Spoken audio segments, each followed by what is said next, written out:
Chapter 1552. For the sake of Li Zishuan's safety, Lu Xianda had moved him to the cellar under Longmen Pass. Only a few people knew about this. When Hong Wenqing and Fang Gongting returned and heard Lu Xianda say that Li Zishuan had been moved to a quiet place to recuperate, they did not ask further. At that time, the soldiers were already at the gates and the situation was extremely critical. How could they have the time to get to the bottom of the matter?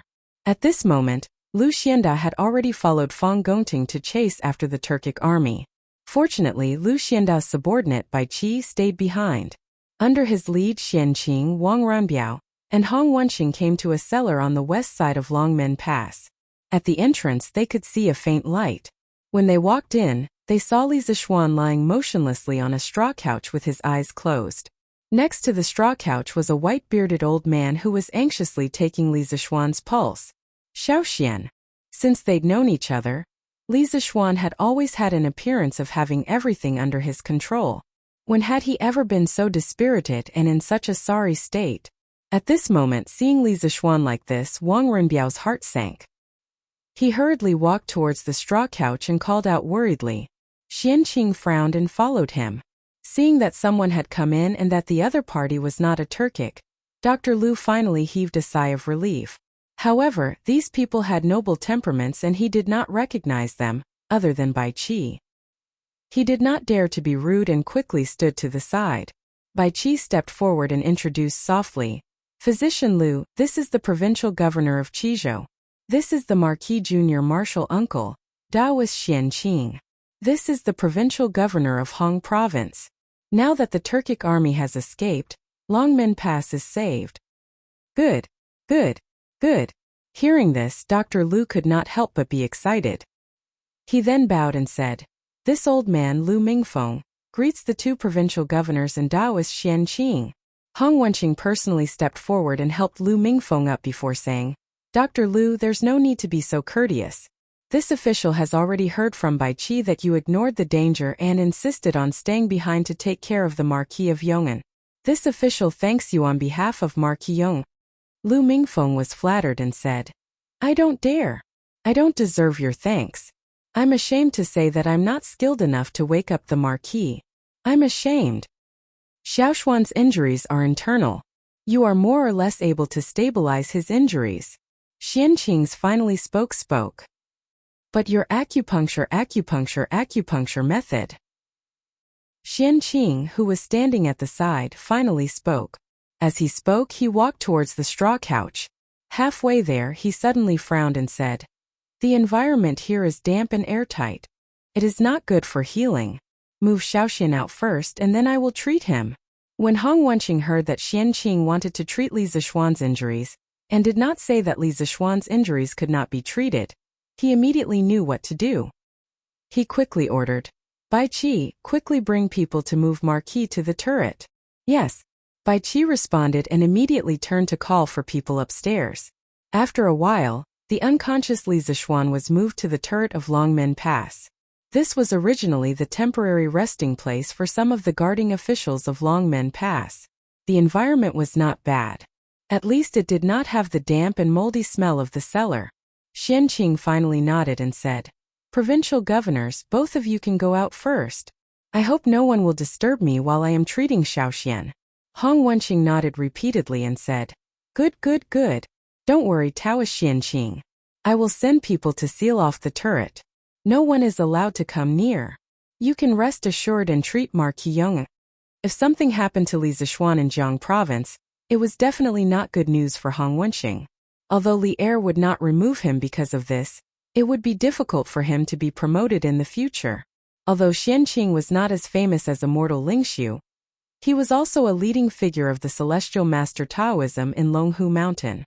Since he was confident that he could treat Li Zishuan, Hong Wenqing would certainly be willing to cooperate. Taoist Xianqing, can Xiaoshuan's injuries be cured? Wang Renbiao could not help but ask worriedly. As the saying goes, concern leads to confusion. Hong Wenqing could see that Xianqing was confident in curing Li Zishuan's injuries, but Wang Renbiao could not. Or rather, Wang Renbiao could only be completely relieved after hearing Xianqing's personal guarantee. Xianqing turned his head to look at Wang Renbiao, then said indifferently, I will do my best. It should be fine. Wang Renbiao heard this and could not help but heave a sigh of relief. Then he cupped his hands and said solemnly, Then I will leave it to you, Taoist Xianqing. I'll be waiting outside the house. If you need anything, just call me. Xianqing nodded and said lightly, Seeing this, Wang Renbiao, Hong Wenxing, and the others cupped their hands and retreated outside the house. Kid, you haven't returned to Longhu Mountain for a year after leaving the mountain. Even if you don't visit your martial uncle, you can't not sweep your master's grave. If it weren't for the fact that you were busy running a school in Lantian County and couldn't leave, your sect leader would have come to you personally. After Wang Renbiao and the others left, only Li Zishuan and Xianqing were left in the house. Xianqing's cold face suddenly became a little soft. The high and mighty immortal in the heavens had now become a gentle and elegant elder. He looked at Li Zishuan, who was lying on the bed, and could not help but sigh with emotion. It's martial uncle? Why did he leave the mountain? Although Li Zishuan couldn't move, his consciousness had always been clear. At this moment, he finally remembered the true identity of Taoist Xianqing. Wasn't he the martial uncle of his predecessor? Soon the memories of Xianqing flashed quickly in his mind like a movie. The fragmented memories finally formed a complete and vivid Xianqing's memory body. In his impression, martial uncle was a person who was cold on the outside but warm on the inside. He cherished his words like gold. If he could use his hands, he would never use his mouth. In addition, martial uncle was also a martial arts fanatic. He was obsessed with swordsmanship all his life. In the Celestial Master sect of Longhu Mountain, martial uncle's swordsmanship was the highest and his sword intent was the purest. Spiritual Master Spirit Su once said that the next great grandmaster of Longhu Mountain must be Xianqing. Take the 9 Taishan swords as an example. When Li Zishuan's predecessor left Longhu Mountain last year, Xianqing could already master the first 8 swords of the 9 Taishan swords. He could even barely use half of the 9th sword, Rushing Thunder. Among the Celestial Master sect members who had lost Spiritual Master Spirit Su, Xianqing's personal combat strength was undeniably the best. Even the sect leader Feng Lingzi couldn't compare with him. In Li Zishuan's memory, there was another interesting thing. The 2 words Xianqing were martial uncle's real name and also his Taoist name. Although martial uncle's surname was Xian, he was a genuine Han Chinese. It was said that during the Western Zhou dynasty, there was a Xian kingdom located in Guangshan County, Hunan Province. At the end of the spring and autumn period, Xian kingdom was annexed by the Chu kingdom. After the fall of the Xian kingdom, the nobles of Xian kingdom took the name of their former country and scattered everywhere. It was said that martial uncle's ancestor was a duke of a small country in the Western Zhou dynasty. Therefore, in a sense, martial uncle could be considered a fallen royal family. Although Xianqing's words were unpleasant, there was one thing that was incomparably correct. That was, no matter what, Li Zishuan shouldn't have not returned to Longhu Mountain for a year. After all, there was the grave of his master, Spiritual Master Spirit Su. Not to mention anything else, if it wasn't for Spiritual Master Spirit Su, his body might have died of illness 9 years ago. How could Li Zishuan have the opportunity to transmigrate to the Tang Empire? In any case, Li Zishuan should fulfill his responsibility as a disciple. Thinking of this, Li Zishuan couldn't help but feel a trace of shame in his heart. Just as Li Zishuan's thoughts were running wild, Xianqing had already helped Li Zishuan up from the bed and sat him down cross-legged.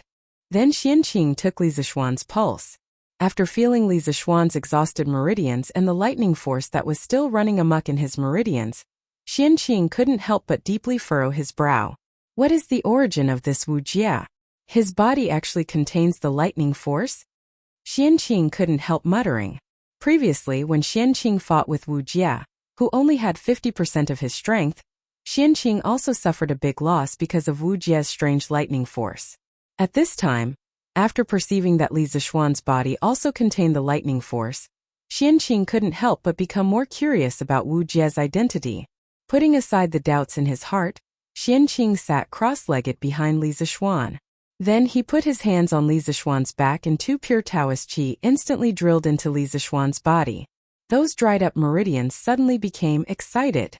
What was even more bizarre was that the spiritual qi of heaven and earth, in Li Zixuan's dantian that had been silent for a long time suddenly became alive. So the Taoist qi in Li Zixuan's body involuntarily began to absorb. The Taoist qi in Xianqing's body involuntarily began to transfer into Li Zixuan's body. Xianqing instantly realized that something was wrong. He opened his eyes in surprise and looked at Li Zixuan with eyes full of surprise. Generally speaking, people who were injured and unconscious were unconscious, let alone take the initiative to absorb other people's internal qi. Now Li Zixuan was not only seriously injured and unconscious, but his true qi was also close to exhaustion. He didn't have any spare energy to absorb Xianqing's internal qi. Although there were hundreds of doubts and puzzles in his heart, Xianqing didn't move his palms away and just let Li Zixuan absorb his true qi. He wanted to see how much water Li Zixuan's reservoir could hold. Outside the turret, Wang Renbiao had been anxiously pacing back and forth. From time to time he would look at the door. Obviously, he was very worried about the situation inside. If possible, Wang Renbiao hoped that the person lying inside was himself and not his brother. Provincial Governor Wang, there is a young man who claims to be a student of Yanhuang College and wants to see Marquis.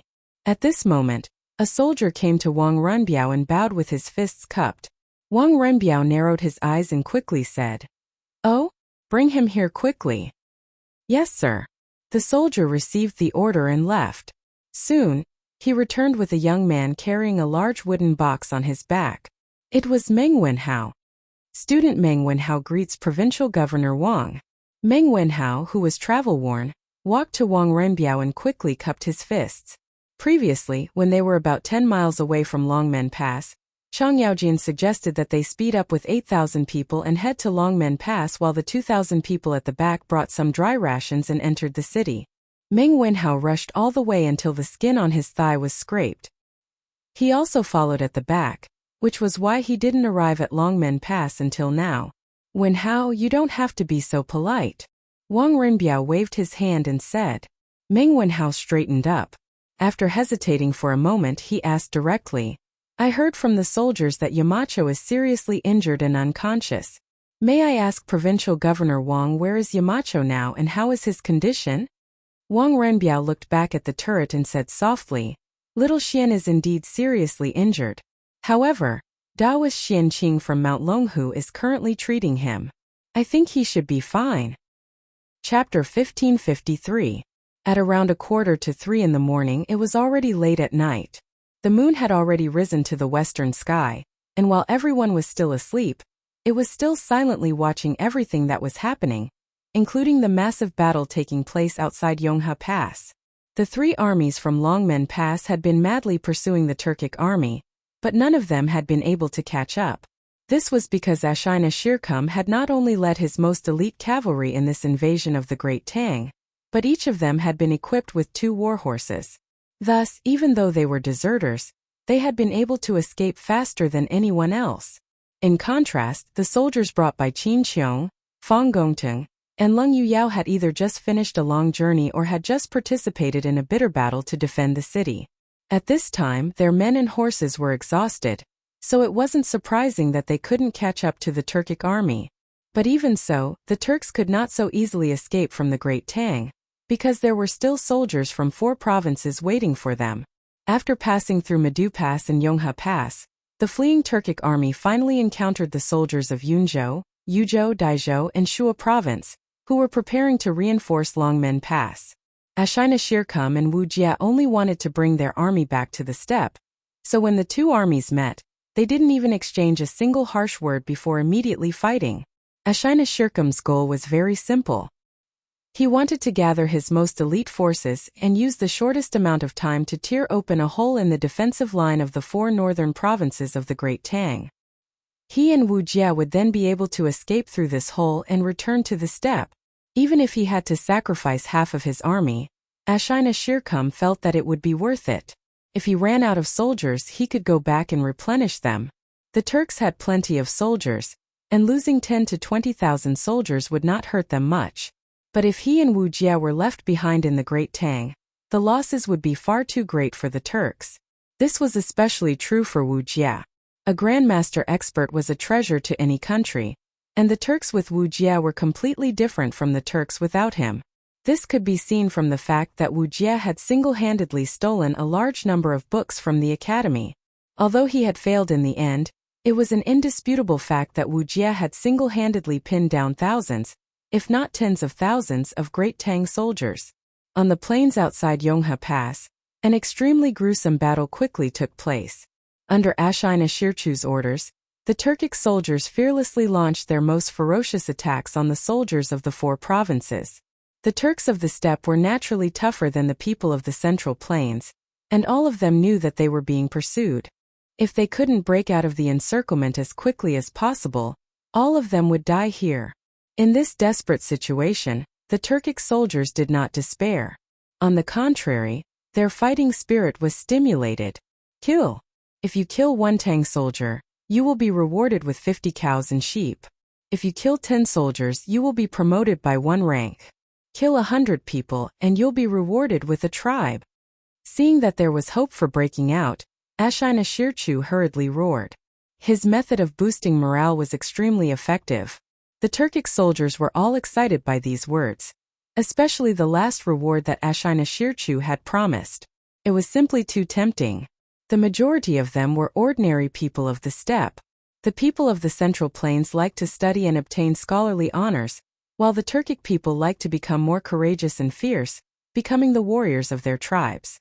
If they could become the leader of their tribes, that would naturally be even better. Thus, Ashina Shirchu's words thoroughly stimulated the ferocity in the bones of the Turkic soldiers. Kill! Kill! Kill! Many of the Turkic soldiers, despite being stabbed several times, still raised their scimitars and shouted, wanting to fight to the death with the Tang army. In the face of such a fierce and fearless army, the Tang army from the 4 northern provinces was unable to hold on for a moment, and their formation began to fall apart. Even worse was that the Turkic army had a grandmaster expert leading the charge. That invincible stance of slaying gods and Buddhas was extremely effective in boosting morale. For a moment, the Turkic army was filled with war cries, and it seemed like they were on the verge of breaking through the encirclement.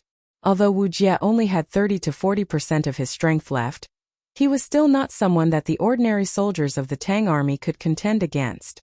As time passed, the number of Tang soldiers around Wuxia dwindled, because very few people were willing to face him. Commandant, the Daizhou army in the east is requesting reinforcements. They won't be able to hold on for much longer. What? They have 3,000 more men than us. How could they not be able to hold on? Tell them that they have to hold on even if they can't. We don't have enough men on our side. Yes, Commandant. What? Yunzhou's Commandant Meng isn't willing to send reinforcements? Commandant Huang, Commandant Meng said that they're under great pressure and can't send any men. Bullshit. What kind of pressure could they possibly be under? The Turkic state teacher is attacking our side. In my view, that Meng guy is worried that if the Turks escape, the responsibility will fall on his shoulders. Besides the fact that the Tang army's individual soldiers and commanders were inferior to the Turks, there was another fatal problem. The soldiers of the 4 provinces all had their own commanders, and most of them were fighting for themselves. No one had enough prestige to lead the soldiers of the 4 provinces. Thus, in terms of coordination, they were far inferior to the Turks. Moreover, the morale of the Turkic army was high, and the soldiers were like gods of war, all of them fearless in the face of death.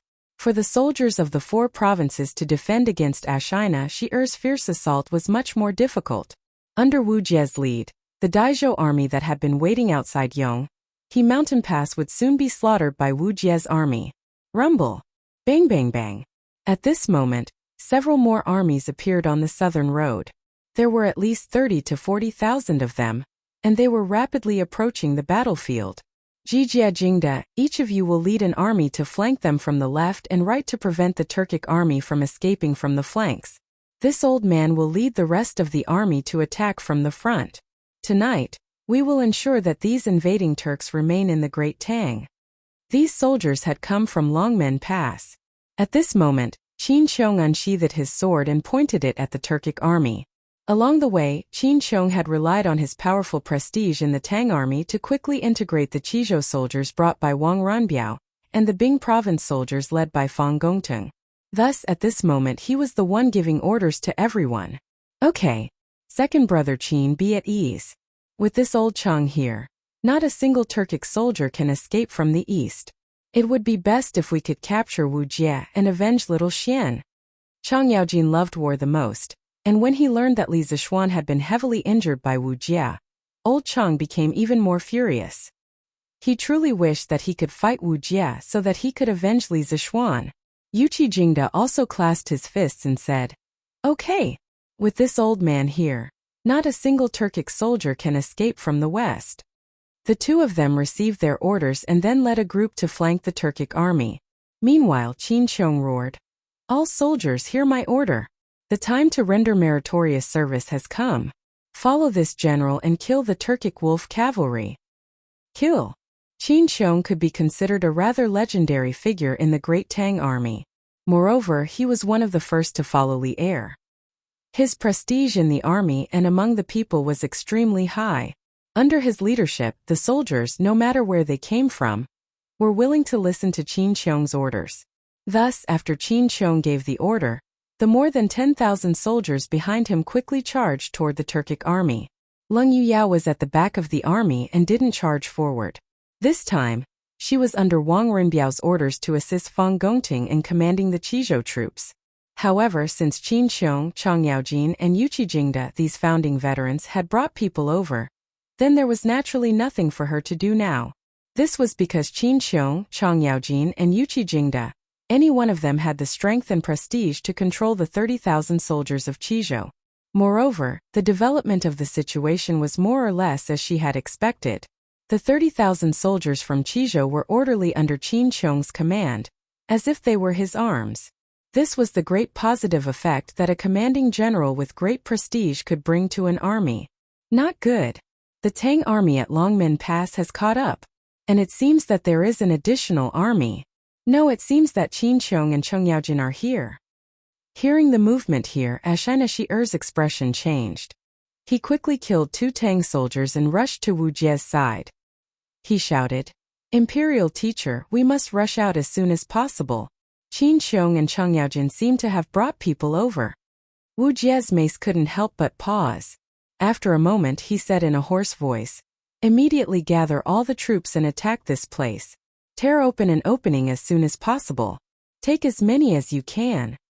"Yes, Imperial teacher," Ashinashir replied and then shouted, "All soldiers listen to my order. Attack this place and follow this general to open a bloody path. Provincial Governor Wang, a young man, wants to pass. Our brothers won't let him, so he is making a ruckus below. Longmen Pass on top of the city gate tower." Wang Renbiao and Meng Wenhao were anxiously waiting for the results of the treatment inside. At this time, another soldier ran over and bowed with his fists cupped. "A young man wants to pass? Why is there still someone trying to pass so late at night?" Hearing this, Wang Renbiao frowned deeply. Then he thought for a moment and said, "This official will go down and take a look." It was already the middle of the night. If there was someone who wanted to pass at this time, it must be unusual. Wang Renbiao expected that Li Zishuan would not have a result for a while, so he decided to go down and take a look. "Provincial Governor Wang, this student will also go with you." Meng Wenhao was also a little curious, so he took the initiative to volunteer. Wang Renbiao nodded and said, "Good. Then let's go together." After that, the two of them looked back at the candlelight on the turret, then turned and walked down the stairs. I really have something urgent to do. Quickly call your general out and let me pass." Just as they walked down the tower, the two of them heard a clear voice anxiously urging them. "Little Yu Er?" Meng Wenhao felt that this voice was a little familiar. He looked at the city gate and saw a handsome young man in a scholar's robe arguing with the gatekeeper. The more he looked at this figure, the more familiar it was. After being stunned for a moment, he exclaimed in disbelief. Hearing Meng Wenhao's shout, the young man in a scholar's robe at the city gate couldn't help but be stunned. Then he turned around and looked at the west side of the city wall. Under the light of the torch, he instantly saw Meng Wenhao and Wang Renbiao. His delicate face, which was dirty because he didn't take care of it, instantly revealed an extremely surprised expression. "Wenhao? Why are you here?" "Oh." Chapter 1554. After hearing that Wuxia had already left the Dragon Gate Pass, Little Fishy subconsciously felt a little disappointed. Along the way, it could be said that she, a weak woman, had to travel day and night, going through untold hardships just to ask Wuxia about her parents' whereabouts. But when she finally arrived at the Dragon Gate Pass, she learned that the person she wanted to see had already left. How could she not be disappointed? But when she heard that Li Zixuan was seriously injured, she immediately panicked. Compared to the whereabouts of her parents, Li Zixuan's safety was more important to little Yu. Yamacho's youngest uncle is still treating Yamacho's injuries indoors. Provincial Governor Wang and I have been waiting outside for a while. I think there will be a result soon. Seeing Li Yu's anxious face, Meng Wenhao comforted her softly. Only then did Li Yu notice Wang Renbiao, who was standing silently on the side. She quickly went forward and saluted. Li Yu greets Provincial Governor Wang. Unlike Meng Wenhao, Li Yu had never seen Wang Renbiao before. Naturally, she wouldn't recognize him. Now that Meng Wenhao mentioned Provincial Governor Wang, Li Yu didn't know which Provincial Governor Wang Renbiao was. However, no matter where he was, she still had to greet him out of courtesy. Wang Renbiao did not blame her for being rude. Instead, he said softly, "You don't have to be so polite. Xiaoxian and I are old friends. Since you are concerned about his injuries, you can wait here with us." Hearing this, Li Yu was relieved. She thought that the provincial governor was quite easy to talk to. Yes. Thank you, Provincial Governor Wang. Oh, strange. Why are Xiaoshuan's meridians so broad and tough? They are far stronger than those of ordinary martial artists at the Grandmaster middle stage. 60% of my internal force was absorbed by him. It's really strange. In the turret on the west side of Longmen Pass, after injecting a large amount of Taoist genuine qi into Li Zixuan's body to help him heal his internal injuries, Xianqing finally removed his hands from Li Zixuan's back and stopped completely. But when he looked at Li Zixuan, who had his eyes closed, he could not help but frown and murmur to himself. No. When Xiaoxian left the mountain, he was only at the peak of the qi refining stage. How could he jump 2 realms and directly become a master at the Grandmaster middle stage in just 1 year? This kind of aptitude might not even be found in the Dao sect in 100 years. If I remember correctly, although this child's martial arts aptitude is not bad, it is far from the level of being found once in 100 years. What has he been through in the past year? The more Xianqing thought about it, the more he felt that something was wrong.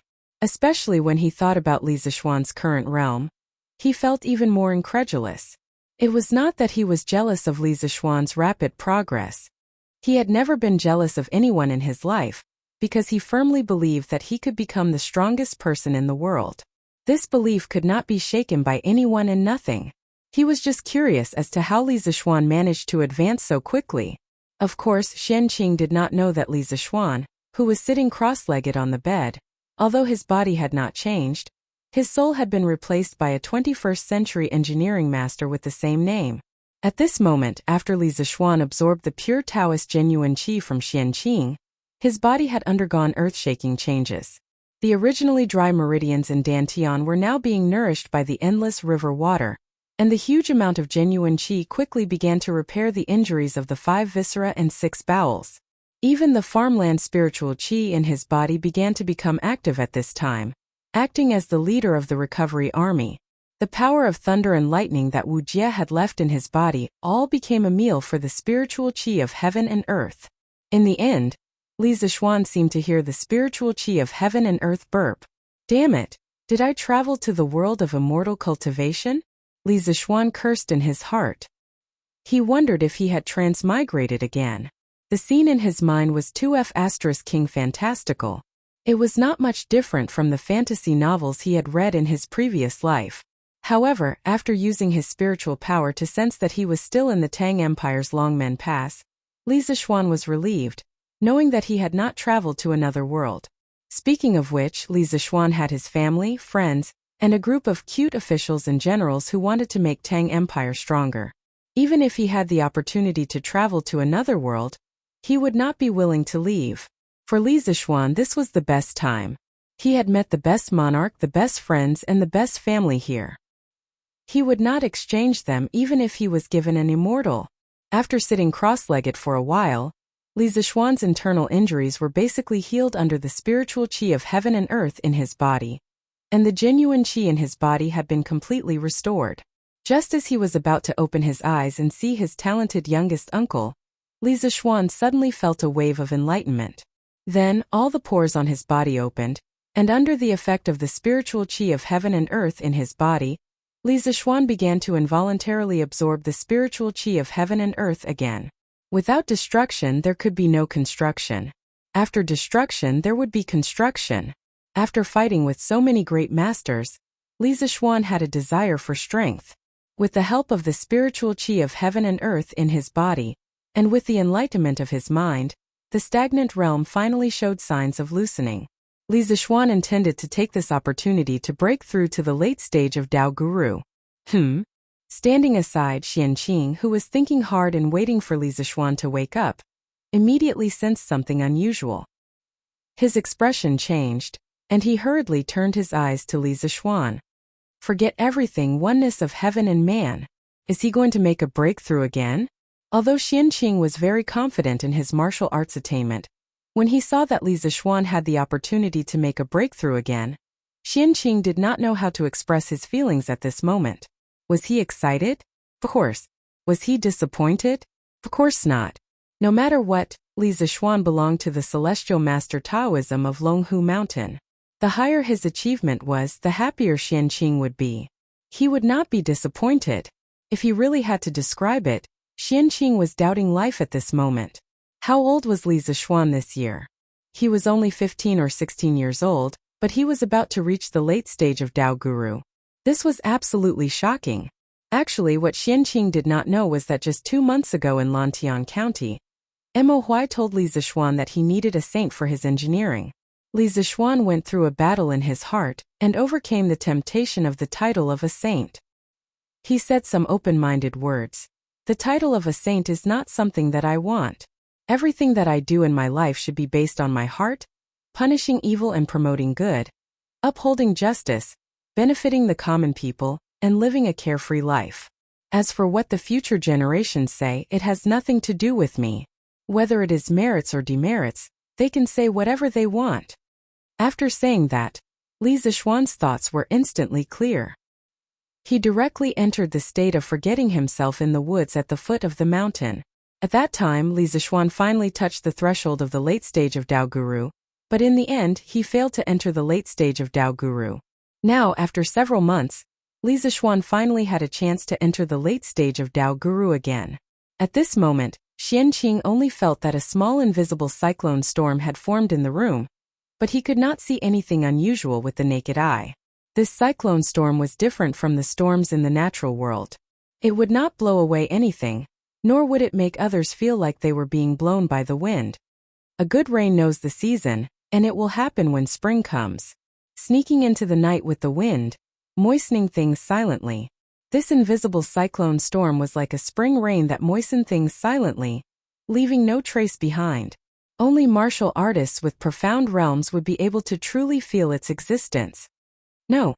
What is Shaoxian doing? Why is there so much pure and primitive qi madly pouring into his body?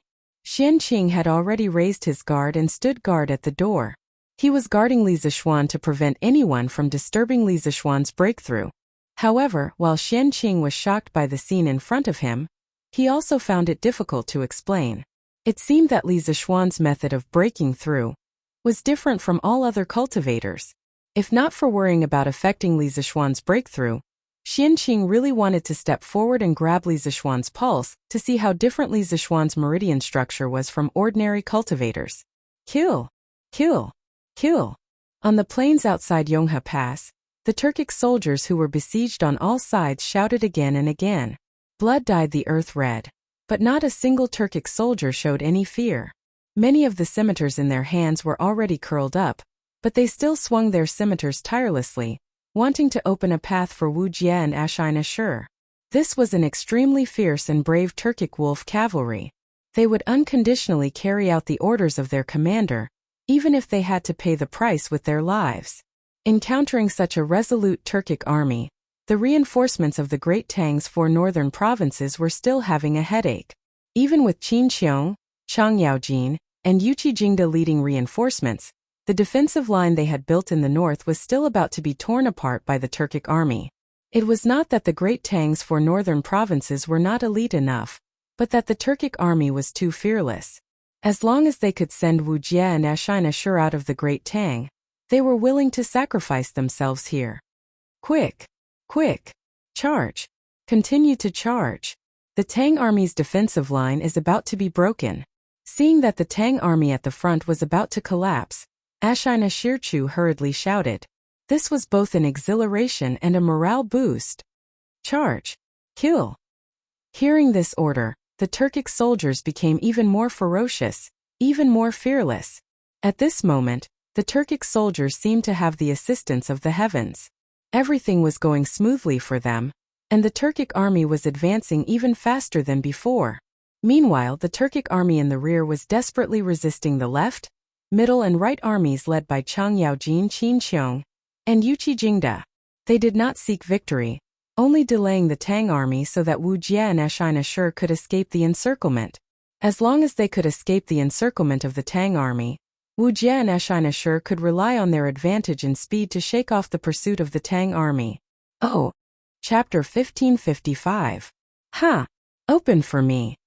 Outside Yonghe Mountain Pass at this critical moment, Wuxia gripped his mace and soared into the air again.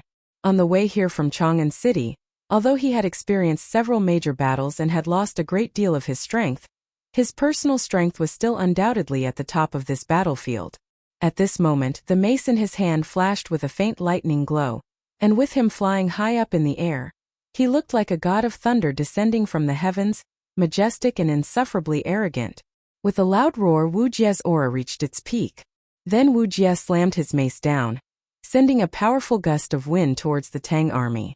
Even those 3 zhang away could feel the immense power of this mace, because although Wujia's mace was only a meter long, he had poured a terrifying amount of true qi into it, increasing its power by more than 10 times. If this mace hit its target, it was likely that a person would be turned into a meat patty. Thus, many people subconsciously dodged to the side, wanting to avoid Wujia's mace. Pong! With a heaven-shaking boom, Wujia's mace finally struck the ground. Those soldiers who did not dodge in time, whether they were Tang soldiers or Turkic soldiers, were all smashed to pieces by Wujia's mace. Their fates were extremely tragic. At the same time, this move had nearly exhausted the last bit of true qi in Wujia's body, but the final result was still good. He had finally broken through the defense line of the Great Tang's 4 northern provinces. Generals, heed my order. Charge out with me. Return to the grasslands. Seeing that the Tang army's last line of defense had been smashed open by Wuxia, Ashina Shi'er's spirit was shaken, and he quickly raised his saber and roared. Charge! Protect the imperial scholar. Protect the general. The Turkic soldiers seemed to have gone mad, all of them rushing toward the hole Wuxia had torn open, killing anyone who stood in their way. Wuxia and Ashina Erchu naturally took the lead and rushed to the front. In the blink of an eye, they had broken out of the encirclement of the Tang army, and what lay before them was a vast expanse of flat land. Although there was still Yanmen Pass dozens of miles ahead, the defense of Yanmen Pass had been completely destroyed by them a few hours ago. In just a few hours, it was impossible for the Tang army to deploy a strong defense force at Yanmen Pass. Once they rushed out of Yanmen Pass, they could go straight into the grassland. Quick! Quick! Stop them! The breach Wuxia had found was precisely the defensive line set up by the Daizhou government soldiers. Seeing the Turkic soldiers break through the defensive line and flee to the north, the Daizhou government commandant hurriedly ordered the remaining soldiers to block this breach. Wuxia, for better or worse you are a martial grandmaster, do you dare fight this old Chang? What kind of hero was he to turn around and run? Hey, what a coward! Chang Yaojin's left army was made up of elites from Chang'an, so he was the first to break through the Turkic army. However, he was still a step too late. By the time he reached the Dai province's camp, Wuxia and Ashina were already several dozen zhang away. At this distance, it was definitely not easy to catch up, so old Chang could only stand in place and curse. Imperial scholar, you must endure. Don't fall for Chang Yaojin's provocation. We can't take on this battle right now. Hearing old Cheng's curses, Ashinashir hurriedly looked to Wuxia on his left and consoled him. This imperial scholar understands the severity of the situation. Wuxia nodded lightly, then sighed. It's just that so many Turkic warriors will never be able to return to the grasslands. What a pity. Ashinashir's face was full of shame. This general misjudged the situation and should not have turned back to Longmen Pass. When we return to the imperial court, this general will personally ask the Khan for forgiveness. Speaking of which, Wuxia originally planned to leave Great Tang with Ashinashir's help. However, Ashinashir's ambition was too big. Not only did he want to return to Longmen Pass to take back the books from Yanhuang College, he also wanted to capture the heavily injured Li Zishuan. In the end, he tried to steal a chicken only to end up losing the rice used to lure it. Not only did he not obtain anything, he also caused the tens of thousands of Turkic soldiers to be completely buried outside Yonghe Pass. He neglected the fact that Wujia's strength at that time was less than 60% of his peak, and he also neglected the fact that Wang Runbiao's reinforcements would arrive so quickly. Of course, there were also the two most important people that he couldn't take into account. They were Shui Rengui and Xian Qing. Therefore, Ashinashir's responsibility for this defeat was 80%. Wuxia waved his hand and said, "Things have already gotten to this point, so there's no point in saying more. Today, the Tang army has the advantage of time and geography, so we will definitely lose. However, it's not like we didn't gain anything. After this battle, Li Shimin will definitely speed up the offensive against the Turks. At that time, we will have another chance to fight. Imperial teacher has great foresight. This general admires you." Junior Shui Rengui greets Provincial Governor Wang. In front of the turret of Dragon Gate Pass, Wang Runbiao, Meng Wenhao, and Little Yuer were still waiting patiently. They had already waited for more than half an hour. At this time, a youth in coarse hemp clothes and carrying a longbow walked over and bowed to Wang Runbiao. Just now, when Wuxia bombarded the gate, Shui Rengui thoroughly displayed his amazing archery skills to the soldiers guarding the gate. It was also because of his obstruction that Wujia's first attack didn't completely destroy the gate. Therefore, the soldiers in Dragon Gate Pass looked at Shui Rengui as if they were looking at a hero. If Shui Rengui wanted to find Wang Runbiao, no one would rashly stop him. "Oh, you are Shui Rengui?" Hearing this, Wang Runbiao's eyes lit up and he asked with interest. "Yes." Shui Rengui nodded and replied, Good. You are the same as little Xian. Heroes come from the youth. This official has already heard about the situation just now from Provincial Governor Hong and the others. Rengui, you blocked Wujia's attack with 9 arrows and prevented Dragon Gate Pass from being destroyed by Wujia alone. Your contribution cannot be ignored. After this matter, little Xian will definitely ask for your merit in front of His Majesty. Seeing Shui Rengui nod, Wang Runbiao's face revealed a kind smile as he praised. Shui Rengui cupped his fists and said, "Provincial Governor Wang is too kind." Marquis was conferred the title of Marquis at a young age, and was able to fight the imperial teacher of the Turkic Empire head-on without falling into a disadvantageous position. He is the true young hero. Rengui is just a mountain villager. How can I be compared to Marquis? As for the merit, what Rengui did tonight was only in self-defense. If the Turkic Empire had breached Dragon Gate Pass, the hundreds of people in Xiu village would have died under the scimitars of the Turkic wolf cavalry. Therefore, Rengui is not here for the merit, and I dare not claim the merit. Hearing this, Wang Runbiao couldn't help but think more highly of Shui Rengui. He didn't cling to the powerful, wasn't greedy for military merit, and was also a promising young man. It would be difficult for such a young man to not be successful in the future. This kind of person was like shining gold. Even if he was buried in the sand, he could still be dug out. Haha. Not greedy for merit, not arrogant. In time, Rengui, you will definitely become a pillar of the country. Wang Runbiao shook his head and looked at Shui Rengui with admiration. Meng Wenhao and Li Yu also understood that this young man with a bow and arrow on his back, who looked like he was in his teens, had saved the entire Dragon Gate. Therefore, Meng Wenhao quickly stepped forward and said, "Fortunately, Brother Shui came to the rescue. Dragon Gate was not breached, and Yamacho could rest in peace. I will never forget your kindness in saving my master. Brother Shui, please accept my bow." After saying that, Meng Wenhao bowed to Shui Rengui in a serious manner. Li Yu followed suit and bowed. Sir has treated me like a brother. Brother Shui saved Dragon Gate, which means he saved Sir. Please accept my bow.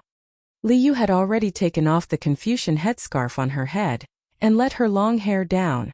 Although she was still wearing men's clothes, no one would be stupid enough to think that she was a man.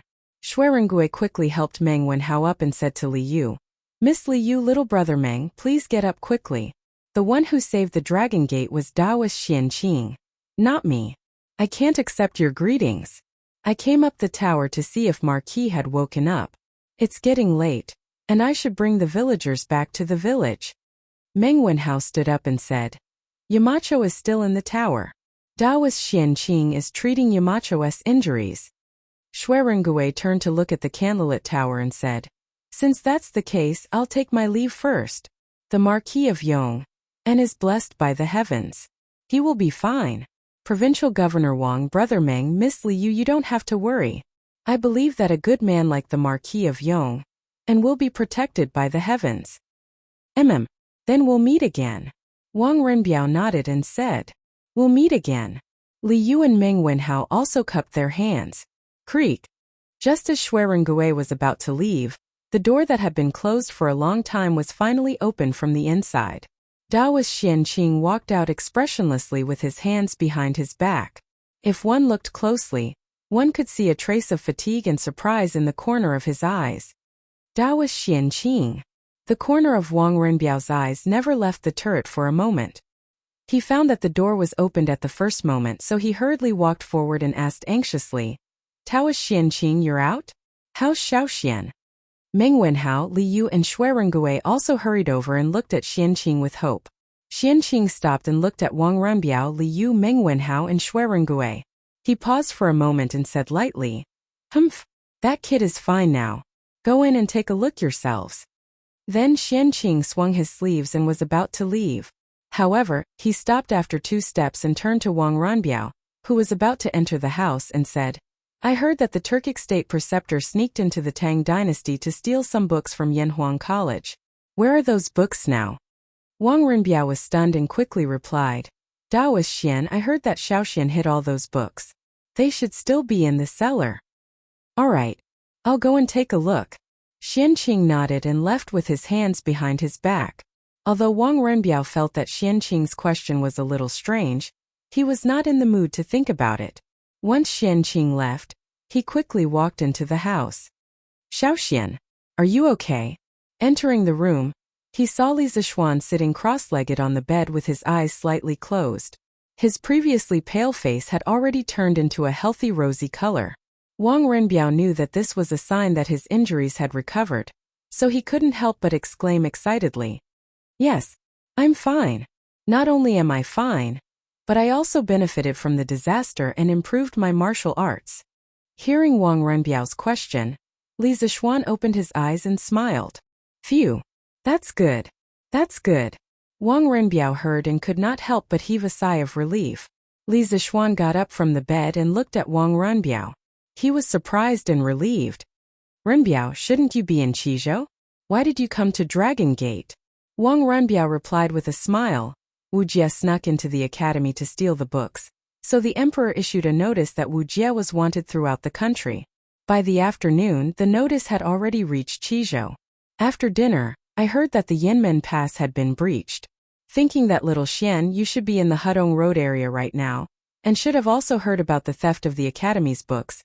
It was very likely that you would be organizing troops in Hudong Road to intercept Wuxia and guard against the invasion of the Turkic army. When I arrived in Puzhou, I heard that you had encountered Wuxia at Dragon Gate and a big battle broke out. At that time I was worried about your safety, so I ordered the troops to rush to Dragon Gate. I did not expect to encounter Ashinashi Erkuei's army besieging Dragon Gate. Li Zishuan heard and could not help but gratefully cup his hands to Wang Renbiao. Today, Ren led the troops to help Dragon Gate. This brother will remember this debt of gratitude. I will do my best to repay this debt in the future. Wang Renbiao said seriously. Xiaoxian, you and I are brothers. We should go through thick and thin together and help each other. At that time I was troubled by love. If not for your righteous help, I would have been hurt by love. Today you are in trouble. How can I, as your brother, stand by and watch? You are so polite to me now. Are you treating me as an outsider? As a descendant of a large family like the Wang family of Taiyuan, Wang Renbiao did not have many friends. Even if he did, it was only because of benefits.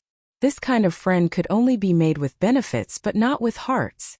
Only Li Zishuan had a sincere friendship with him.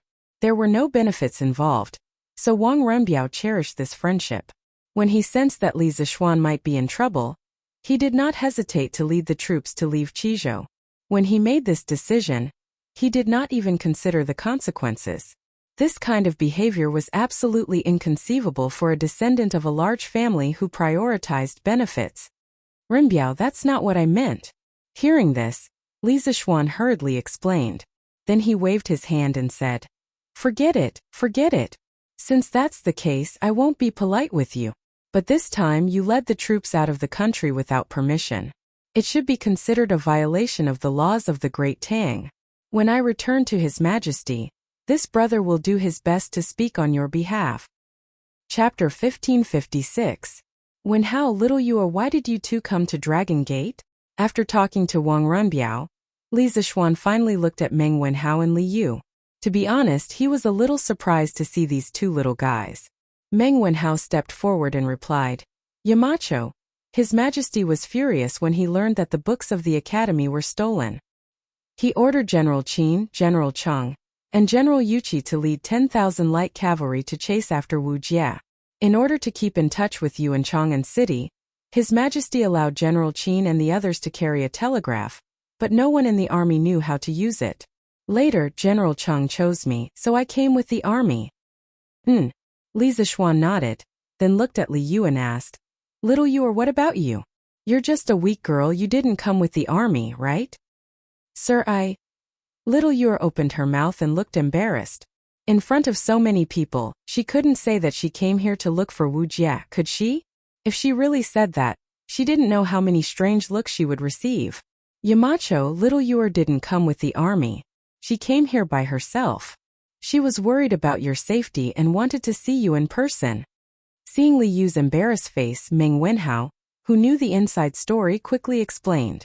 Li Zishuan's eyes flashed and he nodded thoughtfully. Little Yu, thank you for your concern. Sir, it's good that you're okay. Li Yu's expression was unnatural, and she quickly replied. Li Zishuan then turned his eyes to Shui Rengui, and he said in surprise, Rengui, why are you here? During the day he had bumped into Shui Rengui in the mountains, and the two of them had hit it off. He had also extended an olive branch to Shui Rengui. However, Shui Rengui had no intention of joining the army, and he had an arrogant personality. He did not want to climb up the social ladder, so he did not force him. But he didn't expect to meet Shui Rengui so soon. Rengui greets Marquis. Shui Rengui first cupped his fist and bowed to Li Zishuan. Then he began to explain.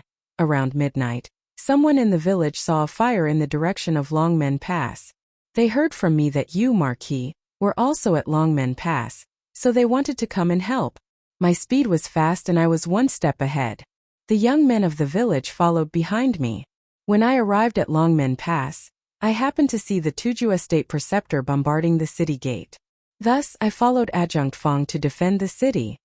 At this time, Wang Renbiao couldn't help but interject with a smile.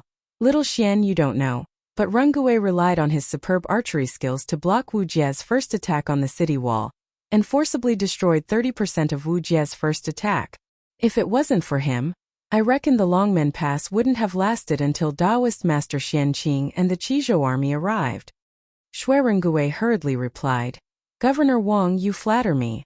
I just happen to possess brute strength. Li Zishuan smiled knowingly and said, Haha, Rengui, you don't have to be humble. Your archery skills can definitely be ranked in the top 3 among all the people I know. This time it's all thanks to your help in defending Longmen Pass. When we return to Chang'an, I will ask for a reward for you. Shui Rengui hurriedly waved his hand and said, Marquis Rengui didn't do anything, and I don't dare to be greedy for it. Rengui's actions are not only defending Longmen Pass, but also protecting hundreds of lives in Xiu village. Seeing Shui Rengui's sincere face, Li Zishuan sighed with pity and said, Fine. Since Rengui insists, I won't force you. If you change your mind in the future, feel free to tell me. Shui Rengui nodded and said, Marquis, it's getting late. Rengui will take his leave now and bring the villagers back to the village. Li Zishuan thought for a while and said, the villagers didn't care about the danger and came to Longmen Pass to help. I'm very touched. I'll also go and say goodbye to the villagers and thank them. In the face of the ferocious and brutal Turkic wolf cavalry, these powerless villagers actually dared to pick up weapons and come to Longmen Pass to participate in the defense of the city. How could Li Zishuan not be moved? The human heart was made of flesh. Shui Rengui hurriedly cupped his fists and said, Marquis, you're too kind. If it wasn't for your Sky Rooster Brigade, all the crops in Longmen County would have been eaten by the locusts. The villagers are willing to defend Longmen Pass because they respect you and want to repay your kindness. I'm not worthy of your gratitude. Li Zishuan's heart skipped a beat. Only then did he remember that the Sky Rooster Brigade led by Li Ku had indeed passed through Jiangzhou in the marching route that he had drawn up for the Sky Rooster Brigade. Thinking of this, he couldn't help but laugh and said, the Sky Rooster Brigade was entrusted by His Majesty to exterminate the locusts. They didn't just exterminate the locusts in Jiangzhou. The villagers are willing to risk their lives for me because of this. I have to accept this kindness no matter what. Rengui, quick, lead the way. Shui Rengui saw that he couldn't refuse and could only nod and say, all right. Marquis, follow me. The two of them walked out of the turret one after the other. Wang Renbiao, Li Yu and Meng Wenhao looked at each other and followed them. The ground under our feet is round? Sunlight is made of 7 colors? Energy is conserved? Running water can generate electricity, and electricity can be used to emit light? The reaction of many substances to produce new substances is called a chemical reaction? Also, what kind of words were these scribbles? It's really strange. Where did Xiaoxian learn these things from? In a turret on the east side of Longmen Pass, Xianqing flipped through the books on the table and couldn't help muttering to himself. These books were the top-secret information of Yanhuang College that Li Zishuan had snatched from Wuxia. There were drawings, plans for the Trump Card project, some teaching materials, and some key parameters of important projects. These things were previously placed in the cellar with Li Zishuan. However, Xianqing was a clean freak. He disliked the dirty, messy, and poor environment of the cellar, so he asked Hong Wenqing to send people to move all the books in the cellar to the east side of the turret. However, after seeing the contents of the information, Xianqing's heart was suddenly filled with doubts. He had never heard of the knowledge involved in these books before, and he was very sure that Spiritual Master Ling Su didn't know these things. Spiritual Master Ling Su came and went without a trace. Not many people had contact with him, but Xianqing was definitely one of the few people who had contact with Spiritual Master Ling Su the most. Therefore, after seeing the contents of these books, Xianqing was even more certain that there was a problem with Li Zishuan in front of him. Xianqing couldn't help but recall the conversation that Li Zishuan had when he just woke up in the room.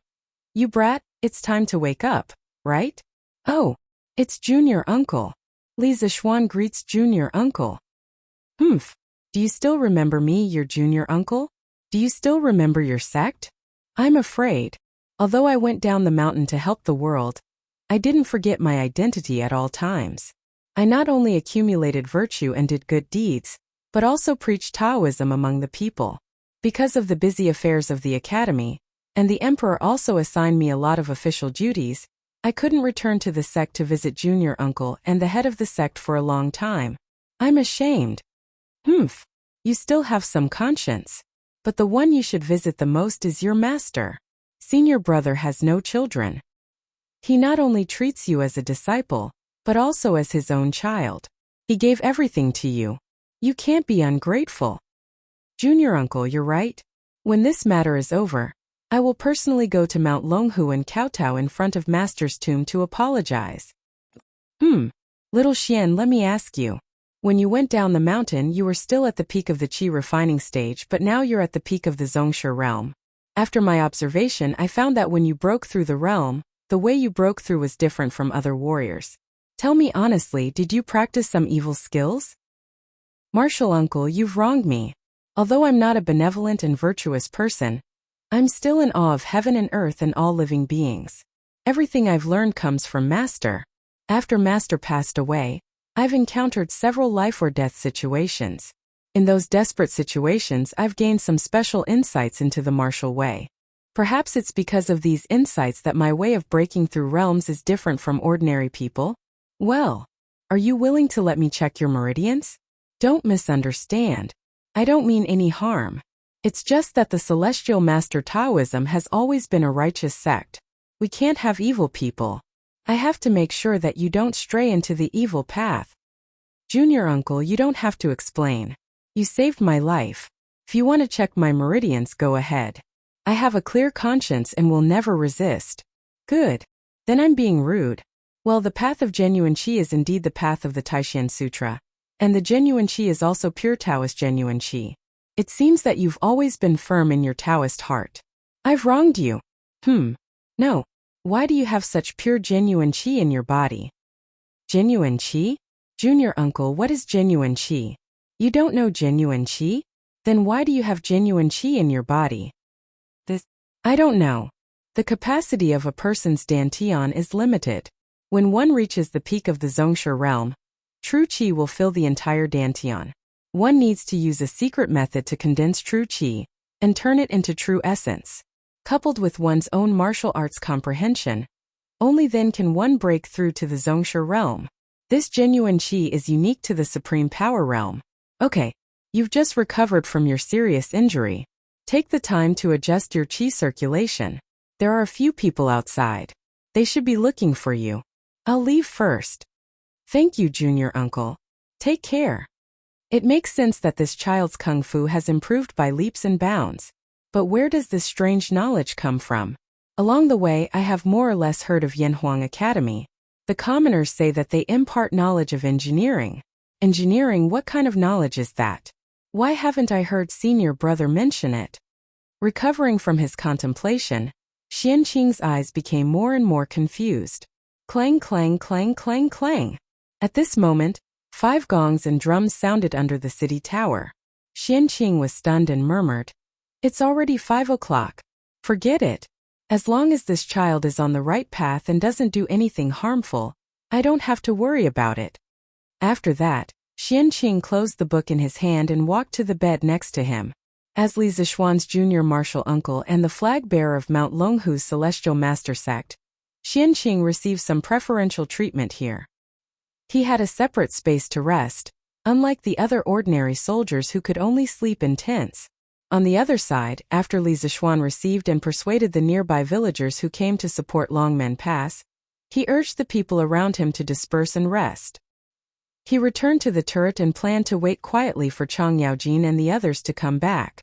Previously, with the help of Xianqing's power and some of his own comprehension, he broke through to the Supreme Power late stage. Now he was full of energy and couldn't fall asleep even if he lay on the bed. He simply sat on the bed and began to run the 8th level of Taishan Sutra to feel the new realm. "Sir, have you rested?" After about a quarter of an hour, little Yu-Er's voice came from outside the door. Li Zishuan's heart skipped a beat and quickly stopped. Then he said softly, "Come in." When he just woke up, he saw that Li Yu's expression was a little strange.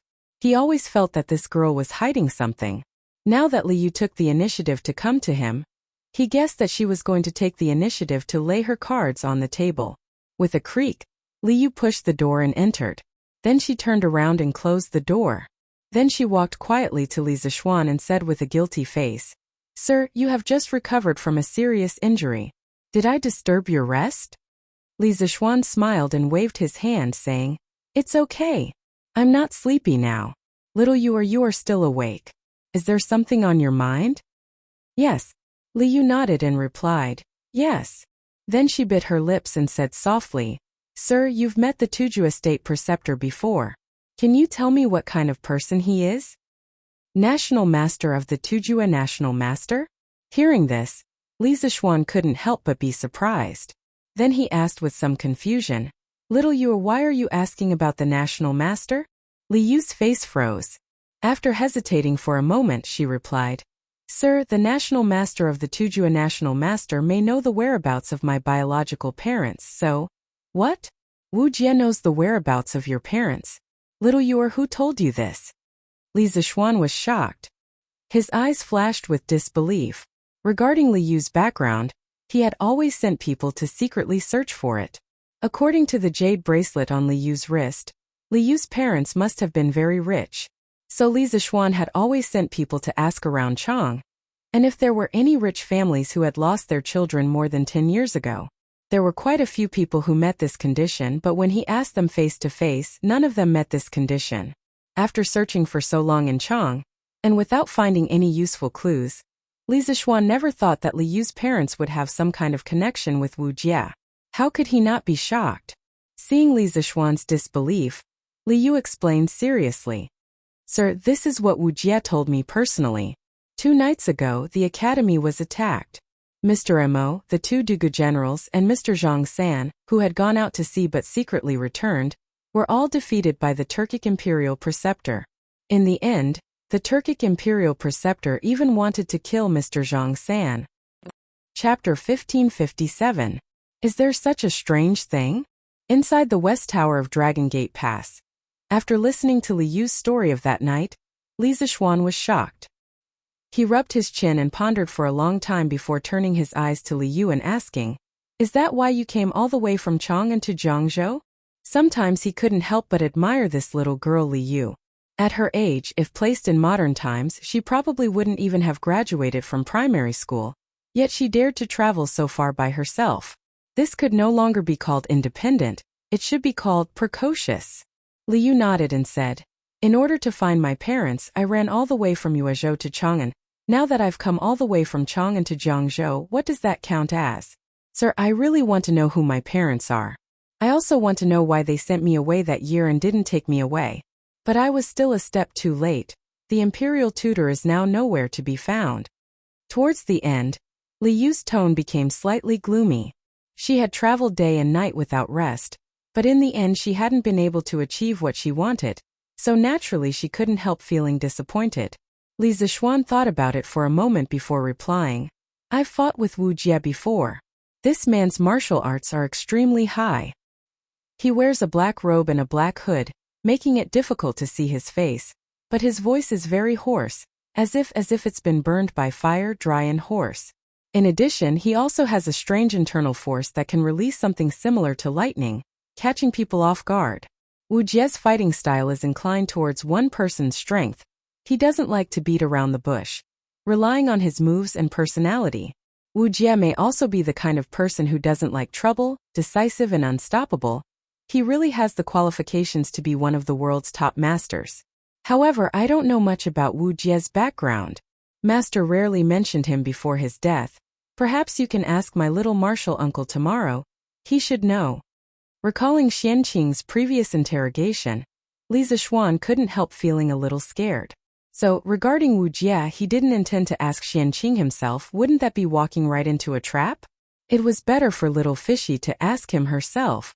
In the end, Li Zishuan was still worried that Xianqing would find out that he was a fake.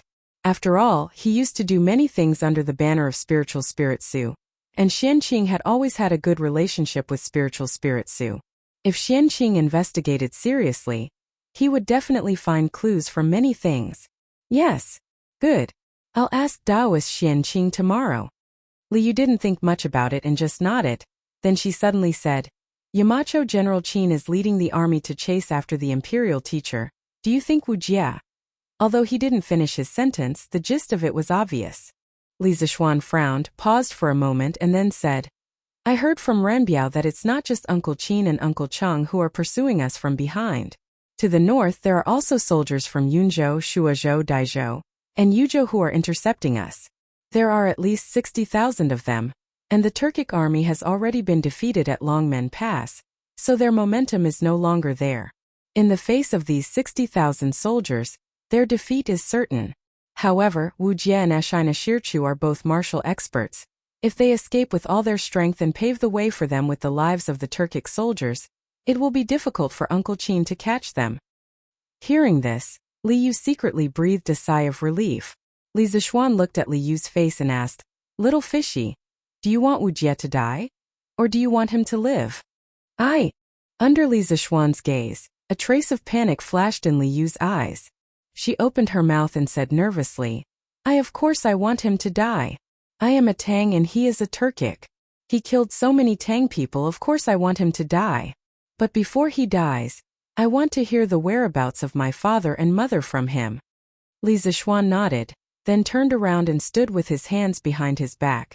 That's good. Little fishy, no matter the situation, no matter the reason, I hope you remember that you are a Tang. You can never do anything to harm the Tang Empire, or I will never forgive you. The reason why Li Zishuan said this was mainly because he thought of a very frightening possibility, that Li Yu's parents were Turkic, or that Li Yu's father was Wuxia. Although the possibility of this happening was slim, it didn't mean it was impossible. Moreover, even if Li Yu's father wasn't Wuxia, he and Wuxia probably had some sort of relationship. This time for Li Yu, this was a rather big personal test. To choose between righteousness and personal feelings, to be honest, no matter who it was, this was a difficult choice to make. Li Zishuan's voice fell, and at this time, a loud noise came from outside the house. Li Zishuan's expression changed, and he listened carefully for a moment before saying to Li Yu, "The army chasing Wuxia has returned. Let's go and see." Li Yu's expression changed, but after a moment she nodded and replied, "In." The two of them left the house and went straight down to the gate tower. They saw that the gate tower was already brightly lit, with torches everywhere. Qin Xiong, Chang Yaojin, Yuqi Jingda, Hong Wenxing, Wang Renbiao, and the others were standing in front of the army discussing something. Seeing this, Li Zishuan quickly walked up and cupped his fists. "Uncle Qin, Uncle Chang. Uncle Yuqi, you're back? Hey, little Xian. Are you really okay? That's great." Chang Yaojin saw that Li Zishuan's complexion was ruddy, and he didn't look like he was seriously injured at all. He excitedly greeted him and laughed loudly. "I told you, little brat, you're a man of great fortune. How could you fall so easily? Haha, good." Qin Xiong stroked his beard, a look of relief on his face as he said, "When we were in Yonghe Pass, Army Advisor Fang said that you were seriously injured by Wuxia, and us old men were worried sick. Just now, Provincial Governor Hong said that you were rescued by Taoist Xianqing, and your injuries were healed. This old master didn't believe it, but now that I've seen you in person, this old master can finally rest assured. Haha, being able to fight Wuxia head-on and take away his treasures. After today, little Xian, your name will be known throughout the world." Yuqi Jingda said with a face full of emotion. What he said wasn't false. Li Zishuan, with his mid-stage martial scholar cultivation, fought against a great grandmaster. Although he was at a disadvantage in the process, the result could be said to be his victory, because Wujia's treasures were stolen by Li Zishuan. "Uncle Yuqi, please don't make fun of your nephew. This time I was lucky enough to not die, and it was all because of martial uncle's healing, otherwise I would still be in a coma." Li Zishuan said modestly, quickly taking the initiative to ask, "Let's not talk about this for now. How is the situation on the front line?" Out of the corner of his eye, he noticed little Yuer looking at him anxiously with pleading eyes. Chang Yaojin's face darkened. "Hey, that cowardly turtle Wuxia ran away as soon as he saw us old men, and we couldn't even catch up to him. In the end, we still let him escape. Old Chang originally wanted to fight with Wuxia for 300 rounds, but in the end he couldn't even touch Wujia's weapon, which made him very angry." Li Zishuan was surprised, thinking that this result was similar to his private analysis of the situation. Hearing this, little Yuer had a complicated expression. Hearing this news, she didn't know whether to be happy or sad, and her heart was extremely conflicted. At this time, Qin Xiong added, "Although we didn't catch Wuxia and Ashinisha, the 40,000 elite Turkic wolf cavalry were almost wiped out by us. Only a little more than 1,000 people escaped with Wuxia. These 30,000 wolf cavalry were the elite of the elite under Xieli's command, and they all died in the Great Tang. For Xieli it was a great loss." Yuqi Jingda frowned and said, "Although the Turkic wolf cavalry suffered heavy losses in this battle, we also lost many soldiers, especially the soldiers of Yunzhou, Daizhou, Yuzhou, and Shuozhou. They faced the Turkic state teacher head-on and lost more than 70% of them. Adding on the soldiers we brought from Qizhou, Bingzhou, and the capital, we lost more than 43,000 people in this battle, a heavy loss." Hearing this, Li Zishuan was shocked, and he didn't dare to believe it. "The Turkic wolf cavalry is actually so strong?" Qin Xiong nodded and said, "The The Turkic wolf cavalry has always been unparalleled in the world, and this Turkic wolf cavalry tried their best to escort Wuxia and Ashina out of the encirclement, using tactics that completely put their lives on the line. This kind of Turkic wolf cavalry is even more terrifying. Li Zishuan's mind was instantly filled with images of a tragic battlefield, and he said with a heavy expression, "It's a pity for these great Tang soldiers. General Qin, should this battle report be sent to Chang'an?" Meng Wenhao cupped his fists and asked. Qin Qiong pondered for a moment, then nodded and said, "Send it. However, at this time, King Wei and His Majesty should be resting. You can try it first." Meng Wenhao replied, "Yes, General Qin." After that, he turned and left, returning to his tent to send the telegram. "The three Grand Dukes have traveled a long distance and fought through the night, so you should all be tired, right? This lowly official has already arranged a place for the three of you to stay. I would like to invite the three of you to take a rest." At this time, Hong Wenqing stepped forward and cupped his fists. He was the provincial governor of Jiang Province, and also the host here, so of course he had to be a good host. Li Zishuan also reacted and quickly said, "Governor Hong is right. Uncles, you have been fighting for the entire day. You haven't slept a wink. It's better that you quickly go and rest." Qin Qiong nodded and said, "Okay. After the soldiers are settled, we will rest." As he spoke, he turned to Hong Wenqing and said, "Provincial Governor Hong, I'll have to trouble you to immediately send some military doctors over from the Jiang Province military camp. There are many injured soldiers in urgent need of treatment." Hong Wenqing hurriedly cupped his fists and said, "This official obeys. I'll send someone back to Zhengping County to get military doctors." The earliest record of military doctors in China was in the Zhou dynasty. Lu Shang Zhangzia, mentioned in the 6th Tao. There were 3 alchemists who established 100 medicines to cure golden sores and 10,000 illnesses. By the Han dynasty, military hospitals had already been established. The book of the later Han recorded an institution called the nunnery, which was similar to a modern battlefield hospital. With the development of the era, military doctors continued to improve, and there was a professional medical institution in the Tang army, which meant that every camp had a medical examiner, who would check on the condition of the injured soldiers every day to arrange for medical treatment and evacuation. Not only could the injured soldiers be treated, but their condition would also be monitored regularly. For example, the Zhejiang military camp in Jiang Province definitely had a medical examiner department. Hong Wenqing accepted the order and left. Li Zishuan's eyes flashed, and he cupped his fist towards Qin Qiong and said, "Uncle Qin, I also know some medical skills. Can you get people to bring those soldiers who are seriously injured and in urgent need of treatment over, and I'll treat them first?"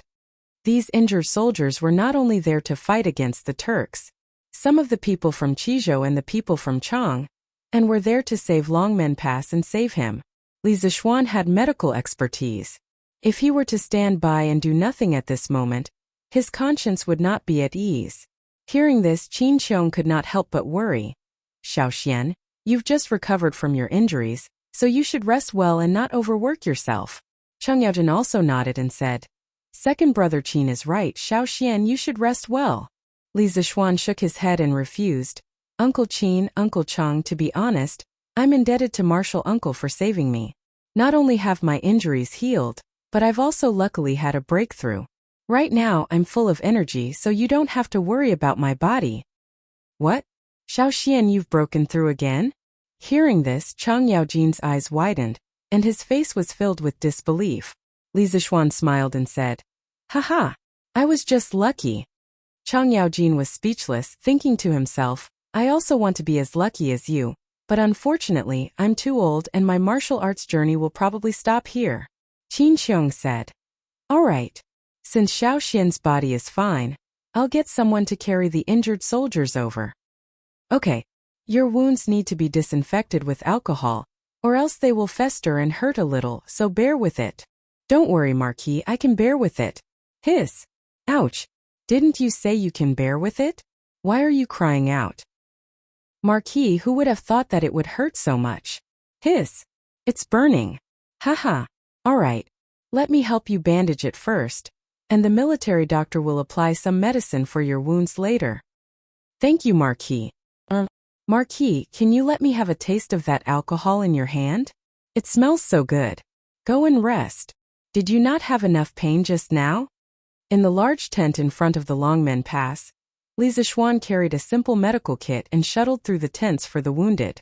Most of the wounded soldiers suffered from knife wounds, so their wounds had to be disinfected. Otherwise, in this weather, the wounds would definitely fester and get infected. This was also why there weren't many ancient soldiers who died on the battlefield. Most of them died from festering wounds after the battle. Luckily, Qin Chong's army brought some medical alcohol when they came from Chang'an, or Li Zixuan would probably have to distill and purify the alcohol in the camp. Chapter 1558. Last year, when Li Zixuan had just come up with medical alcohol, Li Jing, who had learned that it could prevent wounds from festering, had requested Li Er to equip the army with this type of medical alcohol. At that time, when there was a shortage of alcohol and food, Li Zixuan had still provided the imperial court with a few hundred caddies of medical alcohol. Later on, when the imperial court implemented the policy of exchanging food from the south, the Tang Empire suddenly experienced a period of food overflow. Li Zixuan also took the opportunity to purchase a large amount of food, filling up the newly built granaries at home. When the granaries were full, he used all the food he purchased to make wine. On one hand, it greatly increased the production of the two popular wines, Immortal Drunken Wine and Gentle Fragrance. On the other hand, he had also provided the imperial court with a large amount of medical alcohol. Therefore, this thing had now become the standard issue for the 12 guards of Chang'an. Every time the army went to war, they would more or less carry some.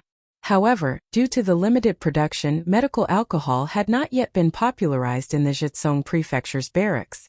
At this moment, Li Zixuan was carrying some medical alcohol, boiled white cloth, and some simple medicine as he shuttled between the various tents.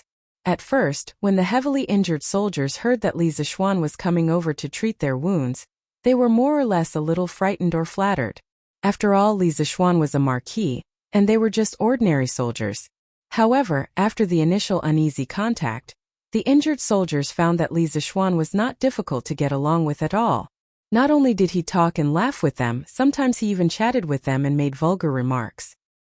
He was not at all like the talented Yamacho from Yanhuang College, nor was he like the high and mighty Marquis Yangon of the Tang Empire. However, it was precisely because of this that the soldiers felt that Li Zixuan was more amiable, more like a brother who had gone through fire and water with them on the battlefield. Therefore, as Li Zixuan walked over, not only did he hear the miserable cries of the soldiers who had been touched in their wounds, but he also heard a lot of laughter, beating, and cursing. The austere atmosphere of the two armies a few hours ago was instantly replaced by this faint warmth. And all of this was seen by one person. The Tao of medicine is benevolent. Little Xian is now a marquis, yet he is willing to mix with these low-level soldiers. It can be seen that this child's heart is not bad at all. Since that is the case, what else can this poor Taoist not let go of? Everyone in this world has some secrets that belong to them. It is not in my Tao heart to get to the bottom of everything. Let's just watch him soar in this world.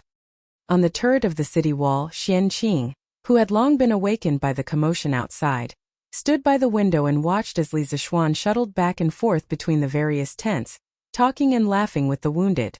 Xian Qing's gaze was complicated as he lamented. After saying this, Xian Qing suddenly felt relaxed. It was a kind of freedom and relief from letting go of obsession. It was the ultimate state that the people of Taoism pursued, Tao nature. Chang'an City, Imperial Palace, Sweet Dew Hall. Although there were still more than 2 hours before dawn, the place was still brightly lit. Li Er and Li Tai both had a pair of dark circles under their eyes and looked tired. However, the father and son did not intend to go back to sleep. They were waiting for news from the front line. Previous signs indicated that the northern part of the Tang Empire was experiencing a very fierce battle tonight, and the cause of all this was Li Zixuan and the top-secret information of Yanhuang College. However, the problem was that they had been unable to contact Li Zixuan before. They could only speculate that there would be a fierce battle at Longmen Pass tonight from the telegram sent back by Meng Wenhao. One of the father and son was worried about the battle at the front line, while the other was worried about the safety of the Yamacho. Neither of them was willing to rest before they got the exact news. Speaking of which, although the telegraph increased the speed of information transmission, At the same time, it also increased the urgency of people's anticipation of information. If they were still using the manual transmission method in the past, Li Er and Li Tai would definitely not be foolishly waiting for news from the front line without sleeping. Because if they were to use manual transmission, the news from Longmen Pass would only reach Chang'an tomorrow afternoon. It was not worthwhile to wait here all the time. Beep, beep, beep, beep. Suddenly, the telegraph that had been silent for a long time suddenly let out a series of DDD sounds. This sound was simply incomparably pleasing to Li Tai's ears. He quickly pulled himself together, straightened his back, and picked up a pen to record the code. After the translation was completed, he quickly sent out a section of code to confirm that he was right next to the telegraph. "Father, it's a message from Wenhao." Seeing that Li Er was looking at him with a puzzled face, Li Tai did not wait for him to ask and directly stood up to answer. "Ming Wenhao? Looks like there's news from the front line."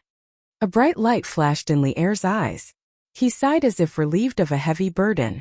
Whether it was good news or bad news, it was better than waiting here for news. Besides, since Meng Wenhao could take the initiative to send a telegram to Chang, it proved that the situation at the front line was not too bad. At least, the army was not completely wiped out. It should be. Li Tai nodded. After a while, the telegraph began to ring again. Li Tai quickly sat down and recorded the code. The beeping sound lasted for about half an hour. Li Er, who was at the side, could not help but stand up and go to Li Tai's side.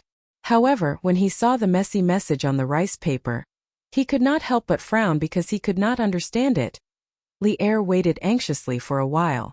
On the other side, Li Tai finally translated the encrypted message into words. The little fatty stood up and said, "Father, frontline battle report." "Read it," Li Er said with a serious face. "Yes," Li Tai nodded. He looked at the translated message and said, "On the 30th day of the 6th month of the 2nd year of Zhengguan, Turkic General Ashina Shirkui led 50,000 elite wolf cavalry into Yanmen Pass in order to rescue Wuxia, who had stolen the books of the academy. He defeated the 10,000 soldiers that the Yamacho had sent from the Bingzhou Zhichang's camp. Then he marched straight in and broke through Yonghe Pass and Madu Pass. Wuxia carried the top-secret information of Yanhuang College and tried to pass through Longmen Pass. The Yamacho had already stationed 10,000 soldiers at Longmen Pass. Then, in order to contain Wuxia, the Yamacho fought alone.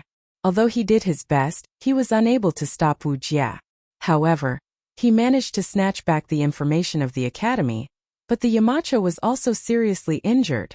After Wuxia escaped, he met up with Ashina Shirkui at Madu Pass. Ashina Shirkui was not satisfied with the current harvest and followed Wuxia back to Longmen Pass. Wujia's martial strength was outstanding. Without the Yamacho's restraint, he relied on his superior martial strength to break through the city gates. Longmen Pass was about to fall into the hands of the enemy. At the crucial moment, a master archer named Shui Rengue from Longmen County managed to delay Wujia for a moment. Then Daoist Xianqing from Mount Longhu suddenly appeared and completely blocked Wujia's attack. After that, Wang Renbiao, the provincial governor of Qizhou, led 30,000 soldiers to reinforce them. Generals Qin, Cheng, and Yuqi also led 10,000 light cavalry to arrive in time. Ashina Shirchuan knew that he was no match for them and quickly retreated. Under the command of General Qin, the three forces at Longmen Pass gathered together and pursued the Turkic army.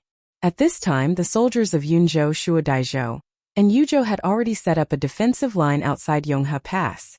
The Turkic army had just left Yonghe Pass when the two sides were engaged in a fierce battle. Soon after, General Qin's forces arrived and engaged in a fierce battle. In this battle, the 40,000 elite Turkic wolf cavalry were almost completely wiped out. Only 1,000 some managed to escape with Wujia and Ashina Shirkui back to the steppe. However, our side also suffered heavy losses, especially the soldiers of Yunzhou, Daizhou, Yuzhou, and Shu.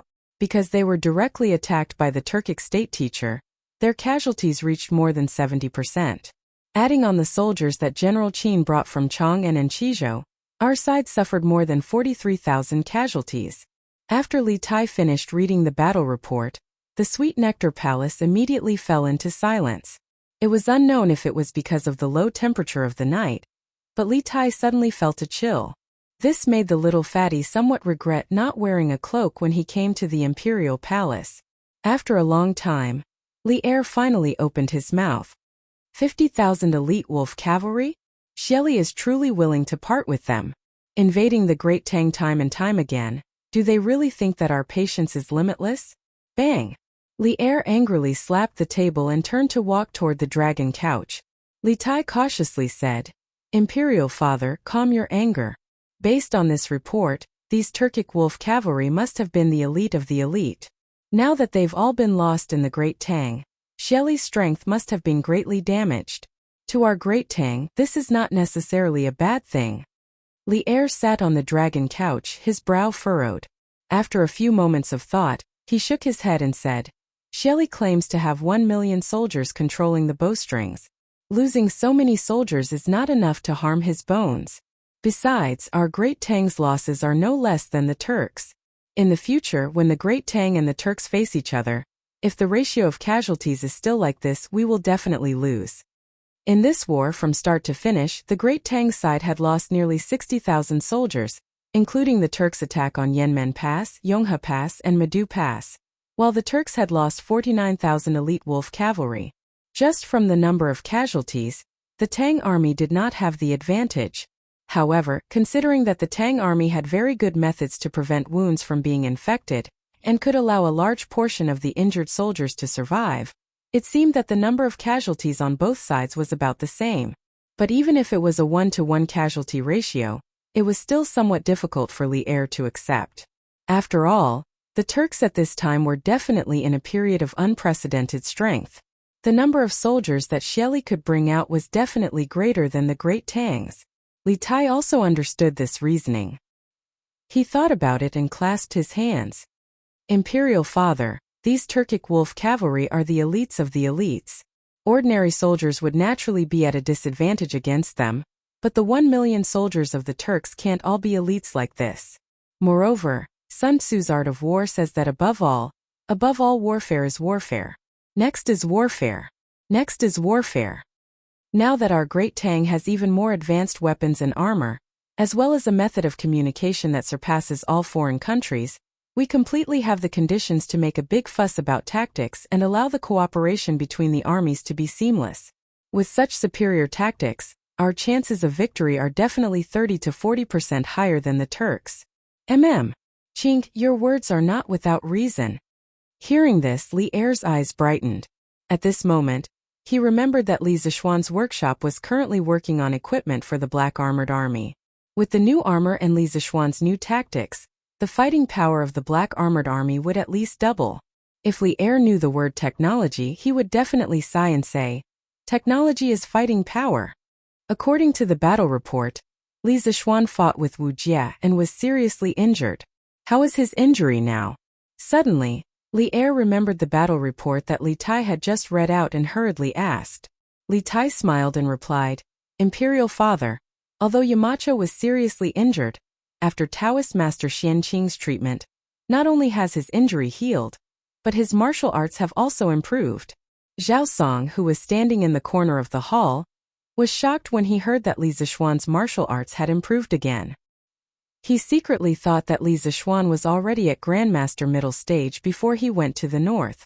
If he improved again, wouldn't he be at Grandmaster late stage? This realm, he would be catching up with me, the chief steward of the imperial household. At this moment, Zhao Song's heart was undoubtedly broken. Li Zishuan's speed of improvement made him doubt his life. Xianqing. It was the second time he heard the name Xianqing. Li Er's mind turned quickly and he muttered, This Dragon Tiger Mountain is really full of masters. But why would Xianqing appear at Longmen Pass for no reason? I don't know. In the end, Li Tai was only proficient in literary strategy. He did not pay much attention to matters related to martial arts. Zhao Song cupped his hands and said, Your Majesty, Taoist Master Xianqing is said to be the next celestial master Taoist on Dragon Tiger Mountain after spiritual master Ling Su passed away. After spiritual master Ling Su passed away, Taoist master Xianqing chose to go into seclusion. I didn't expect him to come out now.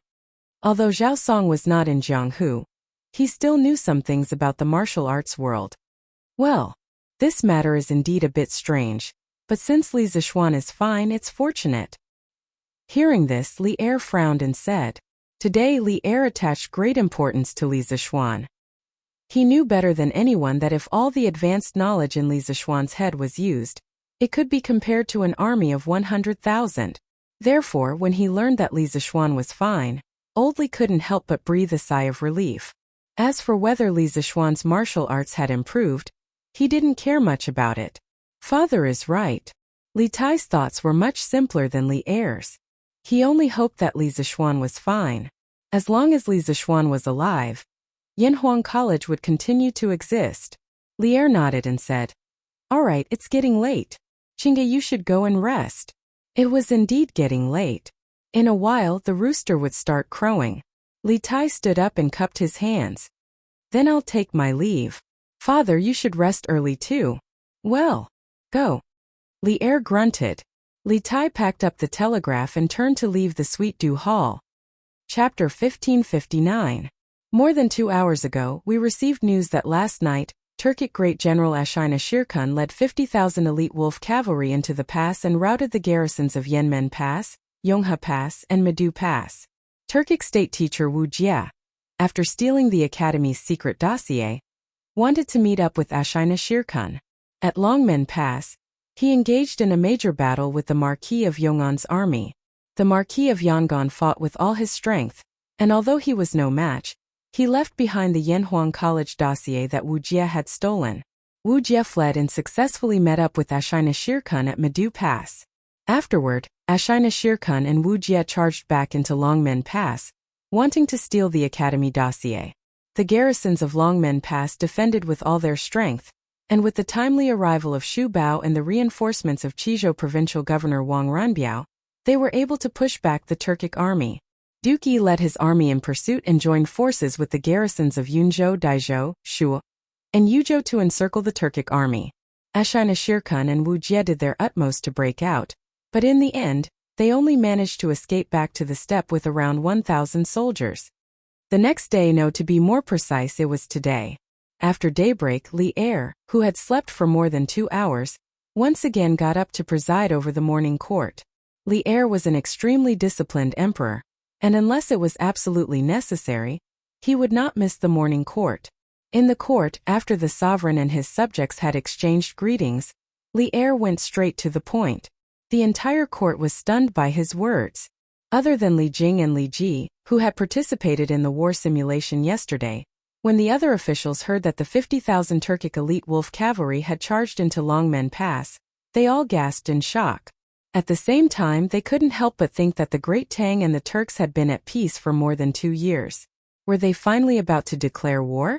Since ancient times, wars between nations had never been a small matter. From the emperor to the commoners, they were all drawn to the war between nations. The Great Tang had been founded on martial prowess, and the court had many civil and military officials who had never feared war. Thus, when Li Er spoke, someone immediately stepped forward and clasped his fist. "Your Majesty, Xieli has gone too far, daring to once more attack my Great Tang. Does he still think the Great Tang is as weak and easy to bully as it was 2 years ago? This old subject requests battle. I am willing to lead the army into the grasslands and capture Xieli alive." The one who stepped forward was Niu Jinda. This time Li Er had ordered Qin Xiong, Chang Yaojin, and Yuqi Jingda to lead the army north to pursue Wu Jia, but he had been left out. This made Niu Jinda somewhat unconvinced. Logically speaking, his martial arts weren't any worse than Chang Yaojin and Yuqi Jingda's, so why hadn't old Li appointed him as a general? Thus, when he heard Li Er mention the battle at the front during the morning court assembly, old Cao immediately became spirited. He knew that Li Er would definitely be extremely dissatisfied with the Turks and might directly send troops to attack the grasslands. How could he be willing to miss this rare opportunity? "Your Majesty, the Turks have disregarded our Great Tang. This old subject requests battle. Please send troops to exterminate the Turks." Li Ji also stepped forward and bowed. "This old subject requests for battle to exterminate the Turks." With a whoosh, all the people in the general's camp stepped forward and cupped their fists to Li Er. After the Great Tang was established, especially in the last few years, the world was at peace and there were very few wars. This highlighted the value of military merit. Now that the curtains to the war between the Great Tang and the Turks were about to begin, how could these generals sit still?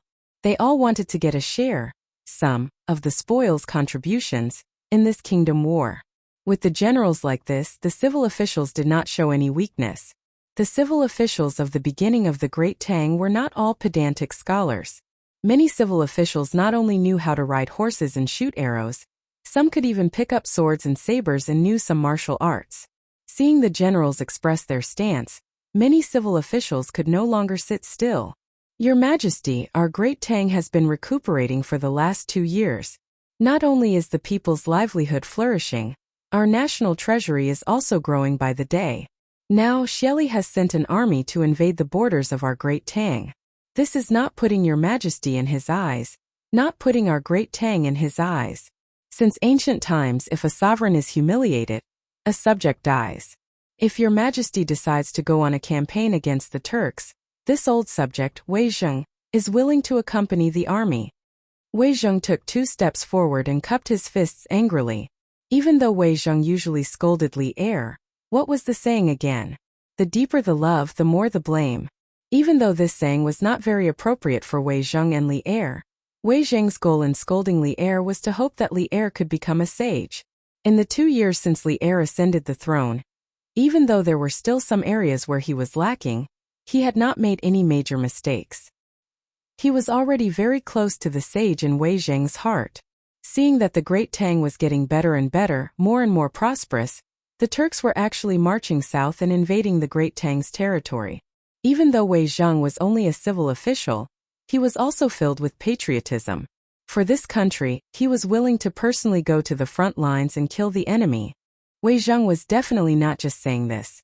If there was really a need, he would immediately return home to pack his things and prepare to follow the army. The spirit of a scholar, full of vigor. This was precisely Wei Zheng's current state. At this time there was no need to be calm. What was needed was the spirit of a scholar and the strength of patriotism. Your Majesty, Left Minister Wei is right. Now that our Great Tang is strong and prosperous, our strength is no longer the same as before. Xieli sent his army to invade our Great Tang's borders. This is looking down on our Great Tang's prestige. Only by severely punishing and killing the chicken to warn the monkey can our Great Tang's borders be completely stable. Only then can the surrounding small countries put away their thoughts of coveting Great Tang. Your subject believes that the imperial court should send out troops, and also has the ability to send out troops to suppress the Turks. Fang Xianling also stood out with Wei Zheng and cupped his fists towards Li Er. This old subject agrees. Zhang Sun Wuji pondered for a moment, then stepped forward and cupped his fists. With his secondment, the rest of the civil officials also couldn't wait to clasp their fists towards Li Er. Your subject agrees. Your Majesty, please send out troops to suppress the Turks.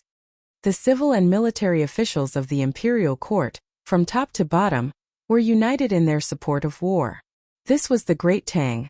This was the attitude of the civil and military officials of the Great Tang towards war. It was said that the Great Tang was strong and the Song was weak. This wasn't without reason. It was precisely because of the Great Tang's martial spirit that caused them to be able to stand out bravely and fight for the country when faced with a war between countries. It was unlike the Song dynasty, where almost no one in the entire imperial court could stand out when faced with a war. Most of them were in favor of peace. They only wanted a moment of peace. Who cared if their descendants would be slaughtered by other races in the future? Good. My beloved subjects are indeed the pillars of the country. I am very comforted. Seeing that his subjects were all eager to go to war, Li Er was very happy. He laughed and said, now that the locust plague in the Guangzhou region has mostly been quelled, even if there are some places that haven't been quelled, the food stored in Taicang and Hanjiakang is more than enough to deal with the disaster. The 6 departments of the imperial court should be able to free up their hands and prepare for the upcoming war. For this attack on the Turks, I plan to send out 300,000 soldiers. These 300,000 soldiers will be transferred from the Chang'an 12 guards. Along the way, I will recruit the elite soldiers of the various provinces to expand the army to 400,000. I want to fight with Xieli on the grassland.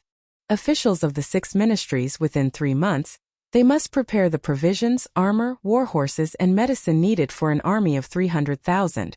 Officers and soldiers of Chang'an during these 2 months, they must step up their training and must not slack off in the slightest.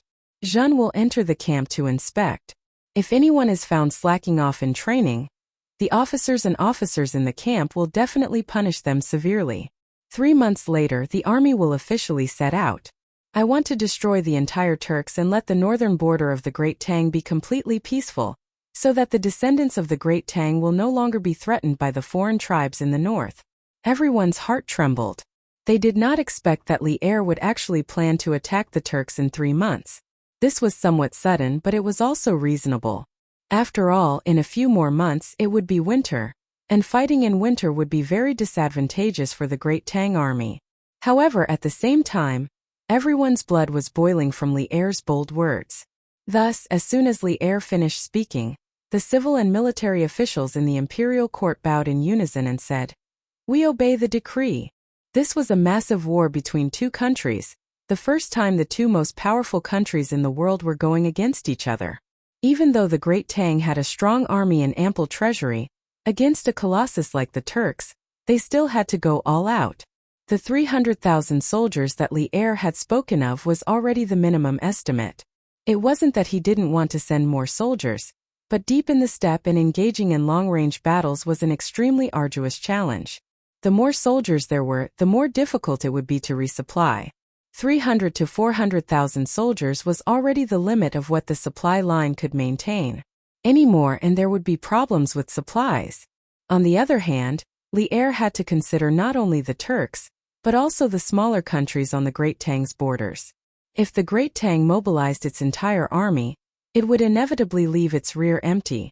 The smaller countries on the border like Tibet, Tuyuhun, Gaochang, and Zhenla might have designs on the Great Tang and take advantage of its weakness. Thus, in Li Er's view, the most important thing in attacking the Turks was quality, not quantity.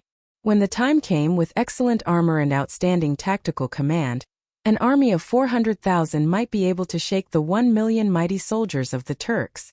"Yushi, why is your complexion so poor? Are you sick?" Lantian District, Yong'an Marquis residence. As usual, Han Yushi had woken up early to prepare breakfast for her parents-in-law. Although in this era, ordinary families only ate 2 meals a day without breakfast, a large clan like the Li clan naturally couldn't lack 3 meals a day. While eating, Madame Li saw that Han Yushi's complexion was haggard and couldn't help but worriedly ask. Han Yushi forced a smile. "Mother, I'm fine. Don't worry, I just didn't sleep well last night." "Ichi, silly child, do you think that mother doesn't know you?" Madame Li stared at Han Yushi's face for a few moments before sighing and asking, "Are you worried about little Xian?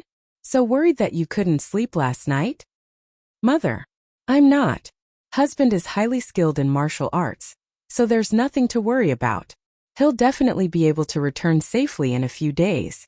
Han Yushi hurriedly shook her head and explained, I'm just worried about the academy, so in a little while, I want to go to the academy to take a look." Yinhuang College has always stood aloof from worldly affairs. This time they've suffered a great calamity, and Xianer is hundreds of miles away.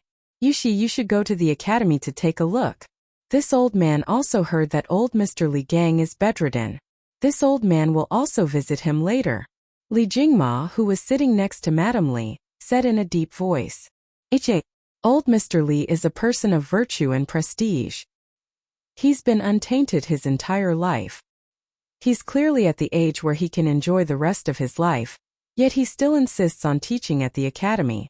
In terms of character, how many people in the world can compare to him? But I didn't expect old Mr. Li to be bedridden after this illness. I don't know if Dr. Sun has a way to cure Mr. Wenji." Hearing this, Mrs. Li sighed with a sad expression. "Father, mother, let's not talk about this for now. The food is getting cold. Hurry up and eat. Come on, you eat too." Han Yushi hurriedly said when she saw that the atmosphere in the room was a little depressing. Lanner nodded heavily and said, Yes, Lanner has to eat more. When Big Brother comes back, he won't be able to carry Lanner anymore. Young girls don't know how to worry. Lanner's heart can only hold beautiful things, but some people and some things can't be beautiful forever. Young madam, you were clearly worried about young master and didn't sleep for the whole night. Why didn't you tell master and madam the truth just now? After the meal, Han Yushi packed up some things and got on the carriage. Under the personal escort of Lu Feng, Lu Yun, and the others, she went to Yanhuang College. As for Father Li, who originally said that he would go to Yunshan to visit Li Gang, he would go later because he was afraid that he would disturb Li Gang's rest. On the way, Xiao He looked at Han Yushi and asked in a low voice. Han Yushi smiled bitterly and said, Xiao He, even if I tell father and mother, what can they do? It will only make them worry. I don't even know where my husband is right now, and with such a big incident happening at the academy, I'm sure Wei Wang and the others must have informed my husband about it via telegraph. Perhaps my husband is currently blocking Wu Jie's path in one of the northern provinces. How can I not worry about him? The carriage suddenly fell into silence. After a long time, Xiaoxi said, Young madam, you said before that young master's martial arts are strong and nothing will happen to him. Besides, His Majesty has sent General Qin and General Cheng to support young master. Young master will definitely be fine. Don't worry. When young master comes back and sees your haggard appearance, he will feel distressed. Yes. Young master loves young madam so much, he will definitely feel distressed. Xiao He hurriedly echoed. After being comforted by the two little girls, Han Yushi felt a little better in her heart. She glanced at the two of them and said, All right. You two don't need to persuade me anymore. Let's go to the academy to take a look. It would be best if we can meet Qin Quebec. He will definitely know about hubby. Han Yushi thought to herself that she must have a telegraph machine at home in the future. This way, when Li Zixuan went out, she would be able to receive news immediately. As for how to use the telegraph machine, she didn't have to worry about it at all. Before she got married last year, Li Zixuan gave her a telegraph machine to use for sending love letters. Therefore, she could be considered one of the first few people in the Tang Empire to use a telegraph machine. Chapter 1560. Reporting. Reporting to the Khan, the Special Service and State Teacher have returned to the grasslands. They are now at the Scarlet Pagoda Division, and will reach the royal court in another hour. In the depths of the grasslands, Mount Yujijin of Qibei was the location of the Eastern Turkic royal court's tents. In the most majestic tent, a Turkic soldier reported respectfully to a middle-aged man sitting at the head of the table. The so-called special service was a kind of official title on the Tujue side. The Book of Zhou, History of the Tujue said, High officials have Yihu, secondary office, secondary office, secondary office, secondary office, all 28 ranks, all of them. However, the new Book of Tang said that the special service was a title for the Khan's descendants and not a noble title. It was not within the 28 ranks. Because the Khan's descendants monopolized this title, there was such a saying. They were in charge of internal affairs, handled diplomatic relations, and often negotiated military and national affairs. In the beginning, the position of secret service was filled by members of the Turkic Kagan family, Ashina family. Because this position required rich political experience, profound knowledge and agile adaptability, it was not the specialty of the Turkic people. Therefore, in the later years it was gradually filled by Sogdians. In the historical records, Taitu was a mistake. In the future, the various ethnic groups in the north continued to use this title, such as the Huigs Diin and the Khitans Taiwan. In the Turkic Khans there was the Yabgu below the Khan. The Yabgu was equivalent to the king of Qin and the duke of the Central Plains and had considerable power. And below the Yabgu was the special service. That middle-aged man had a stocky build and wore a brocade robe. His hair was combed into small braids, and there was a thick beard on his chin. His eyes were as fierce and sharp as a wolf king's, and he was full of power and influence. This man was the current ruler of the Eastern Turkic Khans, Sheli Khan. The state teacher is back? Do you know if they brought back the confidential files of Yanhuang College on this trip? Hearing this, a glint flashed across Shelley's eyes. He leaned forward slightly and looked at the soldier below and asked in a deep voice, Khan, I don't know about this. However, only a little over 1,000 people came back with the state teacher. The soldier looked carefully at Shelley's expression, and then said with a trembling fist and palm salute, What? Only a little more than 1,000 out of 50,000 came back? When he heard these words, Xieli suddenly stood up, his voice also raised by an octave. He walked down from his seat of honor and arrived one zhang in front of that soldier, continuing, "Last night, this Khan even received news that the state preceptor has already obtained the secret dossier from Yanhuang College, that the Sure Secret Service led 50,000 elite wolf riders to receive the state preceptor. Why is it that in the short span of one night, only 1,000 or so of the 50,000 elite are left?" It said that the state preceptor and the special service were ambushed by Li Zishuan at the Longmen Pass of the Great Tang. Later, they were surrounded by the combined forces of the northern provinces of the Great Tang, and were almost completely wiped out. The messenger carefully reported to Xieli. Speaking of which, this kind of messenger soldier was considered a high-risk job. When they delivered bad news, they had to be prepared to be killed by their superiors to vent their anger. Li Zishuan again. A hint of surprise flashed through Xieli's eyes, but then he felt that this result was somewhat illogical. He said with a face of disbelief, "That's not right.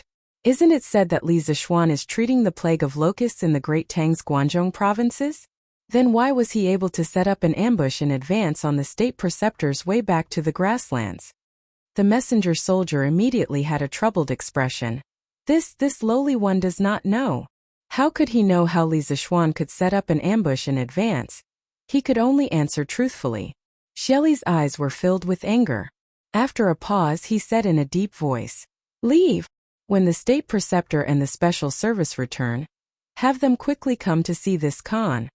Previously, Xieli had wanted to personally welcome Wuxia and Ashina Shi's army's triumphant return. But now that he knew that Wuxia and the others were not triumphant, but fleeing in defeat, how could Xieli still go and welcome them? Right now he even had the heart to kill. That was 40,000 elite wolf riders. Xieli's heart was bleeding. "Yes, Khan." The soldier cupped his fists and left after receiving the order. After the soldier left, Xieli snorted heavily and scolded angrily. "Trash! All of them are trash." A great grandmaster expert and 50,000 elite troops actually fell at the hands of a small Li Zishuan. Could it be that this kid is really the nemesis of our Turks? "Great Khan, calm your anger." Seeing that Xieli was unable to calm down, a middle-aged man in luxurious clothes stepped forward and bowed to Xieli, saying, "Whether it is the state preceptor or the special service, they are both good ministers and fierce generals of our Turks. Although they were defeated in this battle, it is not to the extent of harming their muscles and bones. Moreover, after the state preceptor and the others return and after the great Khan understands the details of this battle, we can then make a decision. Do not create enmity with the state preceptor and the special service because of a moment of anger." This person was Ashina Simo, who had gone to Chang'an to ask Li Er to hand over the Khitan chieftain 2 months ago. Back then, he had also held the position of Eastern Turkic Khagan, but later on, he had taken the initiative to abdicate. In terms of blood relationship, Ashina Simo and Xieli could be considered uncle and nephew. Xieli frowned for a while, feeling that Ashina Simo's words were very reasonable. He could not help but nod, saying, "N. Simo's words are reasonable. Let's see what they say in a while." The inside of the tent quickly fell into silence. About an hour later, a flurry of footsteps came from outside the tent, and a soldier quickly walked in. Bowing, he said, "Reporting to the Great Khan, the state preceptor and the special service request an audience outside the tent." "Let them in." Xieli had long since calmed down, and he expressionlessly nodded. "Yes." The soldier turned around and exited the tent. Not long after, Wuxia, who was wearing a black robe that had already formed a shell, and Ashina Shi, who was wearing a blood-red leather armor, walked into the tent. Together they saluted Xieli. "Greetings, Khan. The state preceptor and the special service may dispense with the formalities." Seeing that the two were covered in blood, Xieli's expression changed slightly, and his tone became somewhat gentler. After the two straightened up, Xieli asked in a low voice, "The special service, this Khan heard that you and the state preceptor were ambushed by Li Zishuan in the Great Tang and suffered heavy casualties. Just what happened? Quickly tell me." Hearing this, Ashina Simo hurriedly bowed and said, "Reporting to the Great Khan, this ambush in the Great Tang was all due to the greed of the state preceptor for advancing prematurely. At that time, I had already met up with the state preceptor at the Great Tang's Horse Dipper Pass, but I learned that the secret files that the state preceptor took from Yanhuang College were snatched by Li Zishuan at the Longmen Pass. At that time, Li Zishuan was already seriously injured by the state preceptor. I was unwilling to give up and wanted to take back those secret files and capture Li Zishuan alive, so I led the army back to the Longmen Pass. My army could have broken through the gates of the Longmen Pass quickly, but spiritual master Lingshu's junior brother suddenly rushed to the battlefield and won some time for the Great Tang's army. After that, Qin Shubao, Chang Yaojian, and the rest of the Great Tang's army arrived with reinforcements and chased after us. Later, outside the Yonghe Pass, my army was besieged by the Great Tang's army. After a narrow escape, the state preceptor and I escaped from the Great Tang and returned to the grasslands. But this time when we entered the Great Tang, my army suffered more than 48,000 casualties, while the Great Tang's army suffered more than 60,000 casualties. I was greedy and rash, causing the army to be besieged by the Great Tang's army and suffer heavy casualties. I am willing to accept all punishment. Ashina sure did not shift the blame and directly took all the blame. In fact, the loss of this war was indeed his fault. However, if he had not been greedy and rash and led the army back to the Longmen Pass, Wuxia would have been the one to take the blame. Because it was Wuxia who lost the secret files of Yanhuang College. If he was not the one to take the blame, who would take the blame? Unfortunately, there were no ifs in this world. It was his greedy and rash advance that caused the army to suffer heavy casualties. Compared to the consequences he caused, Wuxia losing the files of the Great Tang Academy seemed insignificant. Only then did Xieli, who was sitting at the head of the table, understand the general process of this great battle. With a solemn face he said coldly, "So this time when you sneaked into the Tang Empire, not only did you not bring back the secret dossier of Yanhuang Academy, you also lost more than 40,000 elite wolf riders in the Tang Empire and almost got wiped out, right?" If they had obtained the files of the Great Tang Academy and lost more than 40,000 elites, Xieli would have felt better. But now, not only did they not obtain the files, they also lost so many soldiers for nothing. Was this not a double loss?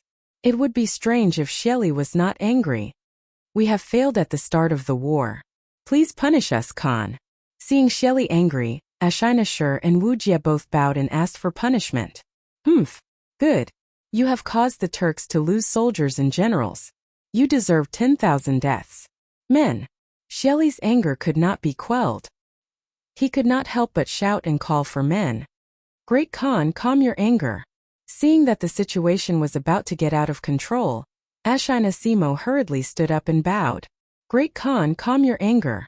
Although the Imperial Advisor and the Sure Secret Service were at fault, they definitely do not deserve death. The Tang Army's casualties in this war are obviously more than ours. Both the Imperial Advisor and the Sure Secret Service have meritorious service. Merits offset demerits. Great Khan, please be lenient with your punishment. Hearing this, Xieli subconsciously wanted to fly into a rage on the spot.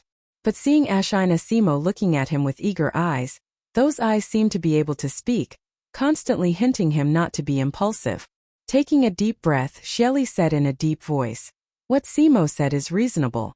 But the two of you can be exempted from death. But more than 40,000 Turkic warriors have been buried in the Great Tang.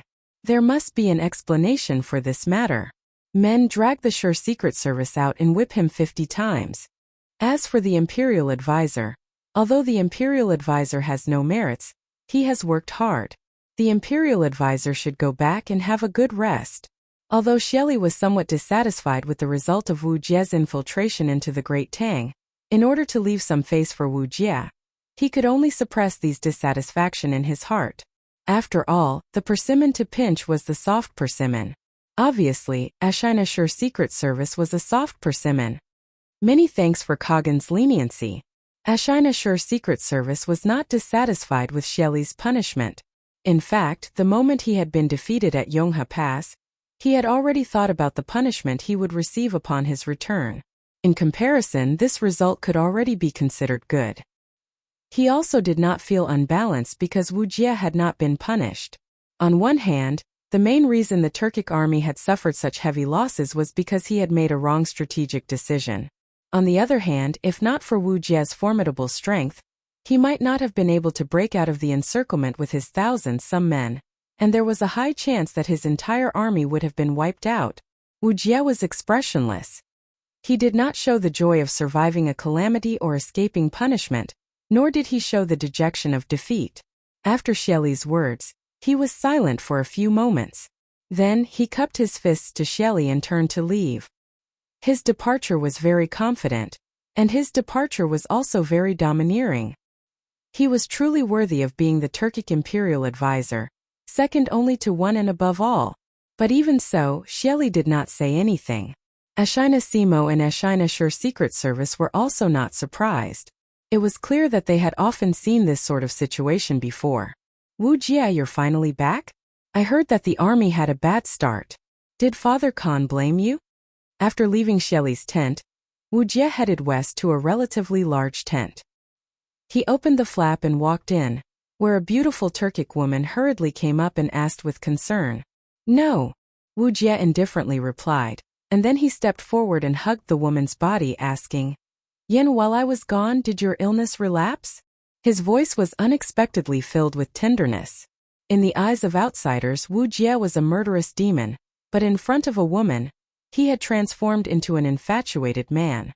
If anyone were to see this scene, their jaws would have dropped to the ground. The woman gently smiled and said, Don't worry, I'm fine. While you were gone, my first time didn't hurt even once. It's just that I often missed you and was very worried about you. I was afraid that you would encounter danger in the Great Tang. Why is there so much blood on your body? Where are you hurt? Does it hurt? I'll have someone call the Kashi shaman. The so-called shaman was the primitive religion of the northern tribes. It originated from a very early time, and in the matriarchal society it was already very developed and mature. Shamans were almost all clan leaders, and the deified Queen Mother of the West was both a shaman and a tribal chief. Historians did not use the term shaman, but only referred to them as Wu. In the Xiongnu era, shamans played a certain role in politics and military affairs. In any war or other indecisive matters, the final decision was made by shamans. The shamans of the northern tribes were very different from the Wu of the Central Plains. Shamans needed to have a lot of common sense and knowledge to be able to expel diseases, to be able to observe the development of things, to predict the future, and to predict good and bad luck. Yener, don't worry, this blood isn't mine. Wuxia looked at the thick layer of blood on his body and hurriedly comforted the woman. The woman breathed a sigh of relief, but then she frowned and worriedly asked, So much blood, did you encounter danger in the Great Tang? It's not dangerous. No one in the Great Tang can hurt me. Wuxia's lips curled into a smile, and then he lifted the black hood on his head, intending to take off his blood-stained robe. But as soon as he lifted the hood, his face hidden in the darkness was revealed. It was a resolute and thin face, not very handsome but very pleasing to the eye. On the right side of his cheek, there was a very terrifying scar, as if it had been burned by fire. It was a shocking sight. Oh! Chapter 1561. Yener, I saw a girl in the Central Plains, and the jade bracelet she was wearing was exactly the same as yours. Inside the tent, Wuxia took off his blood-stained black robe and casually placed it on the table next to him. He then sat down across from the Turkic woman, his upper body bared, and suddenly said, because of his years of cultivation, Wuxia's muscles were well proportioned and there were some large and small scars all over his body, but these were all old injuries, at least 10 years old. In other words, in the past 10 years he had barely suffered any injuries. Previously, in the Dragon Gate Pass, Wuxia had fought with Xianqing, and Xianqing's 9 Taishan sword 7th style had only caused Wuxia to suffer some internal injuries. Wuxia's words caused the Turk woman opposite him to be stunned for a moment, and then her expression changed as she looked at Wuxia with a complicated expression and asked, You said you saw a girl in the Great Tang who was also wearing a blue carp bracelet? After saying that, the woman took off the jade bracelet on her wrist. The jade bracelet was sparkling and translucent, with a faint green color, like a clear lake. What was amazing was that there were 3 cyan patterns on the inside of the bracelet. These patterns had a very regular shape. At first glance it looked like there were 3 cyan fish swimming inside the bracelet. It was really vivid and unimaginable. Priceless. This jade bracelet could be called priceless. That's right. Exactly the same. Wu Jie stared at the beautiful woman in front of him and said word by word. After hearing Wu Jie's affirmation, the woman's expression changed several times before returning to normal a moment later. Brushing her hair back from her forehead, she pretended to be calm and said, "How could there be such a coincidence in this world? Wu Jie, what was that little girl's name?" After asking this question, a trace of hope flashed across the woman's eyes, but she quickly concealed it. Wu Jie shook his head and said, "I don't know. At that time, I only heard someone call her Little Yu.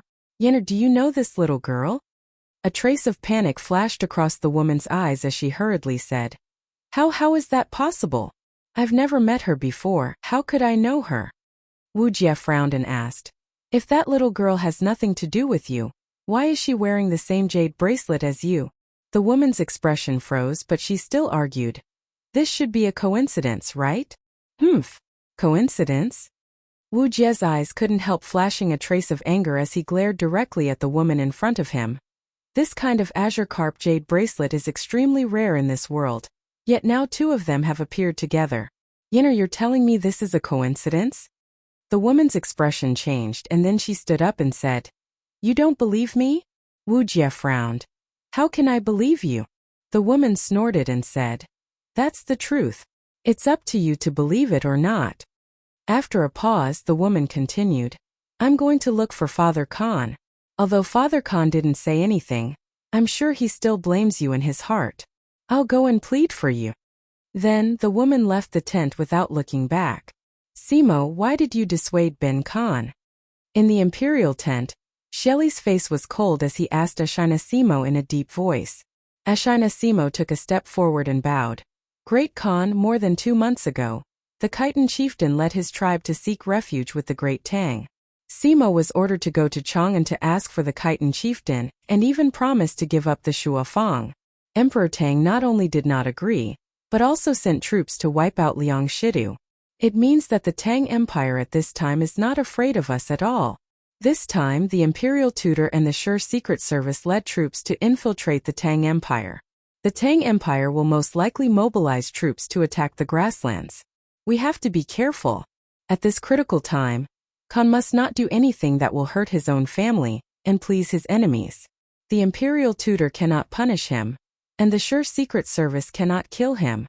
I ask Khan to consider the bigger picture." Shelley's eyes flashed as he looked at Simo and said thoughtfully, "You mean Li Shimin might mobilize troops to attack the grasslands?" Ashina Simo nodded and said, "Replying to Khan, it's very likely." "Gee, what a joke." Hearing that, Shelley sneered and said, "Not to mention that this Khan has millions of bowstring control warriors, merely in this boundless prairie.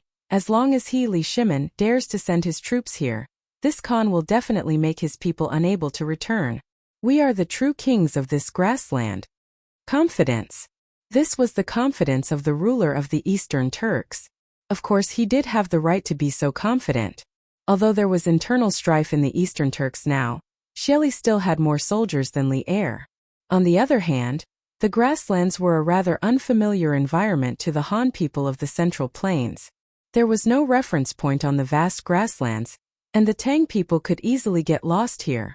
Therefore, in this away battle situation, Shelley could be said to have taken advantage of the right time, the right place, and the right people. His chances of winning were infinitely high. But Ashina Simo did not think so. Seeing that Shelley did not listen to him, he frowned and said with a worried expression, "Khan, 3 years ago, you took advantage of Li Shimin's unstable throne to attack the Tang Empire and directly sent troops to the capital of the Tang Empire. Then, Khan signed an alliance with the Tang Emperor and emptied the treasury of Chang, and returning happily. Although this action caused great trouble for Li Shimin, who had just ascended the throne, do you know that in these few years, the Tang Empire is no longer the Tang Empire that we can bully and humiliate? In June last year, the Tang Empire sent a fleet down south. They exchanged millions of caddies of grain and countless rare treasures in the small Nanyang countries. The treasury of Chang, and that we emptied, was once again filled up. Therefore, this year's locust plague in the Guangzhou region of the Tang Empire will not hurt the foundation of the Tang Empire. In other words, as long as the Tang Emperor is willing, the Tang Empire is fully capable of organizing hundreds of thousands of troops to attack the grasslands. Although the grasslands are vast and many Tang soldiers are not familiar with the environment of the grasslands, don't forget that when the time comes, Li Zishuan is likely to be in the Tang army. And Li Zishuan's master, spiritual master Lingxiu, not only killed more than 200 of our elite wolf cavalry in the Yin Mountains, he also traveled the grasslands alone. It's hard to guarantee that he did not leave some map for Li Zishuan. When the time comes, with Li Zishuan leading the way for the Tang army, our advantage on the grasslands will no longer exist.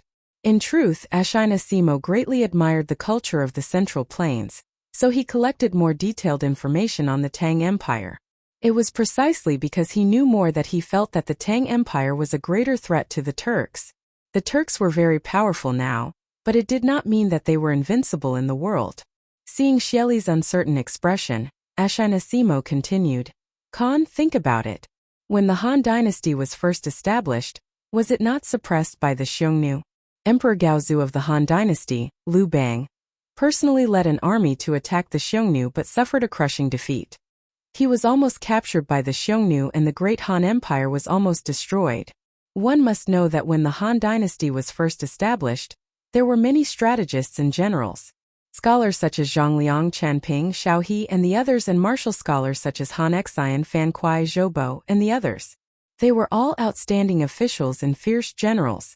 But in the end it was clear that the Xiongnu were strong and the Han dynasty was weak. It was not until Liu Bang's grandson, Emperor Wu of Han, Liu Che, sent Wei Qing and Hua Tsubing to the west to attack the Xiongnu that the Xiongnu's strength and vitality were completely defeated. In the future, they were slowly unable to contend with the Han Empire. Simo felt that the current Eastern Turks were like the Xiongnu of the past. They were extremely powerful in the early stages, but once we let down our guard and allow the Central Plains to recuperate, we will definitely follow in the footsteps of the Xiongnu. In the early stages of the Han Empire's establishment, after the siege of Baideng, Liu Bang had no choice but to marry the Xiongnu. But after only a few decades, the great Han Empire's army was able to kill their way to the Heshi corridor and kill the Xiongnu like stray dogs. This shows that the Central Plains dynasty has an extremely powerful spirit of revival and recovery. We cannot ignore this.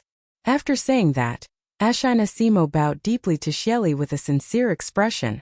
In fact, his analysis was definitely not wrong. The Eastern Turks were indeed extremely powerful in the early stages. For example, when the Tang dynasty was first established, it was also suppressed by the Turks everywhere. There were even rumors that Li Yuan borrowed the Turks' military strength to rebel against the Sui dynasty and attack Cheng. There were also rumors that Li Yuan purposely submitted to the Turks temporarily to obtain the peace of the northern borders and not be attacked from both sides. The rumors might not be true, but it was enough to show how powerful the Turks were at that time. However, even if the Turks were extremely powerful, they were not absolutely invincible. As the saying goes, when one reaches the peak, there will be a decline. Since this year, the internal strife of the Turks had intensified, and there were more and more tribal leaders who were unwilling to listen to Xieli's orders. The Khitan chieftain was a classic example, and the Turks' little Khan, Tuli Khan, was the most typical representative of the forces opposing Xieli. In truth, the incomparably powerful Eastern Turks were already in danger. After hearing Ashina Simo's heartfelt advice, Xieli's expression finally turned serious. He stood up, his hands behind his back, and his brows furrowed as he paced around the tent. After a while, his eyes were like lightning as he looked at Ashina Simo and said, Simo, what you said just now is not without reason. The Great Tang is developing too quickly, humph. If this Khan had known earlier, he would have directly attacked Chang and killed Li Shimin. Then, today's calamity would not have occurred. These words were not wrong. Back then there was a great opportunity in front of Xieli, but Xieli did not cherish it, giving Li Er and the Great Tang a precious chance to recuperate. Now the Great Tang's national strength was rising with each passing day, and it was no longer something that Xieli could casually control. If this continued, what awaited the Turks was only destruction.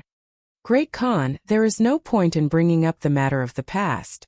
The urgent matter at hand is to think of a plan to deal with the Tang army, Ashina Simo sternly said. Xieli nodded and said, You are right. Pass down the order, all the Yabgu special agents, Berg, and all the tribal chiefs are to come to the tent for a meeting this afternoon. Yes, Great Khan. Seeing that Xieli finally took the Great Tang seriously, Ashina Simo could not help but breathe a sigh of relief. At least, his persuasion was not in vain. Reporting to Khan, Princess Shu Yen requests an audience. At this moment, a Turk soldier entered the tent and bowed to report. A trace of gentleness appeared on Xieli's face. He smiled and said, "Quickly let Yenner in." Yes. The soldier received the order and left. Ashina Simo bowed and said, "Since that is the case, Simo will take his leave." He could almost guess why Princess Ashina Simo came to find Xieli. He did not want to get involved in Xieli's family matters, so he directly and cleverly asked to take his leave. Go." Xieli nodded and said, "Madam, we have arrived at the academy." Along the way, Han Yushi and the others finally arrived at the Yanhuang Academy, after listening to the sound of rolling wheels. After the carriage heard the news, Lu Yun stood guard by the side with his saber while Lu Feng shouted into the carriage to remind them, "Don't look at how Xiao He and Xiao Shi addressed Han Yushi as young madam." That was because these two girls had followed Li Zixuan for a long time. They had always called him young master, young master. Wasn't this young master's wife called young madam? But Lu Feng and his brother were different. They followed Li Zixuan for less than half a year, and usually called Li Zixuan Marquis. And Han Yushi was naturally Madame Marquis. Han Yushi responded, and then jumped off the carriage with the two maidservants. Then she looked at the magnificent academy. Han Yushi felt something in her heart. She thought to herself that the academy was still the same academy from before, but some of the people from back then were no longer in the academy. Leave the carriage here. Let's go directly to Dr. Sun's courtyard to visit teacher Wenji. After recovering from her contemplation, Han Yushi instructed softly. Yes, madam. Lu Feng cupped his fist and accepted the order. Some of the guards of the House of Marquis went to the front to open the way, and some followed behind Han Yushi in case of any accidents. After Wuxia attacked the academy, the guards of the House of Marquis attached great importance to the safety of Li Zixuan's family. After a while, Han Yushi came to the small courtyard where Sun Simiao was. Coincidentally, Sun Simiao didn't go to the Tang Alliance Medical Center to be on duty today. Instead, he stayed in the courtyard and gave Li Gang acupuncture and qi to extend his life. Li Gang was at the end of his life. "Young madam, please wait for a moment. Master is performing acupuncture on teacher Wenji." Hearing the movement outside the courtyard, the fairy doctor hurriedly greeted and said softly. Han Yushi glanced at the courtyard in surprise and then asked, "Dr. Sun didn't go to the clinic for consultation today?" Who shook her head and said, "Teacher Wenji's condition has worsened. Master can't leave, so he asked for leave from the medical center, and let Dr. Wang and Dr. Qin treat him. Master plans to stabilize teacher Wenji's condition first, then go to the medical center to treat other patients." Hearing this, Han Yushi's face turned pale and asked with sadness in her eyes, "What? Teacher Wenji's condition has worsened? How is the old man now? Does Dr. Sun have a way to stabilize teacher Wenji's condition? Do your best and leave it to fate." Who was about to answer, but Sun Simiao had already walked out of the room. The old Taoist stroked his beard and sighed. Chapter 1562. Dr. Sun. Seeing Sun Simiao come out, Han Yushi quickly went up to him. "Master, you're out?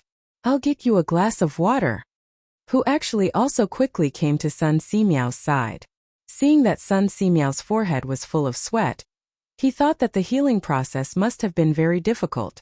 Who actually quickly ran into the house and brought water and a towel for Sun Simiao.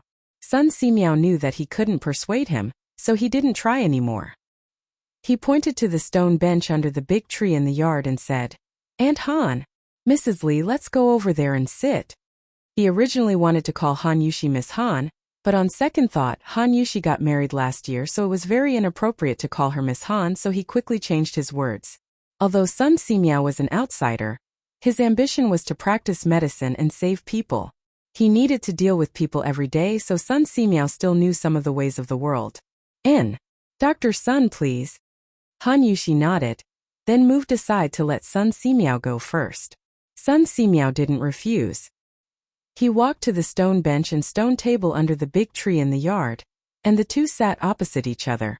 As soon as they sat down, Han Yushi couldn't wait to ask, Dr. Sun, how is Mr. Wanji's condition?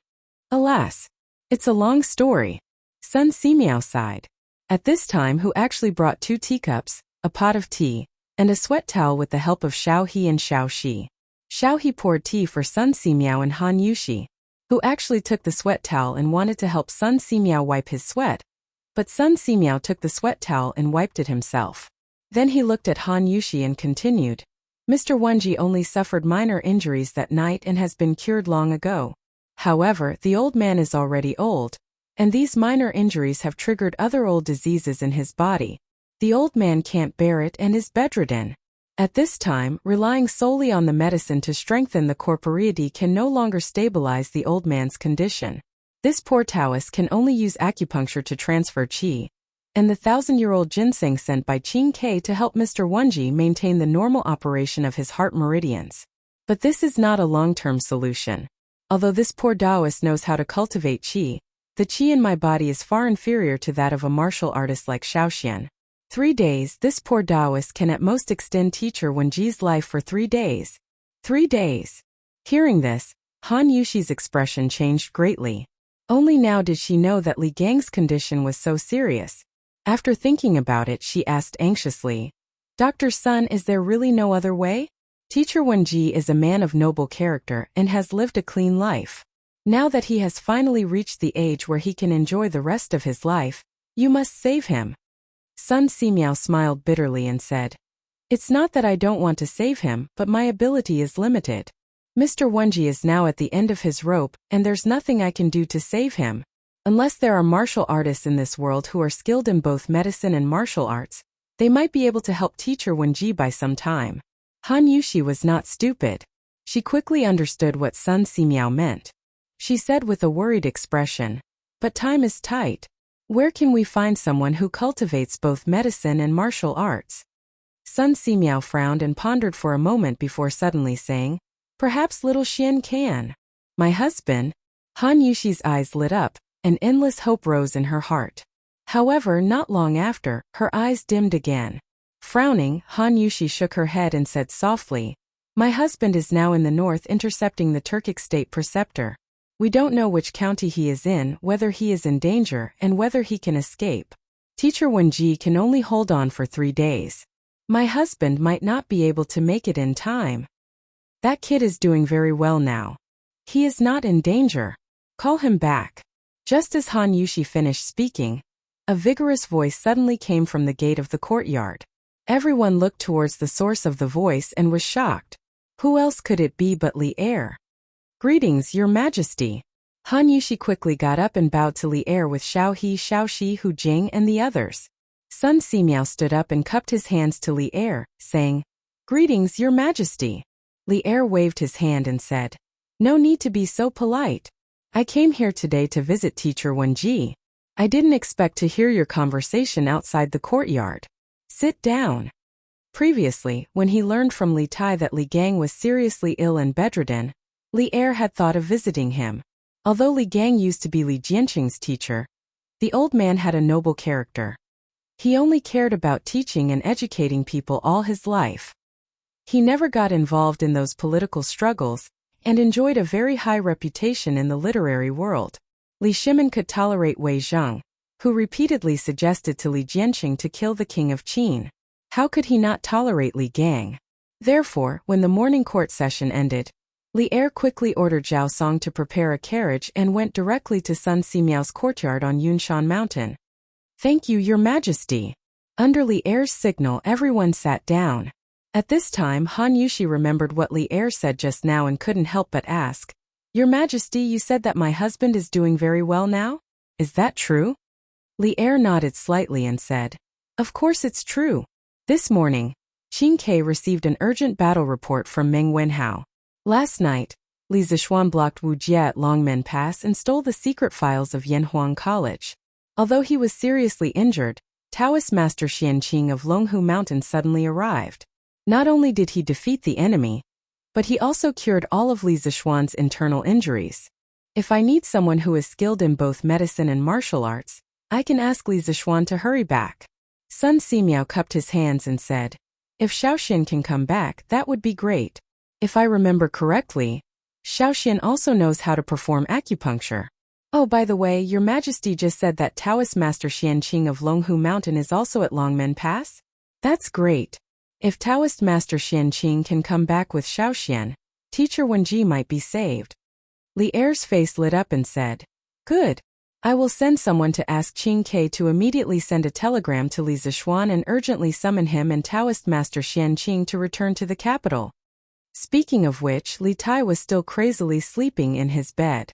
In the wee hours of the morning, he was waiting for news from the front line and almost fainted.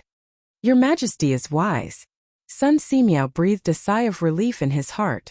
It wasn't that his medical skills weren't good, but that Li Gang was now at the end of his life.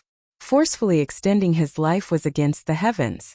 Sun Simiao's medical skills were indisputable, but sometimes medical skills weren't omnipotent. I will go and see Teacher Wenji. After handing over the matter to the eunuch beside him, Li Er stood up and said, Chapter 1563. Young Martial Uncle, I remember you started your closed-door training last year. You suddenly came down the mountain this time.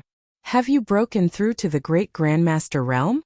After a simple breakfast in Longmen Pass, Li Zishuan followed Xianqing to stroll among the tents and check if there were any severely injured sergeants who needed help.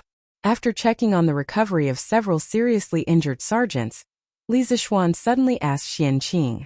Speaking of which, ever since he recovered from his injuries last night, he had been busy treating the wounds of the heavily injured soldiers in the barracks until dawn. If it wasn't for the military doctor that Hong Wenxing had sent someone to invite over, he would have been busy until now. After that, he went back to the corner tower and slept for more than 2 hours. But even so, Li Zishuan didn't feel sleepy at all.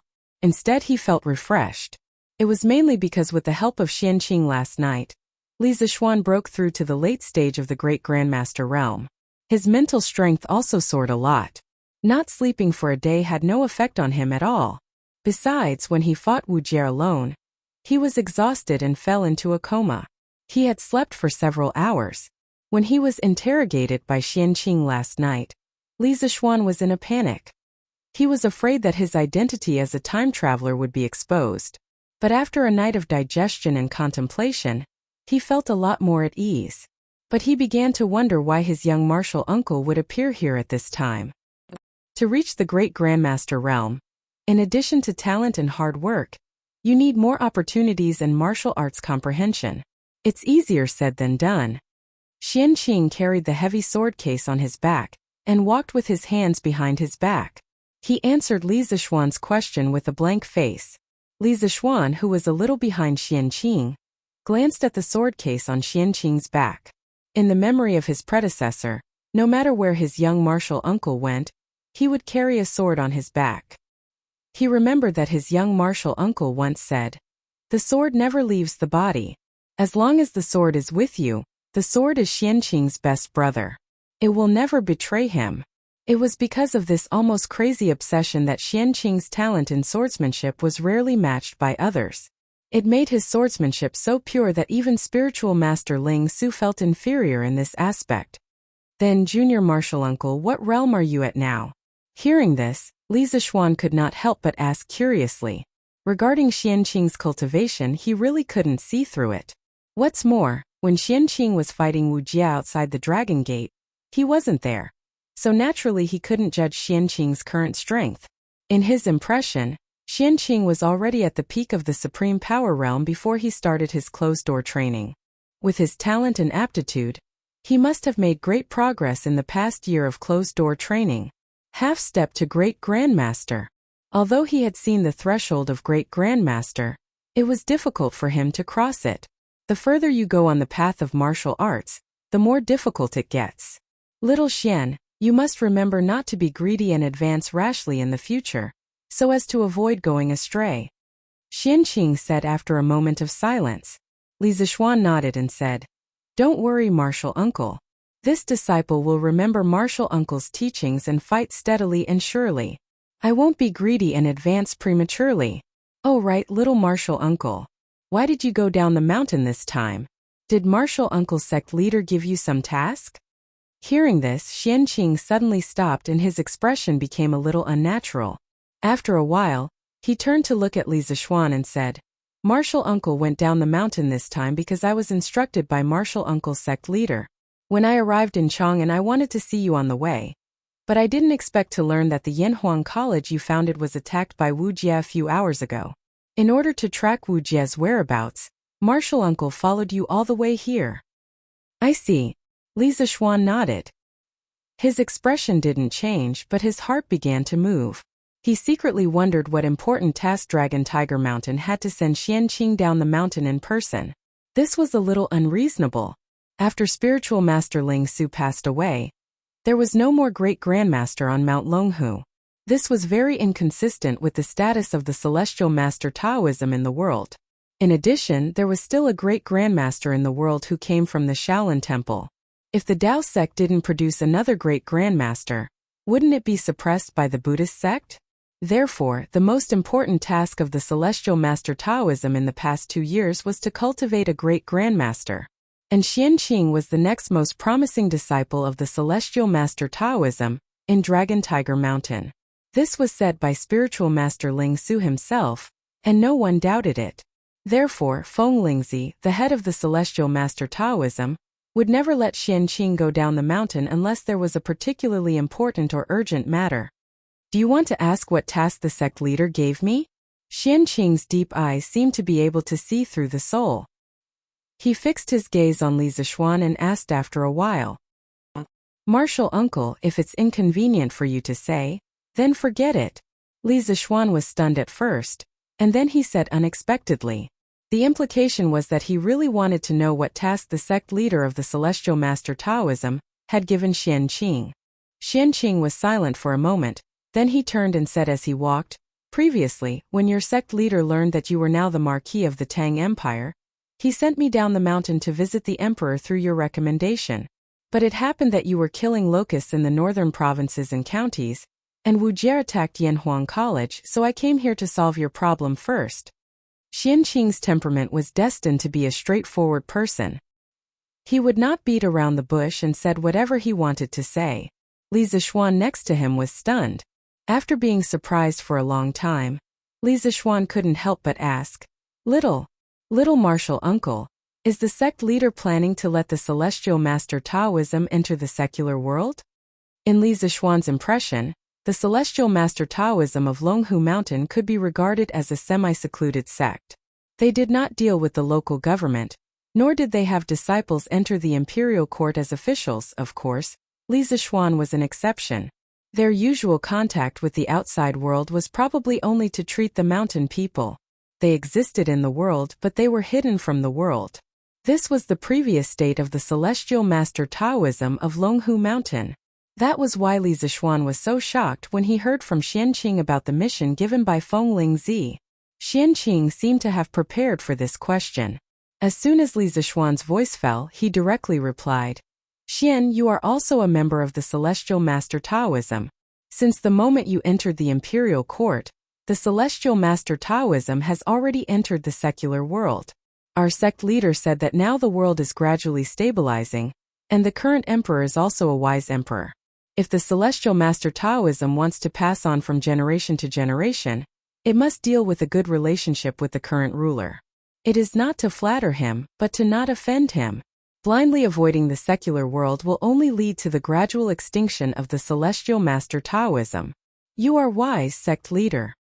Hearing this, Li Zishuan could not help but give a thumbs up and said, "Although there are still wolves around the Tang Empire, the current emperor is working hard to govern the country. The strength of the Tang Empire is getting stronger day by day. This is something that everyone can feel. If Taoism wants to pass on for a long time, it should not hide from the secular world. Only when the world knows the positive role of Taoism in the Tang Empire, will there be a steady stream of people who want to cultivate Taoism. Taoism is like this, and so is the celestial master Taoism of Longhu Mountain. In the next 10 or 20 years, the Tang Empire will undergo earth-shaking changes and become unprecedentedly powerful. For the celestial master Taoism, there are only 2 choices. One is to follow the trend of the times and make some changes in time to lead Taoism to become more prosperous and strong. The other is to completely hide from the secular world. After 10 or 20 years, the world will forget about the Celestial Master Taoism, and then there will be no Celestial Master Taoism in the world. Besides, if the Celestial Master Taoism cultivates in seclusion, what is the difference between it and those Buddhist monks who only know how to eat vegetarian food, chant Buddhist scriptures, burn incense, and knock on wooden fish? Sect Master Martial Uncle's decision is undoubtedly a very wise one. As a member of Taoism, Li Zixuan naturally wanted to see Taoism become more and more prosperous and strong. In addition, Taoism was a local sect in the Central Plains. He did not want Taoism to be completely suppressed by Buddhism. Compared with the Buddhist monks who only ate vegetarian food and chanted Buddhist scriptures and did not work, he preferred Taoism's way of cultivating in seclusion. He felt that the seclusion of the Celestial Master Taoism in Longhu Mountain was very inappropriate. Xianqing nodded frequently. Suddenly, he looked at Li Zixuan strangely and said, "Xiaoxian, I didn't expect that after leaving the mountain for more than a year, you would see things more deeply than before. When you were in Longhu Mountain, you were still a simple and honest boy who only knew how to cultivate." Li Zixuan was shocked. He secretly thought that he was too smart. He had to restrain himself to prevent Xianqing from discovering his identity. But he did not know that Xianqing did not intend to investigate his abnormal behavior for a long time.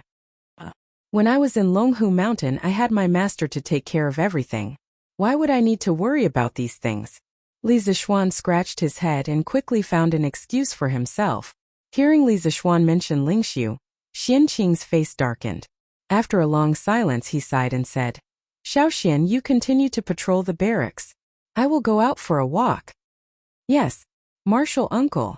Li Zixuan knew that he had accidentally touched a sore spot in Xianqing's heart. In his memory, Xianqing and Lingxiu were brothers in name, but in fact they were master and disciple. Xianqing entered the sect late. Not long after he entered the sect, the previous first elder of Longhu Mountain, who was Xianqing and Lingxiu's master, passed away. Therefore, whenever Xianqing had any problems in martial arts, he would go to spiritual master Lingxiu for help. It could be said that most of Xianqing's martial arts were taught by spiritual master Lingxiu. Later, Li Zixuan was brought back to the Celestial Master sect by spiritual master Lingxiu and became his last disciple. Xianqing changed and became Li Zixuan's martial uncle. Because they were from the same sect, Xianqing usually took care of Li Zixuan. The relationship between the two was quite good. Chapter 1564. On the night of the attack on Yanhuang College, Li Zixuan learned of the general situation and immediately asked Li Tai about Li Gang's injuries. At the time, Li Tai said that Li Gang had only suffered some minor injuries and that his body was fine.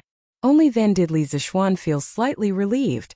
Later on, Li Tai asked Li Zixuan to send an imperial edict via telegram, allowing Li Zixuan to mobilize the soldiers of the northern provinces and counties, setting up ambushes at the main passes to prevent Wuxia from escaping the Great Tang.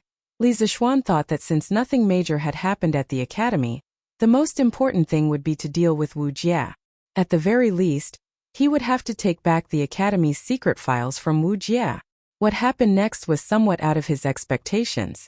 Firstly, Wuxia only used a little more than a day to rush from Lantian County to Dragon Gate Pass. At that time, Li Zixuan had just taken over the security of Dragon Gate Pass with an army of 10,000. From the time he was stationed there to the first battle between the two sides, only a few hours had passed. Wujia's speed caught Li Zixuan off guard. Second, Su Tingda had led 10,000 soldiers from Bingzhou's Jichong House to Yanmen Pass. Many of the soldiers hadn't even had time to rest before Yanmen Pass was attacked by Ashina Shirer's 50,000 elite wolf cavalry. Their numbers were inferior to that of the Turks, and coupled with the haste of the battle, the defenders of Yanmen Pass were quickly routed. As a result, Ashina Shirer's army didn't have to spend much time to enter the Great Tang's territory. These two unexpected events had almost caused Longmen Pass to fall, and even caused the Yanhuang College's files to almost fall back into Wujia's hands. Fortunately, Shui Rengue and Xianqing had stepped in at the critical moment to help, and Wang Renbiao's 30,000 Qizhou soldiers had also arrived. Last night, when Li Zixuan woke up from his coma and learned of what had happened at Longmen Pass, he couldn't help but sigh in his heart. Could this be the protagonist of Heaven's Blessing? Little Xian, His Highness King of Wei probably replied to you like that because he didn't want you to be distracted while dealing with Wuxia in the north. Don't blame him. Li Zishuan found it difficult to accept this sudden news. Right at this moment, Qin Chong walked over from somewhere and said in a low voice, "Before the army left, this old man made a trip to Yanhuang College. According to Mr. Kong Gue, Mr. Wenji's condition is indeed very serious. Now that the matter here has been settled, little Xian, you should quickly return to Cloud Mountain to take a look." Li Zishuan's expression was a little sluggish as he nodded and said, "Yes, Uncle Qin. I'll pack my luggage and hurry back to Cloud Mountain." Li Gang's serious illness was a huge blow to Li Zishuan. According to the original history, Li Gang died 5 years after Zheng Guan, which meant that Li Gang still had at least 3 years to live. But now, because he had temporarily handed the academy over to Li Gang, Cloud Mountain had coincidentally been attacked by Wuxia, causing Li Gang to be injured and bedridden. His life could even be at risk at any time. If not for Sun Simiao's superb medical skills, Li Gang would have already passed away. Li Zishuan couldn't help but sigh. He had changed history, but he had also changed the fate of many people. For example, Su Tingda and the 10,000 Tang soldiers who died at Yanmen Pass.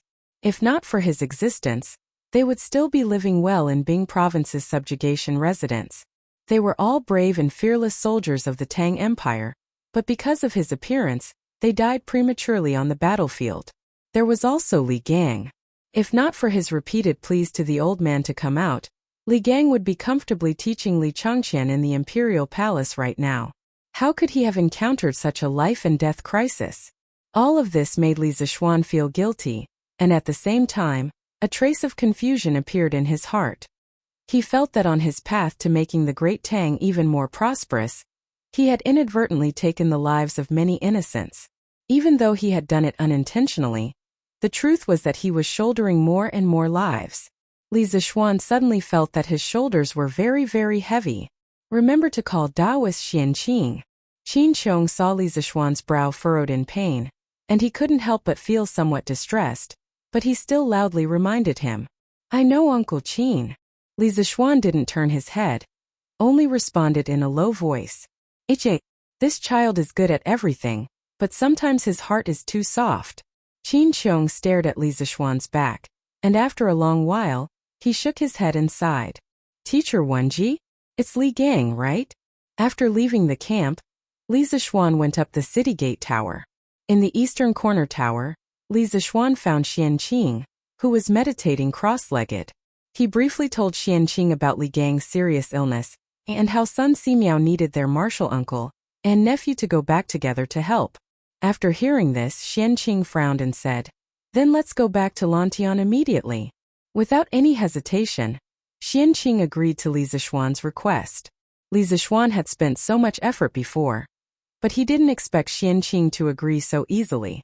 Li Zishuan couldn't get used to this super-efficient communication method, so he was a little confused at this moment. "What are you waiting for? You and I quickly pack our luggage and go back to Lantian." Seeing Li Zishuan standing there in a daze, Xianqing couldn't help but frown and urge him. "Yes, little martial uncle." Li Zishuan came back to his senses and hurriedly cupped his hands in obeisance. He couldn't help but think in his heart, little martial uncle's personality really hasn't changed. Not only is he a man of few words, but he is also swift and decisive. He is simply a model of doing more and talking less. The bosses of modern big companies must like a real person like little martial uncle. In fact, in Xianqing's opinion, Li Gang had been the imperial tutor of 2 princes and had a good reputation among the scholars. Now that he was injured and even bedridden because of Li Zishuan's Yanhuang College, he, as his martial uncle, had to go and help no matter what. Besides, the purpose of his trip down the mountain this time was to visit Li Heir in the imperial palace. Tracking Wuxia was just a side quest he had issued for himself. Now that the side quest had been completed, it was time for him to return to the main quest. "Little Xian Taoist Xianqing, where are you going?" Martial uncle and nephew had finished packing their luggage and had just brought their mounts from the stables when they met Wang Renbiao. Wang Renbiao saw that Li Zishuan and Xianqing were both carrying a bag and couldn't help but ask. There was another person behind him, and that was Lung Yuyao. Seeing that the person who came was Wang Renbiao, Li Zixuan couldn't help but be startled. Then he felt ashamed. If it wasn't for Wang Renbiao leading the army in time yesterday, it was unknown whether or not Longmen Pass could be completely defended. Wang Renbiao was willing to take the risk of being suspected by his superiors and lead the army of Qizhou to support Longmen Pass 2 or 3 times. Li Zixuan didn't even have time to thank him, and almost directly returned to Lantian County without saying anything. He really didn't do it properly and felt sorry for Wang Renbiao's deep friendship. It's Renbiao. You've come at the right time. I have something to tell you. Li Zixuan coughed awkwardly and then shamelessly said with some apology, I just received news from Qingke that teacher Wenji suffered some minor injuries in order to protect the academy that night. Due to his old age, he was bedridden and now his life is in danger. As the Yamacho of Yanhuang College and my youngest martial uncle is quite proficient in medical skills, we must return to Yunshan as soon as possible to save teacher Wenji's life. Wang Renbiao was shocked when he heard that. His expression was serious and he said with some worry, Is there such a thing? Teacher Wenji is an upright person and has always been clean as an official. As a teacher, he has noble character and unquestionable integrity. He is one of the people I admire the most in my life. Since this is the case, little Xian, you and Taoist Xianqing should return to Yunshan as soon as possible. As for Longmen Pass, General Qin and I will take care of the aftermath. You don't have to worry. Li Zixuan heaved a sigh of relief and then said with a guilty expression, Renbiao, you led the army from hundreds of miles away to help us. As your brother, I wanted to host a banquet and drink with you to express my gratitude. However, now that teacher Wenji. Little Xian, you don't have to say any more. Wang Renbiao did not let Li Zixuan continue. Instead, he interrupted him. Little Xian, you and I are brothers. There's no need for formalities between us. Whether it's wine or food, they are all just external things. Since we are brothers, why should we care about such formalities? After such a big thing happened at Yunshan, you should indeed return to the academy. How can I not understand this? You can go with peace of mind. If it weren't for the fact that I can't leave here, I would also want to go back to Yunshan with you to visit teacher Wenji. Thank you for your understanding, Renbiao.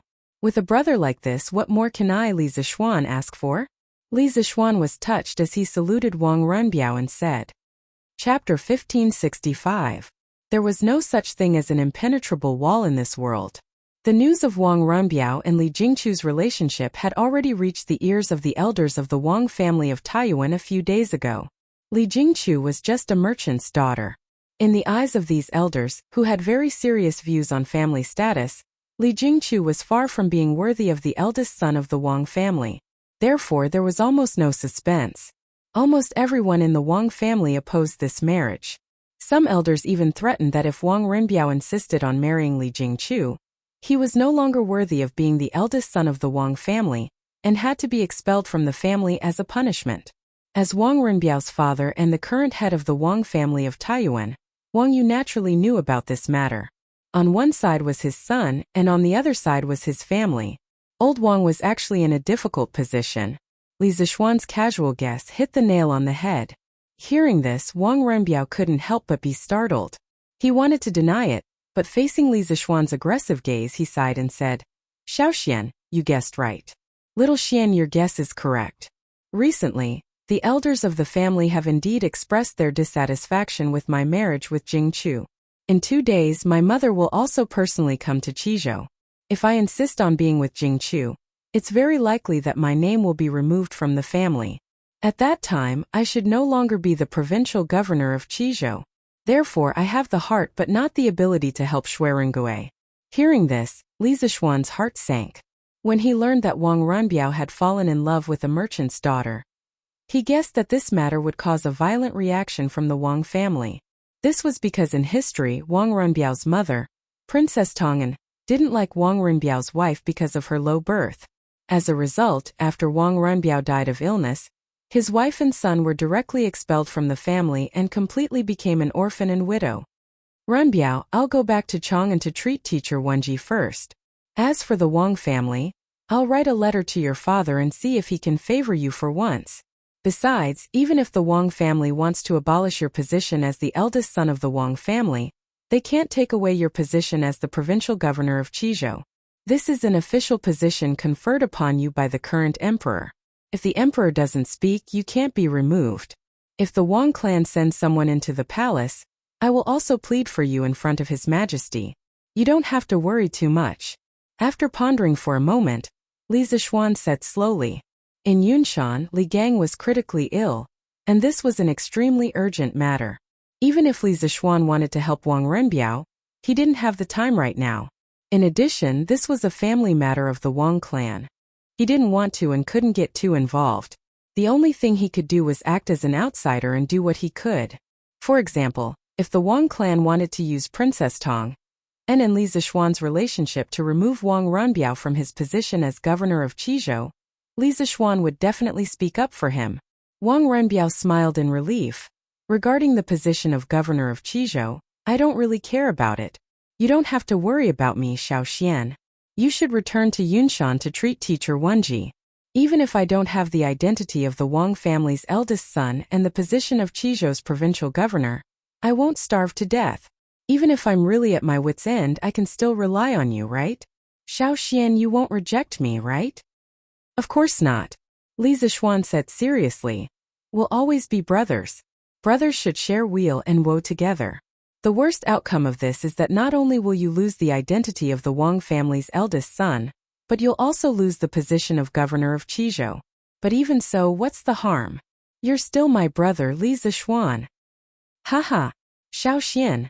I'm already satisfied with your words. Wang Renbiao couldn't help but smile. Then he looked at the sun and said seriously to Li Zixuan, Xiao Xian, teacher Wenji's condition is still more important. It's almost 9 in the morning. You should leave as soon as possible. Li Zixuan nodded and cupped his hands in farewell. All right. Renbiao, we'll meet again. We'll meet again. Wang Renbiao cupped his hands and said indifferently. Li Zixuan and Xianqing got on their horses and left Longmen Pass, heading south. Giddy up. Giddy up. Whitey, faster. Faster. On the official road from Jiangzhou to Chang'an, 2 men were galloping on horseback. The man in front was slightly younger. He was handsome and tall. As the horse was galloping, his hair was pulled back by the wind. The man in the back was slightly older. He was in his 20s or 30s. Although he was handsome, the expression on his face was rather cold.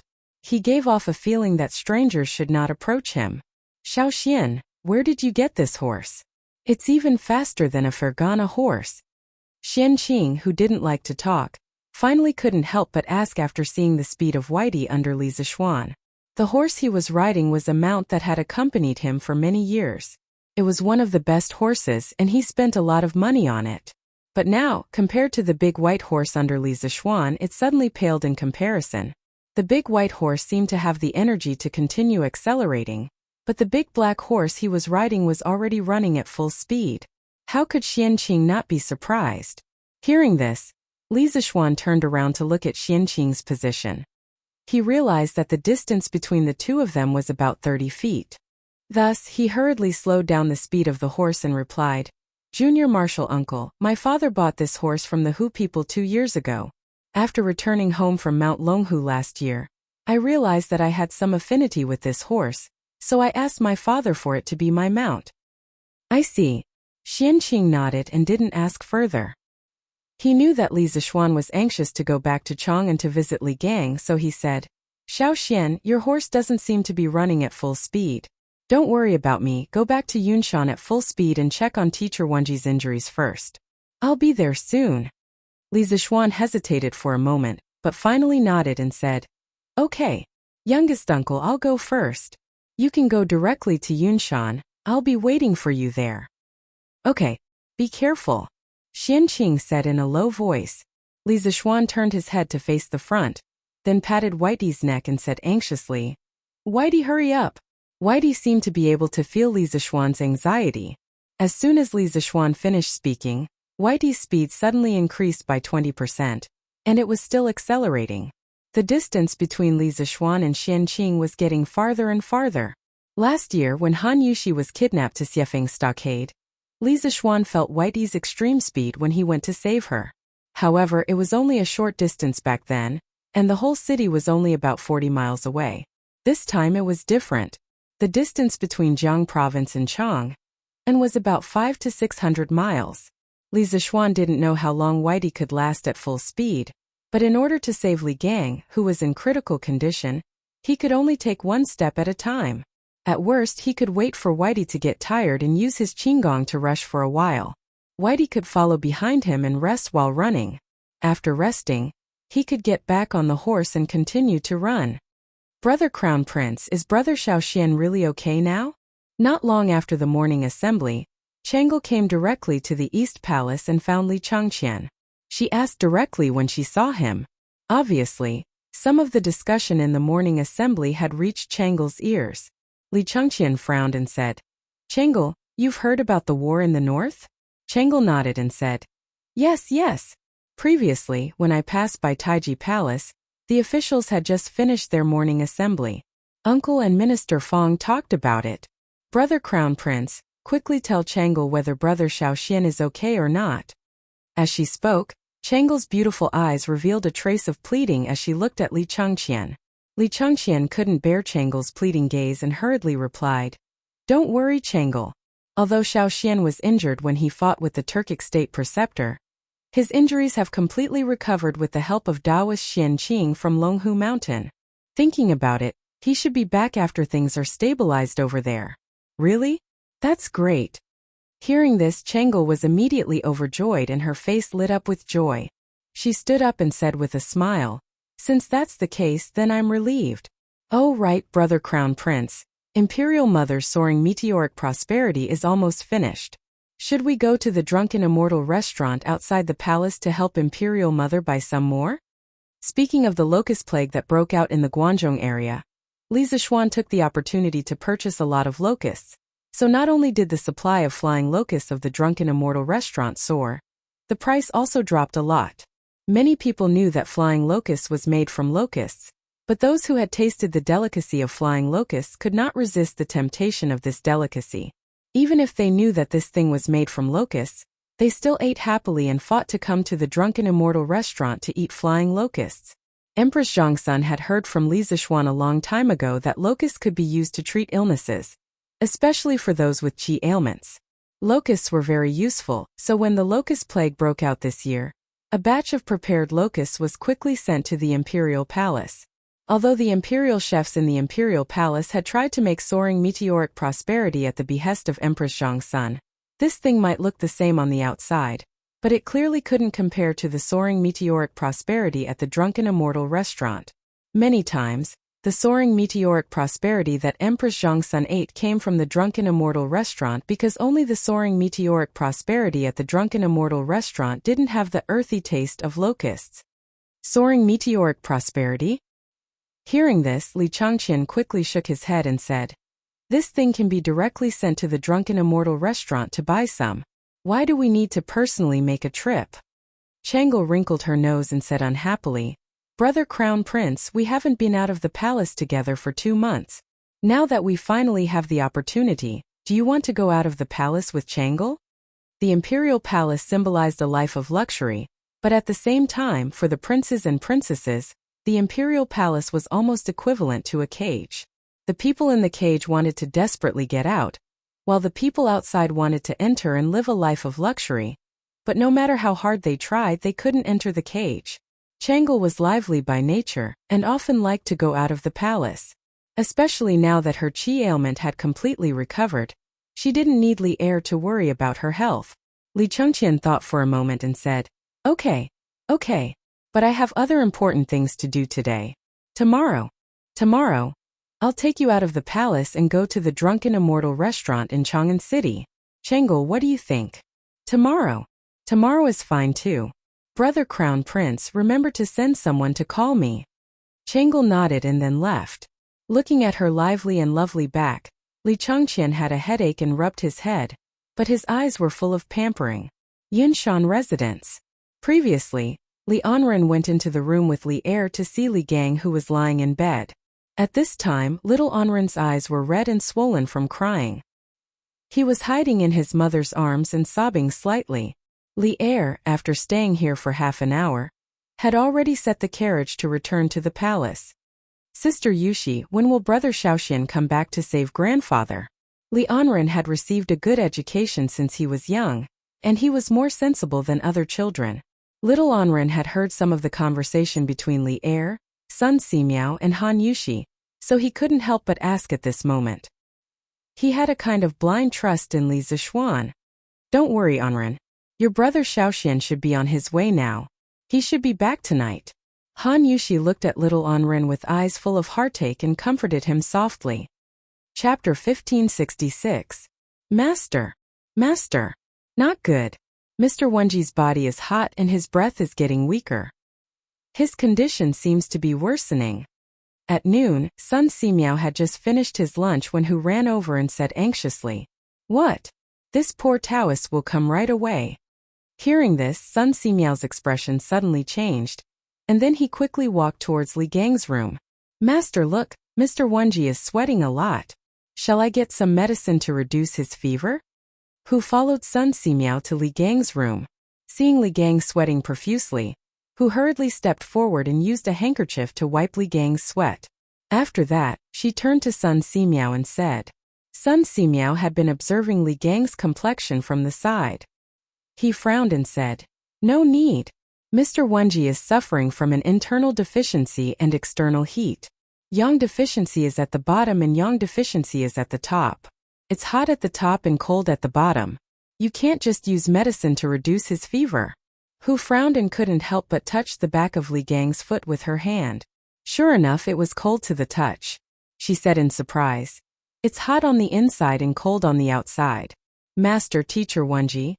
Speaking of this, she couldn't say the rest of her words, and a trace of deep sadness flashed in her eyes.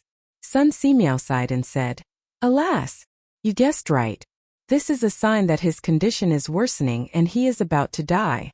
The remaining life source in Mr. Wenji's body is rapidly dissipating to maintain the circulation of life. Actually, you go out first. Master is going to perform acupuncture for Mr. Wenji." Hu looked at the tired Sun Simiao with tears in her eyes. She shook her head and said, "No, Master. You haven't slept since last night and have been performing acupuncture for Mr. Wenji. If this goes on, you will definitely be exhausted." Sun Simiao said with a serious face, "Actually, saving the dying and healing the injured is the duty of us doctors. It is also the integrity that all doctors in the world have to practice for their whole lives. If I am afraid of difficulties and don't save people, how can this poor Taoist be worthy of the title of divine doctor? How can I face the hundreds of teachers and students on Yunshan? Quickly go and get the golden needles. Don't delay Teacher Wenji's treatment." Hu actually looked at Sun Simiao, who had a haggard face and white hair but a resolute gaze. Endless respect grew in her heart. She knew that Sun Simiao could not be persuaded at this time, so she nodded and replied, "Yes, Master." After saying that, Hu turned around and left. Soon, she returned to the room with an exquisite wooden box in her hands. She handed it to Sun Simiao and said, "Master, your golden needle." "Yes. How dare you leave first? Close the door and don't let anyone disturb us." Sun Simiao took the wooden box and instructed, "Yes, Master." Who actually wanted to stay and help, but she had never practiced internal martial arts. Naturally, there was no true qi in her body. Staying here would not help at all. It was better to go out and help Sun Simiao, because Sun Simiao could not be disturbed when he was performing acupuncture. "Brother Wenji, hang in there. Little Xian will be back soon." In the room, Sun Simiao looked at Li Gang, who was lying on the bed with his eyes closed and a haggard face. He sighed worriedly and said, only a few days had passed, but Li Gang looked as if he had aged a few years. It was said that illness came like a landslide.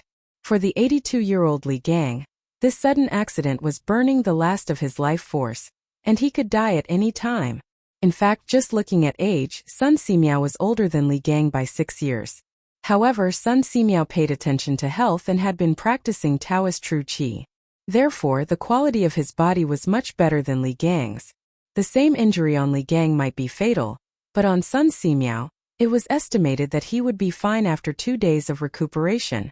After sighing with emotion, Sun Simiao went forward to help Li Gang up. Half lying on the bed, He removed his outer robe and took out the golden needles from the wooden box. With lightning speed he pierced 3 golden needles into the Zhongting Jiawei and Juk acupoints on Li Gang's chest. These 3 acupoints were close to the heart, and if the strength was wrong or the position was off, it would be fatal. Ordinary doctors would be extremely careful when piercing these 3 acupoints, but Sun Simiao pierced all 3 at the same time. His movements were as smooth as flowing water, without a trace of hesitation. After the golden needles were pierced into the 3 acupoints, Sun Simiao did not stop. He used his right hand to twirl the golden needles on the Zhongting, Fengwei, and Juk acupoints. Traces of Taoist true qi passed through the golden needles and slowly into Li Gang's body. Soon, the 3 golden needles began to vibrate together. Sun Simiao opened his palm and an even more majestic true qi flowed from his palm into the golden needles. Then through the golden needles, it was guided into Li Gang's heart meridian. Sun Simiao's goal was very simple. He wanted to use his Taoist true qi to supply energy to Li Gang's heart meridian, thereby reducing the consumption of Li Gang's life force. Li Gang's condition had reached such a stage that it was impossible to save him with the power of the medicinal stone. Because all medicine was 30% poisonous, any medicinal herb required the human body to use the liver, kidneys, and other organs to break it down in order for the medicine to work in the body. And all of this required energy to support it. Li Gang was already at the end of his life. It was already difficult for him to maintain the basic activities of life. If he were to take any more medicine, it would undoubtedly speed up his death. Because he understood this, Sun Simiao temporarily gave up on using medicine and switched to the method of transferring qi through the golden needles. It was just that this method of transferring qi through the golden needles consumed too much true qi. In less than 15 minutes, Sun Simiao's forehead was full of sweat. But Sun Simiao did not have any intention of stopping. He was still transferring qi through Li Gang with a serious face. Gradually, as time passed, Sun Simiao's face became paler and paler. However, Li Gang's face gradually became rosy. After some time, Sun Simiao finally could not hold on any longer. He lost his balance and almost fell onto the bed. Luckily, Old Sun's hands and feet were still agile. He held onto the beam of the bed in time and steadied himself. Taoist Sun, don't waste your energy. I know that my time is up. I can't drag you down with me. Unexpectedly at this moment Li Gang, who had been in a deep sleep all this time, opened his eyes and spoke softly. Brother Wenji, you're awake. Hearing Li Gang's voice, Sun Simiao finally heaved a sigh of relief. He stood up straight and looked at Li Gang with a face of joy and said, Wenji, what you said is wrong. What do you mean by wasting my energy? Before I treat a patient, I will never care if that person can be saved or not. Because no matter what kind of patient it is, I will try my best to save them. Until the last moment, life or death is uncertain. Li Gang used all his strength to move the corners of his mouth and smiled. Taoist Sun's medical ethics are noble and your medical skills are superb. Who doesn't know of this? Who doesn't know? But I am already at the age where I have 1 foot in the grave. If I die, so be it. Letting Taoist Sun waste his energy and affect the treatment of other patients is a huge sin. Sun Simiao sighed and said, I only used up some true qi. After resting for a few days, I will recover. But Wenji, you must hold on. Xiao Xian received the news and is already on his way back. With his help, Wenji, there is hope that your illness can be controlled. Hearing this, Li Gang was shocked and said, Yamacho is coming back? What about the Tuju Estate Preceptor? Have the secret scrolls of the Academy been recovered? Sun Simiao replied, Don't worry. The Tuju Estate Preceptor has already escaped back to the grasslands. All the secret scrolls of the Academy have been recovered by Xiao Xian. He is now rushing back to Yunshan. So Brother Wenji, you must hold on. Hearing this, Li Gang's face suddenly flushed red. He smiled and said, Good, good. I must hold on until Yamacho comes back. Seeing this, Sun Simiao secretly cursed in his heart. At this time, Li Gang's face was flushed red. It was not a good thing because it was a bit like the final radiance of the setting sun. When a person was on the verge of death, under the control of the cerebral cortex, it would quickly instruct the adrenal cortex and medulla to secrete glucocorticoids, mineralocorticoids, adrenaline, and norepinephrine. They could all stimulate the heart, constrict the blood vessels, and raise blood pressure. This would mobilize all the positive factors in the body, causing the patient to wake up from a coma. From being unable to speak to being able to speak, from not being able to eat to being able to eat and drink. These were all endocrine hormones under the command of the central nervous system. The final radiance of the setting sun had certain benefits for the patient and his family. If the person the patient was anxious to see was still on the way, it could prolong the patient's life to fulfill his long-cherished wish. If the patient still had things to say, it could also prolong the patient's life for a period of time.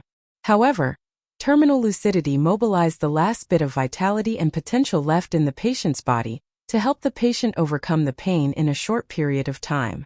Once this bit of vitality and potential was exhausted, there was nothing that could be done to save the patient. Brother Wenji, don't get too excited. Xiaoxian came back from Longmen Pass. It's about 500 to 600 miles in between. Even if he rode a fast horse, he would only reach Yunshan late at night at the earliest. Brother Wenji, you must hold on. Sun Simiao saw that Li Gang's face was getting redder and redder, so he hurriedly said. He had to stop Li Gang from using up his remaining vitality. Otherwise, it was very likely that he would not be able to hold on until Li Zishuan came back. Longmen Pass. Sure enough, when he heard Sun Simiao say that Li Zishuan was still 500 to 600 miles away, Li Gang's eyes instantly dimmed a lot, and the redness on his face gradually faded. Then he muttered, Longmen County is a good place. If I remember correctly, Mr. Wang also came from Longmen Pass. I must wait until Yamacho comes back. Faith.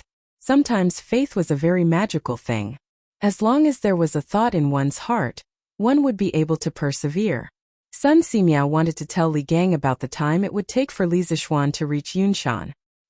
He wanted to instill in Li Gang's heart that he had to persevere until Li Zishuan came back. Seeing that Li Gang had finally calmed down, Sun Simiao secretly heaved a sigh of relief and said, Wenji, have a good rest first. I'll make some porridge for you to fill your stomach. Thank you, Li Gang said weakly. After Sun Simiao helped Li Gang lie back on the bed, he turned around and left the room. At this moment, the sun outside had already moved to the southwest. It was about 5 in the afternoon. This healing process actually lasted for more than 2 hours. Master! Master! Are you okay?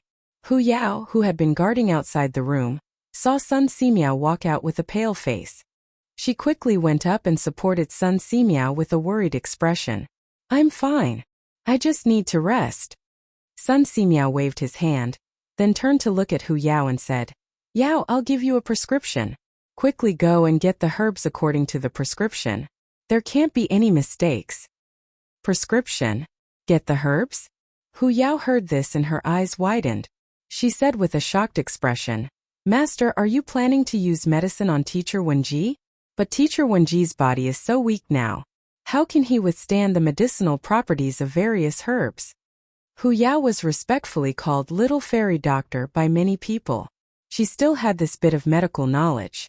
Even if Sun Simiao did not say it, she knew that with Sun Simiao's current body, he would not be able to withstand the power of the medicinal stone no matter what. Sun Simiao sighed deeply and said, Teacher Wenji faintly showed signs of terminal lucidity just now, but I suppressed it. The speed of his deterioration is more serious than I thought. Now, even if Xiaoxian and Daoist Xianqing came to help, they might not be able to completely cure Wenji. So, the only thing we can do now is to take a risk. Master, why do we take a risk? Hu Yao asked curiously.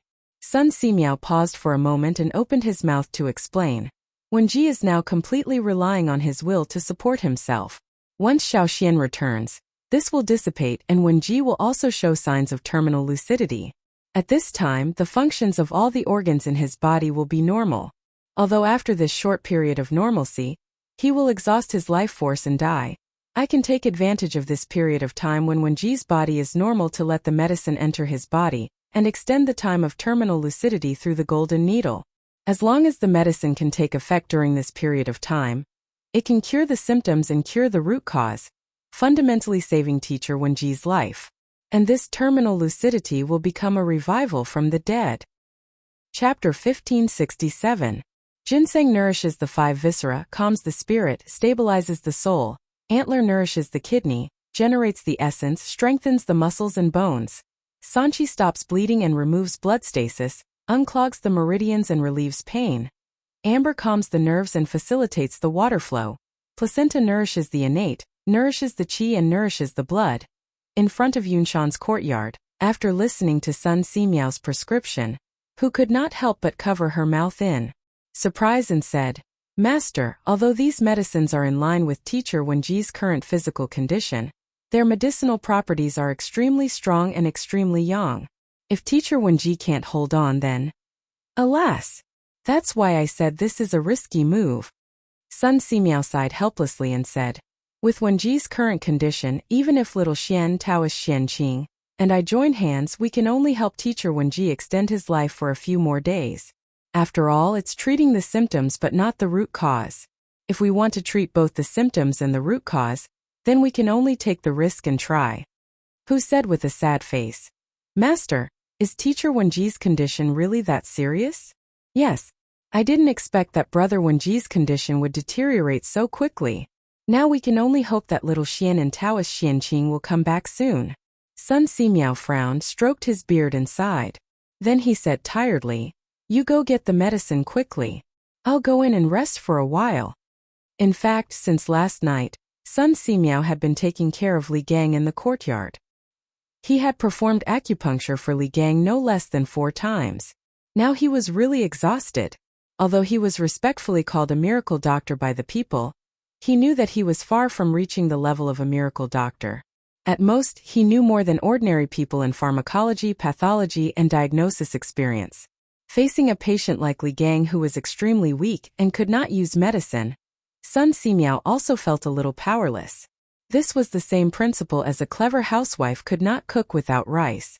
Sun Simiao, as a doctor, was facing a dying patient who could not withstand the power of medicine. His skills were immediately limited by more than half. Fortunately, he had started to practice Taoist Qi cultivation when he was young. That was why he was able to perform acupuncture on Li Gang and delay his illness. Otherwise, Li Gang would have died a long time ago. "Master, quickly go and rest. I'll take care of Teacher Wenji." Hu nodded and said, "Yes." Sun Simiao glanced at Hu Jing, then turned and left. "Qing Ke, why didn't you come to class this morning?" During the afternoon break at Yanhuang College, Sun Zifan came to Li Tai's seat and asked. Li Tai yawned. Last night, he and Li Er had stayed up the entire night in the Sweet Nectar Hall. In the morning, when he was snoring in his sleep, he was woken up by an imperial eunuch who asked him to send a telegram to urge Li Zishuan to come back quickly. After the imperial eunuch left, Li Tai tossed and turned for a long time before falling asleep. This was because the news of Li Gang's critical condition made his heart very heavy. "Go. Don't mention it. Last night, I accompanied my father in the palace to wait for news from the front lines. I fell asleep at about 5 o'clock in the morning, and was even woken up to send an urgent report to Yamacho. How could I have the energy to come to class?" Li Tai glanced at Sun Zifan and said unhappily, "News from the front lines?" Sun Zifan's eyes lit up when he heard this. He exclaimed, "Ching, what news from the front lines? Was that hateful Turkic state preceptor captured? Also, how is Yamacho now? Is he injured?" He was so pleased with himself that his voice was a little loud. The other students around heard this and pricked up their ears curiously. Those who were far away couldn't help but come closer, wanting to get the first-hand news. Li Tai looked around and then glared at Sun Zifan. He said in a low voice, "What are you shouting for? Do you think your father doesn't know about the news from the front lines? Why don't you go back and ask your father directly?" "No, it's only Wednesday today. The academy isn't on holiday, so how can I ask my father?" Go, what are you looking at? Class is about to start. Won't you all go back to your seats?" Sun Zifan complained for a while, but then he realized that he had overreacted and hurriedly waved his hands at the surrounding students. "No, Zifan, Qingke, how is Yamacho? Not only are you concerned about Yamacho, but so are we," Wang Meng retorted, unafraid of Sun Zifan's might. The other students immediately joined in the commotion. "Wang Meng is right. We are all concerned about Yamacho's safety. Chinke, quickly tell us. That's right. Also, has the Turkic state preceptor who stole the Academy's secret files been captured? Mr. Zhang San, Mr. Imo, and Mr. Wenji are all seriously injured. Nothing must happen to Yamacho. Since Yanhuang College was attacked by Wuxia that night, all the secret files were stolen. In addition, the bearded guest and Mo Huai were seriously injured, and the Academy's acting Yamacho, Li Gang, was bedridden. For the newly established Yanhuang College, this was undoubtedly a very painful blow. The Academy was currently without a leader, and everyone was in a state of panic. All the students urgently wanted to hear some good news, especially the students in Class 1 who were closest to Li Zishuan. They were most concerned about Li Zishuan's current situation. Everyone listen to me. Li Tai's face darkened. He could feel the worry and anxiety in the students' voices. Thinking about it, last night's battle in the north wasn't considered a secret. He pressed his hand down and said, "Last night, Wu Jie fought with Yamacho at the Dragon Gate. Yamacho was seriously injured, but he was able to take the secret files that Wu Jie stole from the Academy. After Wu Jie broke through the Dragon Gate, he successfully met up with the Ashina Serpent's army." What? Yamacho was seriously injured by Wu Jie? I already said that the Turkic state preceptor's martial arts are so high. Yamacho can't fight him alone. Now that Yamacho is also injured, what will the Academy do? Fortunately, the Academy's files were taken back by Yamacho. What's the point of those files being taken back? For the Academy, Yamacho is the most important. With Yamacho, what can Yanhuang College not create? When the students heard that Li Zishuan was seriously injured by Wu Jie, they couldn't help but discuss loudly. To them, this news was no different from a bolt from the blue. After a while, the whole classroom was in chaos, and a feeling of panic quietly spread. This was because Li Zishuan was the sky of the Yanhuang Academy. All of them had resolutely joined the Yanhuang Academy because of Li Zishuan. If Li Zishuan fell, it would be tantamount to the collapse of the sky for them. How could this not make them panic? Silence. Everyone listen to me, I'm not done yet. Seeing the students in chaos, Li Tai hurriedly shouted, "Yamacho is fine. Let me finish." Yamacho was later rescued by Daoist Xianqing of Mount Longhu and is now in peace. Ashina Shirchu's army of 50,000 was surrounded by General Qin's troops and the northern province's soldiers at Yonghe Pass. In the end, Ashina Shirchu and Wu Jie were defeated and fled back to the grasslands with more than 1,000 soldiers. Hearing this, the students immediately cheered in surprise. What? Yamacho is fine? That's great. Chinke, is this news true? Is Yamacho really okay? Yes. Chinke, is this news reliable? Hearing that some people doubted the authenticity of the news, Li Tai couldn't help but stare. This news is naturally true. This morning, Yamacho was urgently summoned back by my imperial father. They should arrive at Yunshan tonight. If you don't believe me, you'll know when the time comes. What? Yamacho is already on the way back to Yunshan? Sun Zifan was surprised. That's right. Li Tai nodded. Teacher Wenji is critically ill, and Divine Dr. Sun can't deal with it alone. Yamacho and Daoist Xianqing are both skilled in medicine. With their help, Teacher Wenji's illness can be cured. Teacher Wenji is critically ill. Hearing this, everyone's hearts couldn't help but sink. Then in their minds, the scene of Li Gang standing in front of the students and facing the peerless Master Wu Jie alone appeared, causing many of the students' eyes to turn red. Chinke, after school in the afternoon, let's go visit Teacher Wenji. Qin Huayu sighed and said, Okay. Li Tai nodded. In fact, even without Qin Huayu's suggestion, he also planned to visit Li Gang in the courtyard. I want to go too. Sun Zifan hurriedly agreed. I want to go too. Yuchi Baolin also spoke up. I want to go too. I want to go too. Not long after, all the students in the classroom started shouting at the same time. The sun was setting in the west. On the official road outside Yongji City in Puzhou, Li Zishuan was riding alone. As for Xianqing, he had already been left far behind. Along the way, Big White's speed and endurance had greatly exceeded his expectations. Basically, after riding Big White for 40 to 50 kilometers, and then using his Qinggong to rush for another 3 to 4 kilometers, Big White would be able to recover more than half of its strength. After that, he would be able to ride Big White and gallop wildly again. For example, the Turkic cavalry rode on 2 horses. This kind of long-distance attack could greatly increase their speed. Li Zishuan didn't have 2 horses, so he could only use this method of riding alone. Overall, his speed wasn't any slower than the speed of a single person riding 2 horses. According to the imperial edict that Li Er had sent to him through the telegraph, he only needed to rush from Longmen Pass to Yunshan. There was no need for him to rush so desperately. However, Li Zishuan had a vague, ominous premonition in his heart. As he got closer to Chang'an, the ominous premonition became stronger.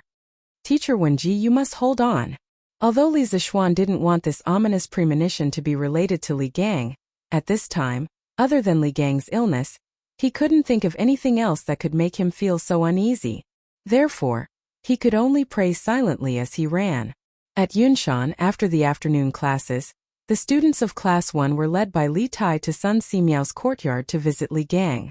The students of the other classes also rushed over when they heard that Li Gang was critically ill. After a while, Sun Simiao's courtyard was filled with hundreds of students. It's actually a girl. Where's Teacher Wenji? The students all wanted to visit Teacher Wenji when they heard that he was critically ill.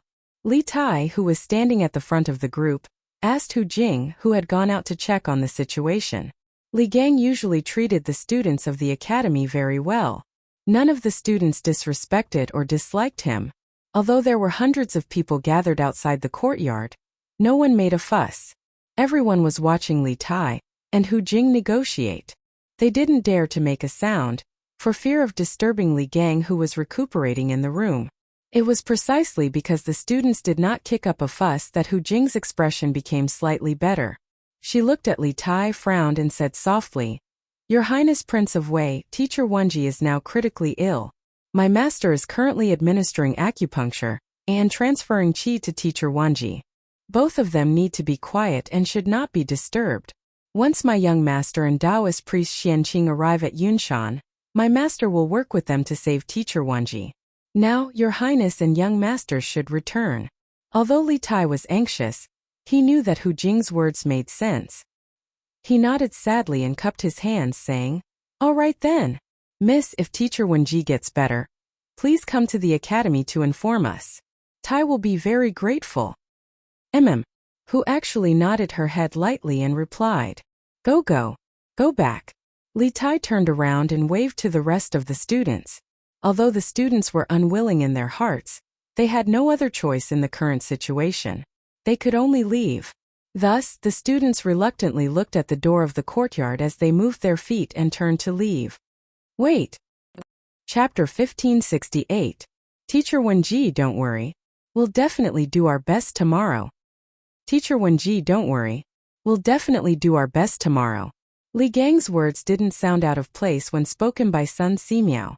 Instead, Sun Simiao's low tone resonated with the students, especially when they thought about how Li Gang was bedridden and needed someone else to relay his words.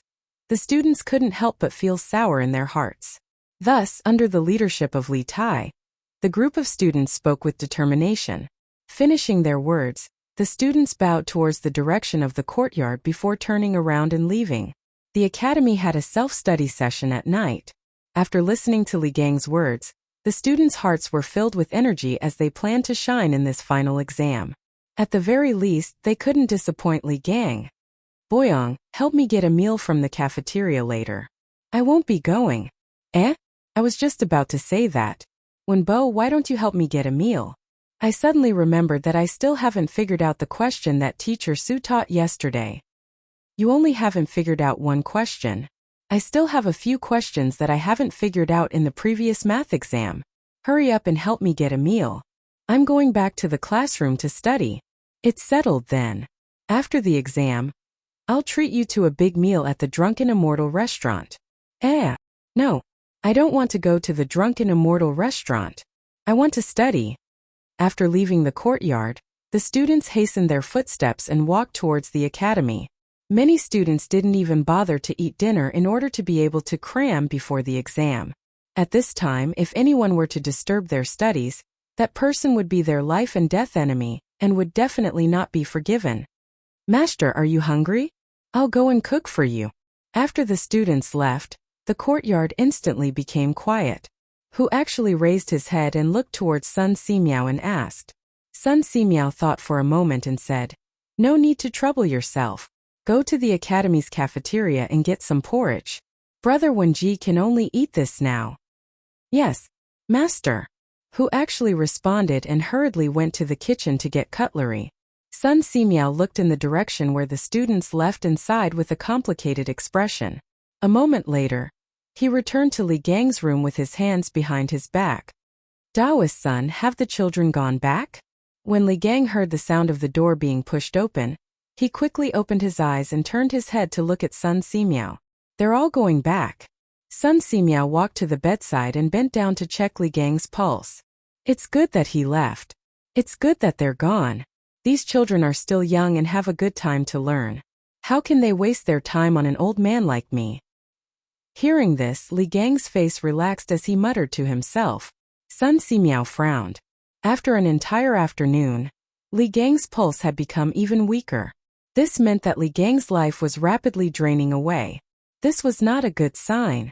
According to this speed, Li Gang probably wouldn't be able to last until dawn tomorrow. What? Is it because my body can't take it anymore? Li Gang had lived for a long time and had the ability to observe people's expressions. He quickly noticed Sun Simiao's serious expression.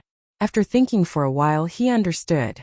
However, there wasn't the slightest fear on his face. Instead, he smiled faintly. Life and death were nothing. After these few days of struggling back and forth between life and death, Li Gang had already seen through life and death. In fact, his heart was already prepared for death. Brother Wenji, the students of the academy all hope that you can recover as soon as possible. You must hold on. She actually went to the cafeteria to get some porridge. Eat some before you rest. I estimate that Xiaoxian will be back in a few hours. Regarding Li Gang's illness, Sun Simiao chose to avoid talking about it. At this time, the most important thing was to stimulate Li Gang's desire for life. Yamacho, Li Gang murmured, and his eyes suddenly became deep. Then, he turned to look at Sun Simiao. When their eyes met, Li Gang sighed and said, Taoist son, this old man is not afraid of death, but this old man also doesn't want to die. Since Yanhuang College was established last year, a group of children have been cultivated into talents that are absolutely useful to the Tang Empire in just 1 year. Any one of these children is 100 times better than those weak scholars at the foot of the mountain who only know how to talk and talk without any illness. In Yanhuang College, this old man saw the hope of a prosperous Tang Empire and a prosperous Central Plains. This old man can't bear to part with this new and high-spirited college, and even more can't bear to part with this group of vigorous and hard-working children. This old man really wants to see Yanhuang College become the most respected institution in the Tang Empire. This old man also wants to see all these students become talents and take charge of various areas in the Tang Empire. Therefore, this old man can't bear to die. At the end of his speech, a drop of turbid tear slid down from the corner of Li Gang's eye. After hearing this, Sun Simiao couldn't help but fall silent. The time he spent in Yunshan was shorter than Li Gang, only about half a year. However, he was also a teacher at Yanhuang College and a medical student. He often interacted with those vigorous students. To be honest, his heart that had long seen through the mortal world and was without joy or sorrow couldn't help but waver. If he were to leave Yunshan now and wander around the world, Sun Simiao asked himself honestly, it was very likely that he would be reluctant to leave. Yunshan was a very magical place. Everyone who came here would be reluctant to leave in the end. Li Gang, Sun Simiao, and the other teachers were like this. In the future, those students who graduated from Yanhuang College would also be like this. How is Yunshan? Has Li Zishuan returned? In Ganlu Hall, Li Er had returned after dinner to review the memorials. As soon as he sat down, he asked. Zhao Song stepped forward and bowed. Your Majesty, everything is as usual at Yunshan. However, I heard that teacher Wenji's health is not good. As for the Marquis of Yong'an, he should not have reached Chang'an yet. Continue to investigate. If Li Zishuan returns to Yunshan, report to me immediately. Li Er's gaze was deep. He frowned and pondered for a moment. Then he looked at Zhao Song and ordered. Although Li Gang was the teacher of the hidden crown prince, Li Gang, this didn't stop Li Er from admiring the old man's knowledge and character. If possible, Li Er was even willing to send all the imperial physicians to Yunshan to treat Li Gang's illness. However, even if all the imperial physicians were sent, it would be futile. In the morning at the Yunshan residence, Sun Simiao had told Li Er that Li Gang's current condition could not be treated with medicine, and it was not something that could be cured with medicinal stones. He could only rely on the golden needle to pass qi to prolong his life. How could ordinary imperial physicians help? Moreover, if Sun Simiao, the peerless divine physician, couldn't treat his illness, what use would the rest of the imperial physicians be? This old servant obeys. Zhao Song bowed and accepted the order. Giddy up! Giddy up! Li Zishuan, who was the subject of countless people's thoughts, was running rapidly on a mountain road 10 miles north of Xinfeng County. The place he was at was called the Taihang Mountains in modern times. In ancient times it was called the Taibai Mountains. It was surrounded by forests and there was only one main road in the middle for people to walk on. In the middle of the forest, the sounds of insects and birds could be heard everywhere. Anyone walking on this road alone would feel afraid. Although Li Zishuan lived in a village in his previous life, he had never walked on a mountain road in the middle of the night. It was impossible for him to say that he wasn't afraid at all. Although he had transmigrated into a different body, his soul was still the same. Naturally, his personality wouldn't change either. However, in this life he had martial arts and was one of the top fighters in the Jianghu. As the saying goes, the skilled are bold. With martial arts, Li Zishuan wasn't scared to the point of cowering in fear, even if he was walking on a road in the middle of the night. Furthermore, he was in a hurry to return to Yun Mountain to save Li Gang. How would he have the time to think about such nonsense? Therefore, no matter how dark and scary the forest on both sides of the road was, he didn't turn his head to look at it. He only focused on controlling Big White to run forward. Isn't that the direction of the Serpent Spirit Mountain? Why is there a fire at the top of the mountain? Because it was a cloudy night and there was no moon, the night sky was as dark as ink. Therefore, the fire at the top of a mountain 2 miles ahead of Li Zishuan was particularly eye-catching. Li Zishuan discovered the abnormality at the top of the mountain almost immediately. What surprised him wasn't the fire at the top of the mountain, but the location of the mountain. It was the Spirit Snake Mountain.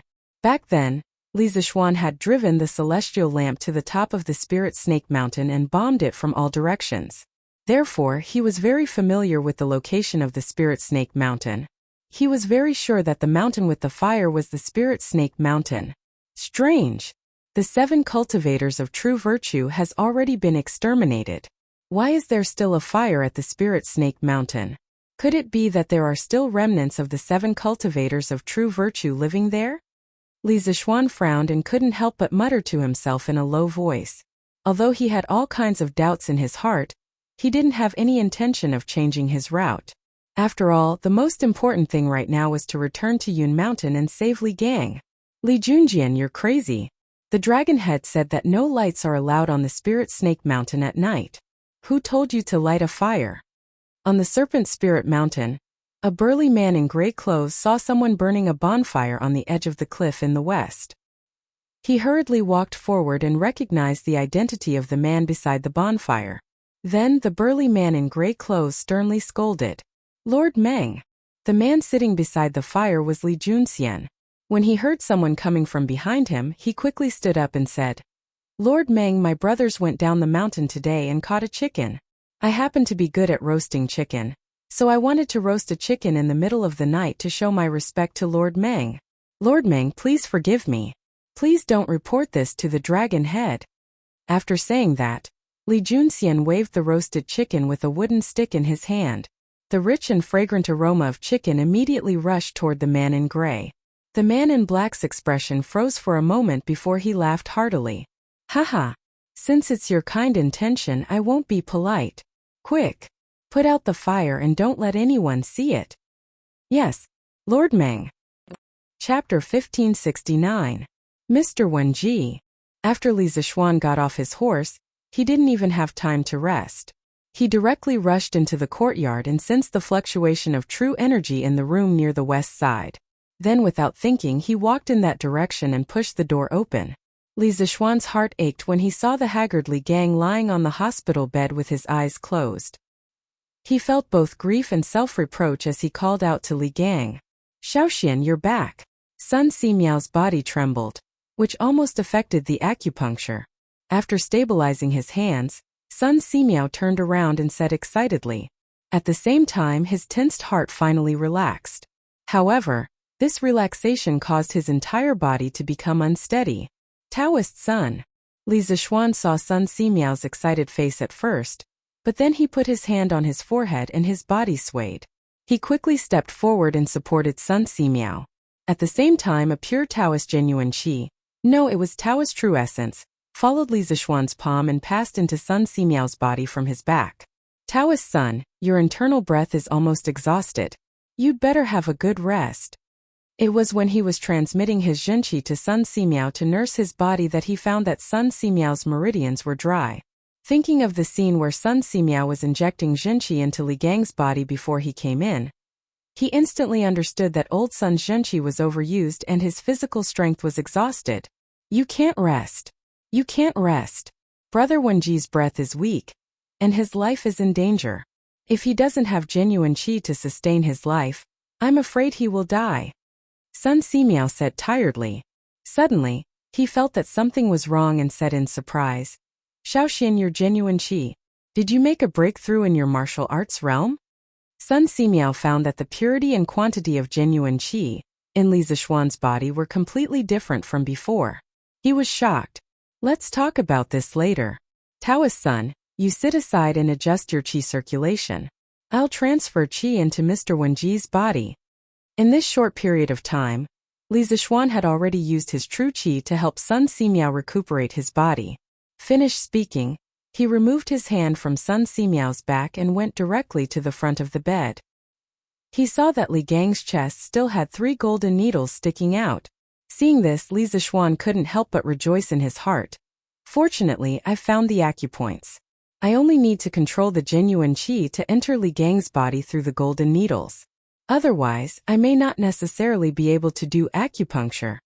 Although he had solved the cholera in Chang'an City before, it was just a coincidence. At that time, he happened to recover the memory of pathology and pharmacology of his predecessor. In addition, the old Chinese medicine doctor in his village in his previous life had told him about cholera, so he came up with the prescription to treat cholera. But when it came to feeling the pulse and applying acupuncture, he really didn't dare to rashly try. Although he was very familiar with hundreds of acupoints on the human body because of his martial arts practice, he not only had to know the position of the acupoints, but also had to control the strength. Sometimes when the position was right, the strength was not suitable, which would affect the treatment effect. But now that Sun Simiao had helped him with the acupuncture, he didn't need to worry about this anymore. Old Sun's acupuncture skills were absolutely beyond doubt. Now he only needed to transfer the genuine qi to Li Gang through the golden needles, which was what he was good at. After all, he was a master at the late stage of the supreme power realm, so his control of the genuine qi was absolutely accurate. Li Zixuan's right thumb and middle finger pinched a golden needle on the Zhongting acupoint. The golden needle slowly rotated on his fingertips, and the Taoist genuine qi in his body quickly flowed like a trickle into Li Gang's heart meridian. At the same time, Li Zixuan suddenly felt an inexplicable familiar feeling in his heart. It felt like he had used this slender golden needle before. This made Li Zixuan very puzzled. "Xiaoxian, why did you come back alone? Where is Taoist Xian Qing?" At this time, Sun Simiao, who was sitting aside and adjusting his qi circulation, asked. Li Zixuan came back from his meditation and replied, "Uncle is still behind. His horse is not as fast as my Whitey, so it will take a while for him to arrive at Yunshan." Sun Simiao nodded and said, "I see. According to my original estimation, you should arrive at Yunshan at least at midnight. Now you have arrived nearly 4 hours earlier. It must be because of your Whitey." Speaking of Whitey, Li Zixuan couldn't help but exclaim, "I only knew that Whitey was quite intelligent, but I didn't expect its endurance to be so outstanding." This time, Whitey really played a big part in rushing back to Yunshan from Jiang province. Mr. Wenji's heart seems to be beating more vigorously. Sun Simiao was shocked when he heard this. He quickly got up and said, "Really? Let me take a look." After that, he quickly walked to the bed, leaned over and pressed Li Gang's pulse, and began to feel Li Gang's pulse. After a while, Sun Simiao straightened up and said with joy, "Indeed, little Xian, it seems that your true qi is more effective than mine. I reckon that brother Wenji will wake up soon." Li Zishuan frowned and said, "Although Mr. Wenji's heart is beating more vigorously now, it is still very weak compared to a normal person. Taoist son, what is the source of Mr. Wenji's weakness?" This was a question that he urgently wanted to know. Before returning to Yunshan, he roughly heard about the situation that night from Meng Wenhao.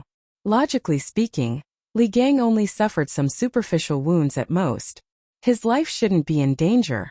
Sun Simiao sighed and said, "Little Xian, Wenji is already 82 years old this year. Once a person gets older, their limbs, bones, and internal organs become more fragile. Although brother Wenji only suffered some superficial wounds that night, for a person of his age, such injuries can be fatal. It's not his body that is injured, but his vitality. When his vitality dissipates, it will be the day his soul returns to the world." Li Zishuan thought for a moment and asked doubtfully, "Since he has lost his vitality, why don't you give Mr. Wenji some medicine to consolidate his vitality? The effect should be better if the medicine is combined with the gold needles, right?" Sun Simiao shook his head and said, "When brother Wenji was first sent here, he could still take some medicine. But later his body became weaker and weaker, to the point where he couldn't withstand the power of the medicine. After all, medicine is 30% poison. He doesn't have the ability to detoxify the poison in the medicine now. Giving him medicine is tantamount to feeding him poison." "I see." After hearing this, Li Zishuan knew how weak Li Gang's body was at the moment. Sun Simiao was exhausted from transferring true qi to Li Gang. If he came back later, Li Gang would probably die. "Sister Yushi, is brother little Xian back?" In the main hall of Sun Simiao's courtyard, Han Yushi and Li Lian's family of 3 were all here.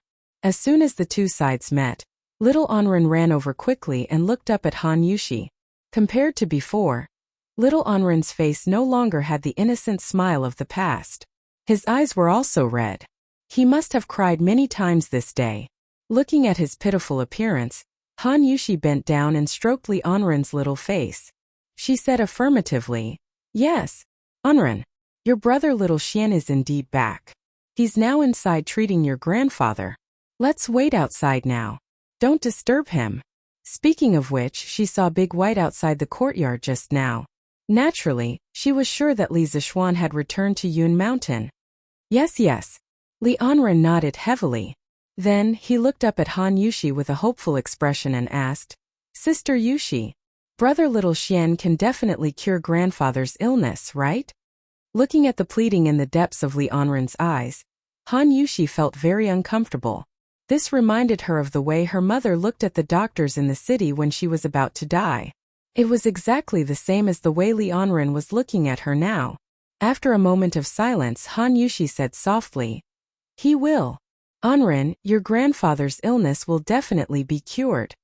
Yamacho, you're back?" In the room, after about half an hour, Li Gang finally woke up from his deep sleep.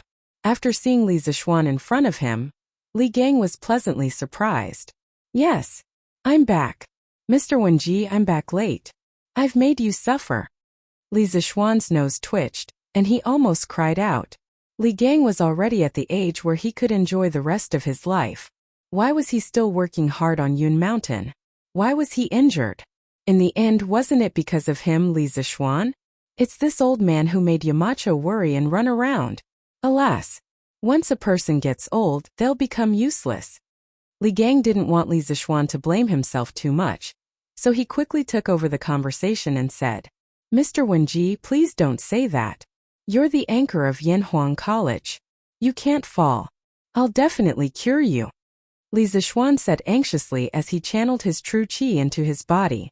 Sun Simiao, who was standing to the side, frowned and hurriedly bent over to take Sun Simiao's pulse. As soon as he took Li Gang's pulse, Sun Simiao's expression changed drastically. Li Gang's pulse was gradually becoming stronger, and more like that of a normal person. This was the final radiance of the setting sun, a sign of dying. Master, Mr. Wenji's medicine is ready. Right at this moment, Hu actually walked in with a large porcelain bowl. Steam was rising from the top of the bowl, and the smell of Chinese medicine could be smelled from afar. Li Zishuan couldn't help but frown as he looked at Sun Simiao in confusion. He remembered that old Sun had said that Li Gang's body couldn't withstand the power of the medicine.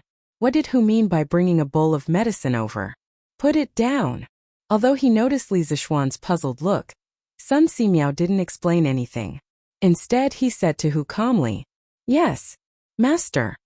Hu placed the porcelain bowl on the bedside table and then carefully retreated.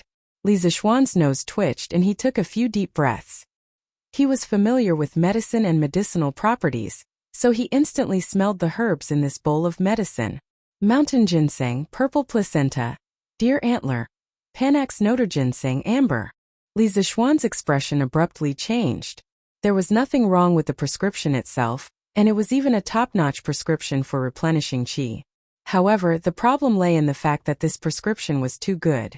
It was so good that Li Gang's body could not bear it, because the medicinal properties were too strong. Xiaoxian, come out with me for a moment. Sun Simiao put down Li Gang's wrist and said with a serious look. After that, he nodded to Li Gang and signaled him to rest assured. Then he turned around and left the room with his hands behind his back. Okay. Li Zishuan was about to ask Sun Simiao what had happened. He nodded quickly and looked at Li Gang. Mr. Wenji, please rest for a moment. I'll be back soon. Haha. Go.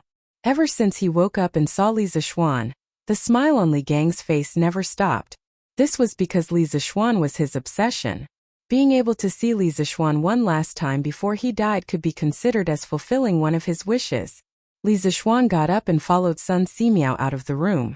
They went to another room next door. He couldn't wait to ask, Priest Sun, the mountain ginseng, purple placenta, deer antler, Panax notor ginseng, and amber in that bowl of medicine are all extremely strong yang medicines. How can you give them to Mr. Wenji? With his current body, how can he withstand such a strong medicinal effect?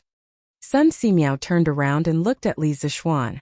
He said with a serious face, Xiaoxian, didn't you notice that Mr. Wenji's heartbeat is getting stronger and stronger? He's becoming more and more like a normal person? Hearing Sun Simiao suddenly mention this, Li Zishuan frowned and thought for a moment. He nodded and said, It seems so. But isn't this a good thing? It means that Mr. Wenji's condition is getting better. That's not the case. Sun Simiao shook his head and said, Wenji didn't take any medicine.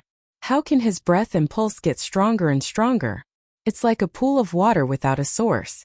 The water level can't rise out of thin air unless there's a storm. Then Mr. Wenji. Li Zishuan also felt that Sun Simiao's analysis was reasonable. He couldn't help but feel his heart skip a beat. He asked in a deep voice. Sun Simiao sighed and said, Wenji is having a final radiance. At this moment, all the life potential in his body has been stimulated. That's why his heartbeat is getting stronger and stronger, and he's becoming more and more like a normal person. What? Li Zishuan felt as if he was struck by lightning. His whole body was stunned on the spot. Sun Simiao continued, That's why I plan to use strong medicine when Wenji's body is in its best condition. I'll make this final radiance of the setting sun come back to life. Only in this way can Wenji have a chance to live. Strong medicine for critical illness. After Li Zishuan understood Sun Simiao's meaning, his face couldn't help but change. He never thought that Li Gang would be faced with a life and death choice as soon as he came back. If he retreated, he would definitely die, but he wouldn't die immediately. If he advanced, he might have a chance to live, but if he failed, Li Gang might not live past tonight. Xiaoxian, while Wenji's body is in good condition, we have to feed him the medicine as soon as possible. Then, you and I will use the golden needles to help him dissolve the medicine and prolong the final radiance of the setting sun. If Wenji can successfully absorb all the medicine, there's still hope for him to live. Sun Simiao's expression was solemn. He then stared into Li Zishuan's eyes and said in a deep voice, Priest Sun, how confident are you? Li Zishuan's eyes were red as he asked in a hoarse voice. Chapter 1570. Little Xian, a 10% chance or a 100% chance is the same to this Taoist. Because no matter what the situation is, this Taoist will do his best. This is a matter of life and death, and this Taoist cares about the patient's life more than anyone else. Sun Simiao spoke to Li Zishuan, whose eyes were bloodshot, in a courtyard in Yunshan. Li Zishuan was startled when he heard this. At this moment he suddenly realized that the person standing in front of him was the Medicine King, Sun Simiao. In the Great Tang Dynasty, if he didn't even trust Sun Simiao, who else could he trust? Alright. Taoist Sun will do as you say. If you need anything from this little one, just let me know. Time was of the essence and Li Zishuan knew that he couldn't delay any longer. Thus he decisively made a decision. Alright. Sun Simiao nodded in satisfaction and the two of them walked back into the room. Taoist Sun, the medicine on the table is for this old man, right? As soon as the two of them entered the room, Li Gang, who was lying on the bed, spoke. Li Zishuan looked over and saw that Li Gang had already sat up on the bed. His complexion was rosy and he looked much better than before. However, Li Zishuan didn't feel happy because of this. Instead, his mood became even heavier because the better Li Gang's complexion was, the more vitality he was burning in his body and the less time he could last. Sun Simiao said expressionlessly, "That's right. That was prepared for you. This Taoist actually called him over to serve you medicine. Let me do it." Li Zishuan stepped forward and said. With that, he picked up the steaming bowl of medicine on the table and walked to the bed. Li Gang smiled gently and said, "Yamacho, there's no need to trouble yourself. This old man feels much better now. I can do it myself." As he spoke, Li Gang stretched out his hands, wanting to take the bowl of medicine from Li Zishuan's hands. Li Zishuan's expression froze. Now that things had come to this, he hesitated. After a moment he looked at Li Gang and asked, "Mr. Wenji, if there is a way to make your body completely better, but this method has risks, it might..." "Haha. Yamacho, you don't have to say it. This old man is willing to try." Before Li Zishuan could finish his words, Li Gang impatiently interrupted. "I know my own body well. Even if Dr. Sun's medical skills are superb and Yamacho's internal strength is profound, I can at most prolong my life for a few more days. However, the academy has just started to improve, and I don't want to die yet. If there is really a way for me to recover completely, I'm willing to give it a try no matter how big the risk is." Desire. From Li Gang's eyes, Li Zishuan could see the old man's desire for life. Reluctance. From the old man's eyes, Li Zishuan could also see his reluctance to part with this world, or rather, to part with Yunshan. At this moment, Li Zishuan's heart was filled with regret and bitterness. If he had not followed the Sky Rooster Brigade to the north to eliminate the locusts, even if Wuxia had infiltrated the Tang Empire, he would not have dared to rashly attack Yunshan. Even if Wuxia had infiltrated Yunshan with him there, he would not have let Li Gang face Wuxia alone and be seriously injured. If none of this had happened, Li Gang naturally would not be lying in bed at this moment, facing the choice of life and death. "Xiaoxian, there's not much time left." Sun Simiao could not help but remind him. "Oh, okay." Li Zishuan came back to his senses and quickly sat by the bed. He said to Li Gang, "Come, Mr. Wenji, I'll feed you medicine." Li Gang nodded. Li Zishuan held the bowl of medicine and used a spoon to scoop up a spoonful of medicine. He gently blew on it and brought it to Li Gang's mouth. Li Gang opened his mouth, leaned forward slightly, and swallowed the medicine without hesitation. Although the medicine was bitter, Li Gang did not frown, because he knew that this medicine was life-saving. This was the first time Li Zishuan had fed medicine to someone in this life. He fed it very carefully for fear of spilling a single drop. But at the same time, his heart was also very heavy, because he did not know what would happen to this old man after drinking this bowl of medicine. Would he come back from the dead? Or would he fall into a deep sleep? Thinking of this, he felt that the bowl of medicine in his hand had become incomparably heavy, so heavy that he could not lift it. "Thank you for your trouble, Yamacho." After a while, the medicine in the bowl was finished. Li Gang took the handkerchief from Sun Simiao and smiled gently. Not to mention anything else, just being able to see Li Zishuan before his death was enough for Li Gang, and he had no regrets. "Mr. Wenji," after taking the medicine, You must lie down as soon as possible, close your eyes and calm your mind. Do not be agitated and harm your body.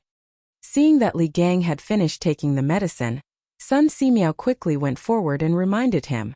Okay, Daoist son, do as you please, there is no need to hold back. Anyway, this old man is a dying man. If I can be saved, it will be my great luck. If I can't be saved, then it is my fate. Li Gang nodded and said with an indifferent expression. After that, he closed his eyes and lay flat on the bed. His breathing gradually became even. Xiaoxian, let's begin. Sun Simiao saw this and said in a low voice. Li Zishuan's face was serious as he nodded and replied, Okay. This guy agreed very straightforwardly. But Sun Simiao's next sentence made him dumbfounded. Then you will do the acupuncture.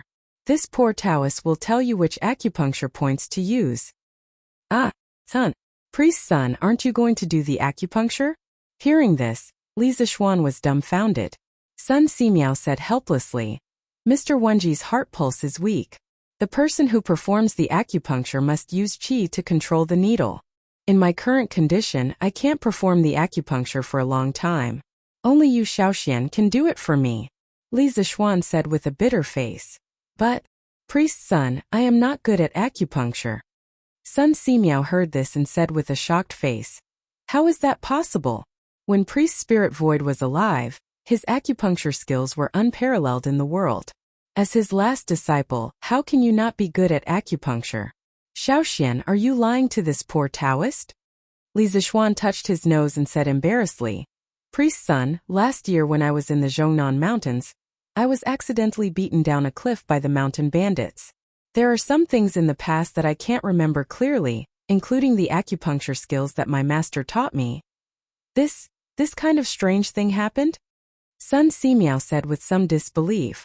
Li Zishuan was embarrassed, but he couldn't tell Sun Simiao that he was an outsider, and that his memory was not completely integrated when his soul crossed over, right? If he really said that, Sun Simiao probably wouldn't believe him. Priest's son, how about this? Li Zishuan saw that the rise and fall of Li Gang's chest was gradually stabilizing. He guessed that Li Gang had fallen asleep. He knew that he couldn't delay any longer. Just at this moment, a thought flashed through his mind. He thought of an idea and said, Daoist son, I will pass my true qi to you. You can perform acupuncture. This way you won't have to worry about your true qi drying up. Sun Simiao's eyes lit up, but then he frowned and said, Xiaoxian, this method is feasible, but for you the consumption of your true qi will be very terrifying. It will be faster than you using your true qi to perform acupuncture. Have you thought about it? Li Zishuan gritted his teeth and said, I have thought about it. Don't worry, priest's son, I can definitely hold on. In addition, my martial uncle is also rushing back to Cloud Mountain. With martial uncle around, teacher Wenji will definitely be fine. Sun Simiao thought about it and then nodded. That's good. Let's begin. After saying that, he took a wooden box from the table next to him and took out 2 golden needles from the wooden box. Then Sun Simiao took a deep breath and suddenly moved his hands at the same time. 1 upward and 2 downward. He stabbed Li Gang's Fengmen and Juan acupoints. Li Zishuan, who was standing at the side, saw Sun Simiao's amazing acupuncture technique, and couldn't help but be immersed in it for a moment. Xiaoxian, quickly transfer your true qi to this poor priest. Just as Li Zishuan was immersed in Sun Simiao's extraordinary acupuncture technique, Sun Simiao's words woke him up from his contemplation. Oh, okay. Li Zishuan hurriedly responded. Then he put his palm on Sun Simiao's back and controlled his true qi to slowly enter Sun Simiao's body. He and Sun Simiao were both Taoists. Although they practiced different qi-nourishing skills, they were essentially of the same origin, and there was no mutual rejection of true qi. However, Sun Simiao was right about one thing. That was, by transferring true qi to others and then letting others use qi to control the needles, the consumption of true qi would be even greater. Fortunately, Li Zishuan was now a martial arts master at the late stage of the supreme power realm. The amount of true qi he had was not the same as before. According to Xianqing's words, Li Zishuan not only had true qi in his body, but also the true essence that only the masters of the supreme power realm had. This was what Li Zishuan was relying on now. With the support of Li Zishuan's true qi, Sun Simiao's movements became faster. In just a few breaths, Li Gang's body was covered with 12 golden needles. When Sun Simiao was inserting the needles were quickly and smoothly pushed in at the right time. Li Zishuan was amazed by Sun Simiao's performance. He thought to himself that Sun Simiao was indeed a miracle-working doctor. With just this acupuncture technique, he could dominate the world for hundreds of years. As time passed slowly, Sun Simiao's movements became faster and faster. Correspondingly, Li Zishuan felt that the consumption of true qi in his body was getting faster and faster. According to the consumption rate of true qi, Li Zishuan felt that the true qi in his body would be exhausted in 2 hours at most. Thinking of this, Li Zishuan could not help but frown. At this moment he finally felt that it was tricky. Li Gang, who was lying on the bed, had more and more golden needles on his body. The pain caused by the needles piercing his skin did not keep Li Gang awake. Less than half a quarter of an hour after Sun Simiao inserted the needles, Li Gang had fallen asleep. The frequency of his chest rising and falling was slowly decreasing. Although the speed of decrease was very slow, Li Zishuan next to him noticed it. Oh no! Mr. Wenji's breathing rate has changed from 18 times per minute to 14 times per minute. It seems that the bowl of decoction is harming the original vitality in his body, while consolidating his corporeity. It can't go on like this. Li Zishuan had been paying attention to Li Gang's breathing rate, so he could notice such a small change as the loss of 4 breaths per minute. A normal person's breathing rate was 16 to 18 times per minute. Now, Li Gang's breathing rate was only 14 times per minute. Li Zishuan thought that it was a bit serious. It meant that Li Gang was probably in a deep coma now, and the vitality in his body was rapidly decreasing. After hesitating for a while, Li Zishuan carefully mobilized the spiritual qi of heaven and earth in his body, which was the zhenqi that Xianqing mentioned. He did not dare to transfer all of this zhenqi to Sun Simiao. Although Sun Simiao had practiced some Taoist kung fu, he did not practice it for fighting. Therefore, the toughness of Sun Simiao's meridians was far weaker than the warriors in the same realm.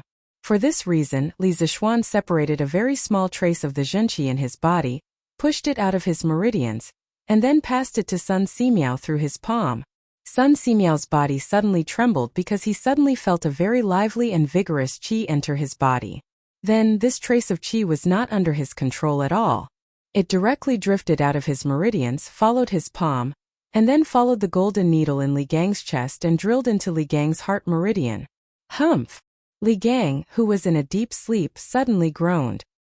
His pale face quickly became rosy at a speed visible to the naked eye. Seeing this, Sun Simiao could not help but be overjoyed. He murmured, "It's done! The decoction is finally working. Wenji's body is gradually getting better. Little Xian, work harder. We must buy time for Wenji." Seeing that the trace of zhenqi did not cause any harm to Li Gang, Li Zishuan could not help but let out a sigh of relief. At this moment he heard Sun Simiao's excited shout. Li Zishuan hurriedly said, "Daoist son, just do your best. I can still hold on." Sun Simiao let out a light sigh and nodded. "Good. Then I'll continue with the acupuncture." With that, Sun Simiao took out 3 more golden needles from the wooden box and pierced them into Li Gang's Shengke, Shimen, and Zhongzhu acupuncture points. "Your Majesty! Your Majesty! Good news! Good news! Sweet Du Hall." Li Er finished reading the memorials and was preparing to return to the harem to rest. Suddenly, Zhao Song walked in quickly from outside and said excitedly, "Your Majesty Marquillon, and has returned to Cloud Mountain. He is now working with Dr. Sun to treat teacher Wenji." "What? Li Zishuan is back?" Li Er was stunned at first, then he was overjoyed. He stood up and said, "This kid came back so quickly? I thought he would only reach Cloud Mountain after midnight." Zhao Song smiled and said, "The Shua province is more than 600 miles away from Cloud Mountain. It is indeed a miracle that Marquis Yong and could come back so quickly. I didn't expect it either." Li Er walked 2 steps with his hands behind his back. Then he turned around and said to Zhao Song, "Send someone to inform Dugu Exine that if there are any changes in teacher Wenji's condition, immediately send someone to inform me. The night guards of Chong and City and the palace are not to obstruct the messenger from Cloud Mountain." If it was not for the fact that it was already late at night, Li Er would have personally gone to Cloud Mountain. However, he was the emperor after all. If news of him not staying in the palace at night but bringing his guards out of the palace or even out of the city were to spread, wouldn't his subordinates be furious? Therefore, he could only rely on Dugu Exine to send someone to deliver the message. As you wish. Hearing this, Zhao Song was not surprised. He respectfully cupped his hands and promised. Then, he turned around and left the palace to deliver the decree. Oh! Chapter 1571. Clang! Clang! Clang! Translator. Neobo Studio Editor. Neobo Studio. In the academy, most of the students in Class 1 did not rush out of the classroom and return to the dormitory to rest as usual. Instead, they sat quietly in their seats and flipped through their books, as if they did not hear the gongs and drums. Qingke, how do you think Teacher Wenji is doing now? Yuchi Baolin lay weakly on the table. After hesitating for a long time, he got up and walked to Li Tai, who was sitting next to him, and asked. Li Tai was still doing exercises. When he heard this, he immediately stopped writing. He thought seriously and said, "The situation should not be optimistic. In the evening we went to see Dr. Sunday. If Teacher Wenji's illness could be cured, Dr. Sun would definitely give us a definite answer on the spot and tell us not to worry anymore. But Dr. Sun did not do that. This means that Teacher Wenji's illness is difficult to treat even for Dr. Sun." Ah! When Yuchi Baolin heard Li Tai's words, he immediately panicked. Even Dr. Sun finds it difficult to treat? Then isn't Teacher Wenji hopeless? Bah! Baolin, what are you talking about? It was unknown when Sun Zifan had also come over. Hearing this, he hurriedly said, Teacher Wenji has a noble character. He is still teaching and educating people even when he is at the end of his life. If such a person of virtue and prestige can't live a long life, then God must be blind. Yes, Zifan is right. Someone as upright and noble as Teacher Wenji must live to 100 years old. Qin Huayu suddenly came over and said with a firm expression, Sai, no one wants anything to happen to Teacher Wenji, but the reality is. Li Tai sighed worriedly. Then his eyes suddenly lit up and he said, That's right. Yamacho set off from Jiangzhou this morning and rushed to Wang Yunshan's place. I don't know if Yamacho has reached Yunshan yet. With Yamacho around, Teacher Wenji's illness has a great chance of getting better. Sun Zifan was stunned. Then he excitedly slapped his thigh and said, That's right. Yamacho had not only cured General Qin's old injuries, but also solved the cholera in Chang'an. Their medical skills were not inferior to Dr. Sun's. With Yamacho here, Mr. Bunji's illness will definitely be cured. Yuchi Baolin whispered, Qingke, why don't I secretly climb over the east wall and go to the side yard to see if the mountain elder has returned? Hearing this, all of them widened their eyes and stared at Yuchi Baolin in shock. Sun Zifan opened his mouth and said in shock, Baolin, you can't be serious, right? By the way, why are you so concerned about Teacher Wenji's condition? Of course I'm telling the truth. Yuchi Baolin straightened his neck and said, Teacher Wenji is a good teacher. I respect him and don't want anything to happen to him. This simple and honest young man had always been straightforward and didn't like to talk to others in a roundabout manner. Although his words were simple, they were the truest portrayal of his heart. If he did not respect Li Gang from the bottom of his heart, he would not have risked his life to protect Li Gang when Wuxia broke into the Cloud Mountain that night. Hearing this, Sun Zifan immediately stopped joking and his expression became serious. He thought for a moment, then looked Yuchi Baolin up and down and said, Baolin, I think that with your size, if you secretly climb over the wall, you will definitely be discovered by the Academy's guards. Do you think Teacher Konggue will hit your palms? Yuchi Baolin subconsciously hid his hands behind his back and argued, Zifan, don't look down on me. I'm more skilled than you. I definitely won't be discovered by the Academy's guards. Hey, you're more skilled than me. But you're bigger than me. Sun Zifan retorted. That's enough. You two don't need to argue. Li Tai rolled his eyes and said, Baolin, although we all want to know if Yamacho is back, we can't let you take the risk of climbing over the wall. How about this? I'll go to the Academy's gate and ask Mo Zhong and Mo Yun. If Yamacho is back, he will definitely pass by the Academy's gate. They will definitely know. That's right. How could I forget about this? Sun Zifan's eyes lit up and said excitedly, Qingke, go ask them quickly. Yes. Oh, the constitution strengthening powder has already taken effect in Wenji's body. Wenji's qi and blood are becoming more vigorous, but the medicine has activated his internal organs. He needs to consume more vitality to maintain his body's normal operation. Little Xian, we can't let our guard down at this time. Otherwise, the poison in the medicine will backfire on Wenji's heart meridians. In the Yunshan courtyard, Li Gang's treatment had reached the most critical stage. Although Sun Simiao had the support of Li Zishuan's true qi, he was the one who applied the needles. In addition, Li Zishuan's true qi was circulating through his body, which also brought a lot of burden to him. Therefore, at this time, Sun Simiao was already tired and sweating profusely. Taking advantage of the time when the golden needles were inserted into the acupuncture points, Sun Simiao wiped his sweat and said with a serious face. Li Zishuan, who was instilling vital energy into Sun Simiao, gritted his teeth and said, Don't worry, Taoist Sunday. I can still hold on for a long time. In fact, Sun Simiao's current situation was also very bad. Even though he was already a master at the late stage of the Supreme Power Realm, he had consumed more than 30% of his true qi in just half an hour. Especially later, when there were more and more golden needles on Li Gang's body, Sun Simiao had to consume more true qi to control the needles with his qi.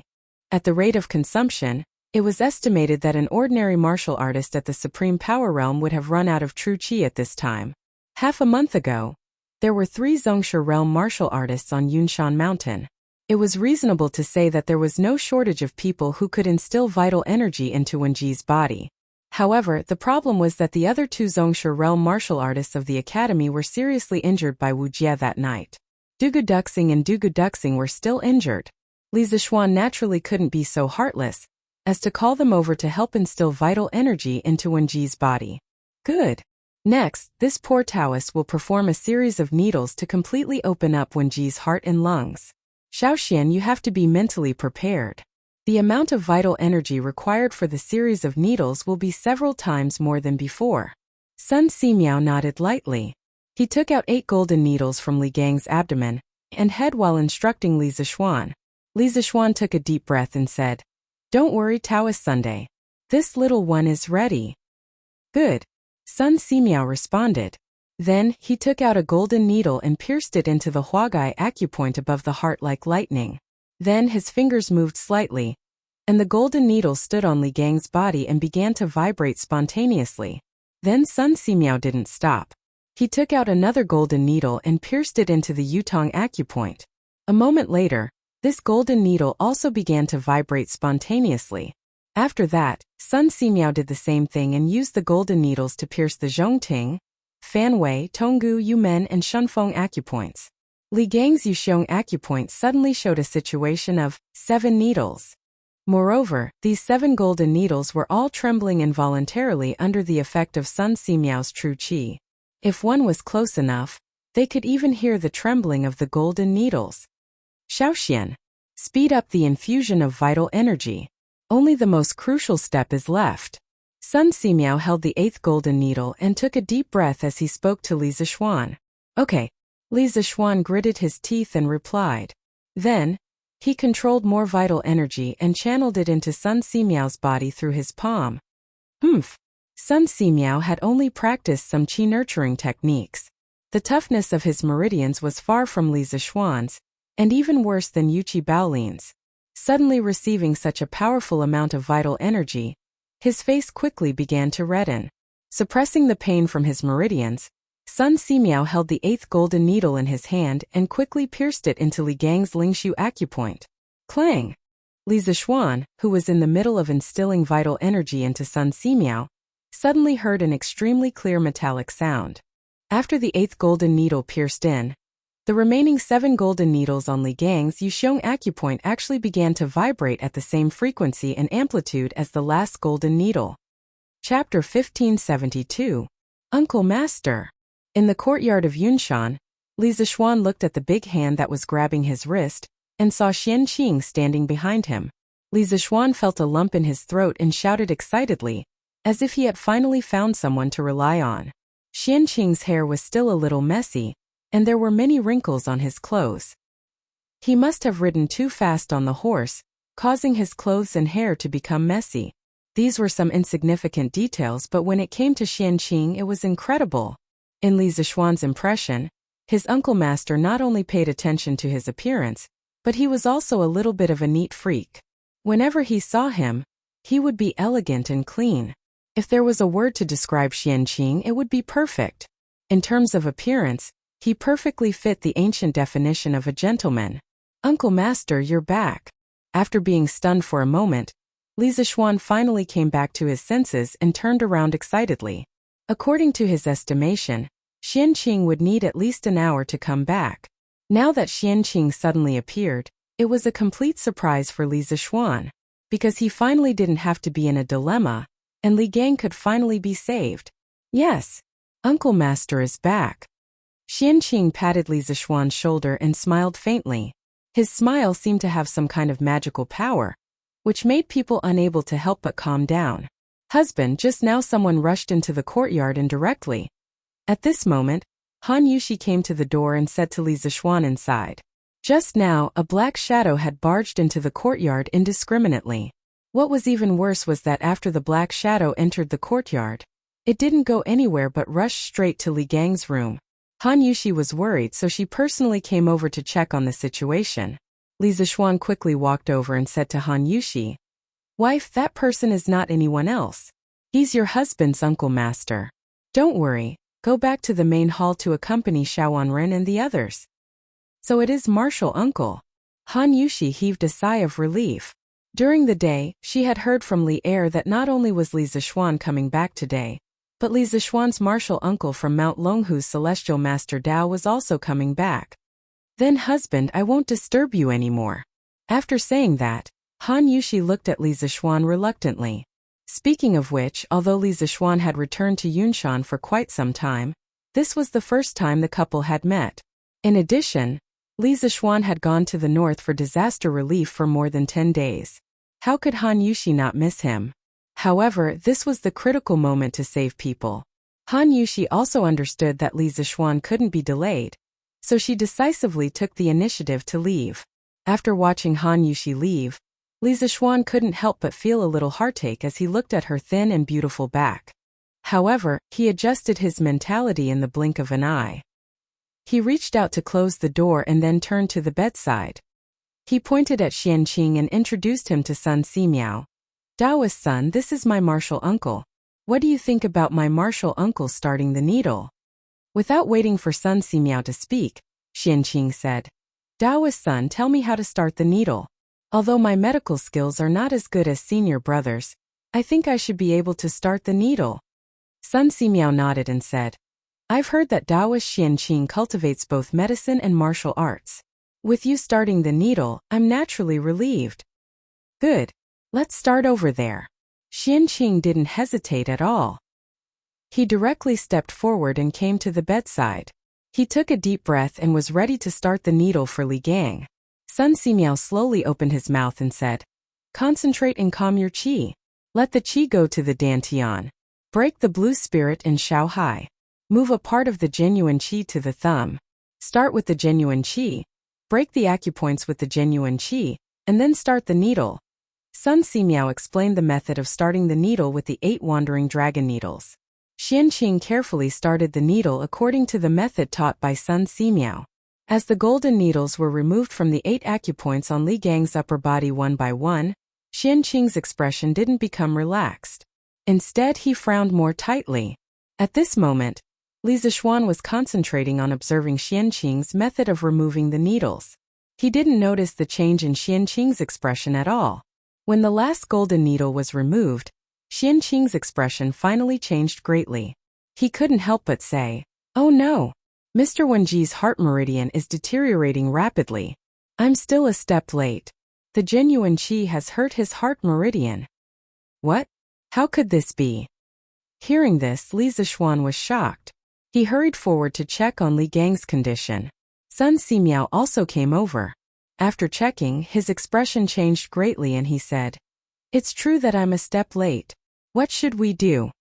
In order to protect Li Gang's heart meridian, Sun Simiao used his trump card. But when he was about to succeed, he failed because he was a step late. Even Sun Simiao, who had excellent medical skills, didn't know what to do at this time. Are there any unused golden needles here? Just when everyone was in a panic, Xianqing asked. Li Zixuan was stunned, and then he nodded quickly and said, "Yes, yes, yes. Uncle, please wait a moment. I'll get them now." After that, he turned around and walked directly to the door. Although there were many golden needles in the wooden box beside the bed, they were all used just now. In Xianqing's opinion, they were contaminated with foul qi and were not suitable to be used again. "Just take 13 golden needles," Xianqing added. "Yes, uncle," Li Zixuan replied and quickly walked out of the room without looking back. Merely less than 10 breaths of time passed before Li Zixuan returned to the room. He passed the wooden box in his hand to Xianqing and said, "Martial uncle, for you, 13 gold needles." He went out to ask for them from Hu Meng just now. Xianqing took them and then turned around to the bed. He took out a golden needle from the wooden box, gathered qi on his fingertip, and pierced it into the guogong acupoint on Li Gang's face like lightning. "Humph." Li Gang, who was in a coma, couldn't help but groan after the golden needle pierced into his body. Obviously, this was not like Sun Simiao's acupuncture that was neither painful nor itchy. Sun Simiao couldn't help but frown because Xianqing's first needle pierced into Li Gang's guogong acupoint. This was a little illogical. The guogong acupoint was 3 inches below the nose, where the water protruded. Stimulating this acupoint could wake up the mind and clear away the heat and extinguish the wind. This seemed to have nothing to do with Li Gang's current illness. As for Li Zixuan, he had been completely immersed in Xianqing's acupuncture since the moment he used it. This was because Xianqing's acupuncture technique felt incomparably familiar to him. It was as if he had seen it in a dream before.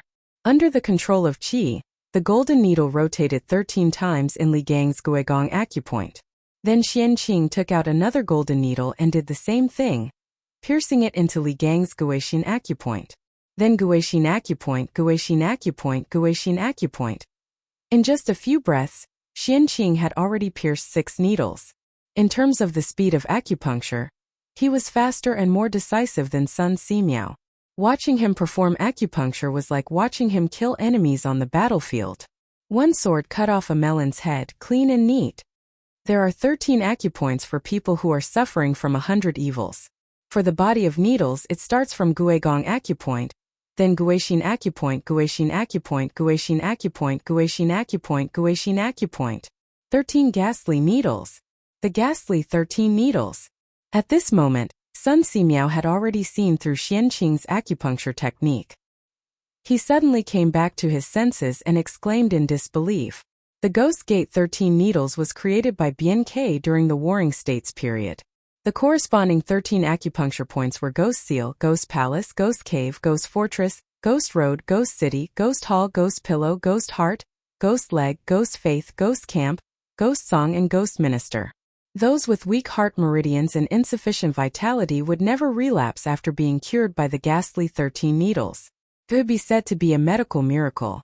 Other than protecting the heart and replenishing vitality, the Ghost 13 needles could also be used to treat insomnia, depression, and rage. It was said to be able to drive away all kinds of evil. It was a special treatment method of acupuncture, and was also the most magical part of acupuncture and moxibustion. The first needle stops in the Ghost Palace. The left needle goes down and the right needle goes out. Under the big fingernail of the second hand, the famous Ghost Exion stabbed 3 centimeters deep. The 3 needles under the big fingernails were called Ghost Piling Tu Fuan. 4 needles were inserted into the Daling acupoint behind the palm. 5 needles were inserted into the Ghost's heart. 5 needles of the Shunmai meridian is the Ghost Path. The fire needle is 3 times and 7 times shiny. The 6th needle goes down the spine, 1 inch into the hair and is called Ghost Pillow. The 7th needle goes down 5 centimeters and is called Ghost Bed. Needle needs to be warm.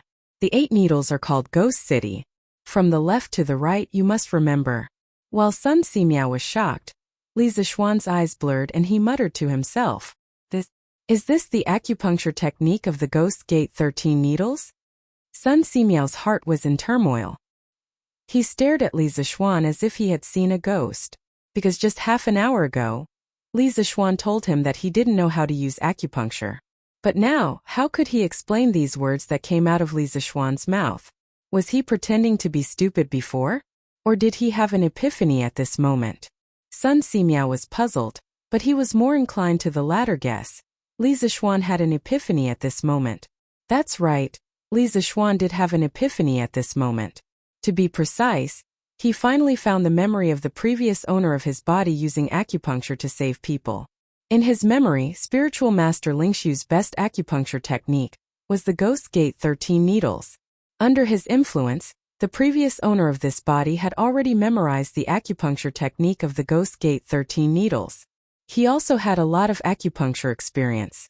But for some reason, when Li Zixuan transmigrated, he was unable to integrate the memories of the previous owner of this body. Maybe it was because his realm was not high enough, or maybe it was because he didn't have enough opportunities. At this moment, his realm was high enough, and his opportunities were high enough, so he remembered everything. Not bad. It seems that you haven't forgotten the Ghost Gate 13 needles that eldest senior brother taught you. Come and give Martial Uncle a hand. At this moment, after piercing the 8th needle, Xianqing raised his head and looked at Li Zixuan with a gratified smile. The reason why he could come back so quickly was that when he was still 30 miles away from Cloud Mountain, he abandoned his horse and used Qinggong to hurry back. Even though Xianqing was a top expert of half a step to the Great Grandmaster realm, he couldn't bear such a huge consumption of energy. At this moment, after piercing the 8th needle, the vital qi in his dantian was almost empty. Coincidentally, he saw that Li Zixuan still remembered the Ghost Gate 13 needles clearly, so he said this. Chapter 1573. Yamacho is back? That's great. At Yanhuang College, Li Tai personally went to the entrance of the college to ask Mo Zhong and Mo Huai. After that, he hurriedly returned to the dormitory to inform Yuqi Baolin, Sun Zifan, and the others of the good news.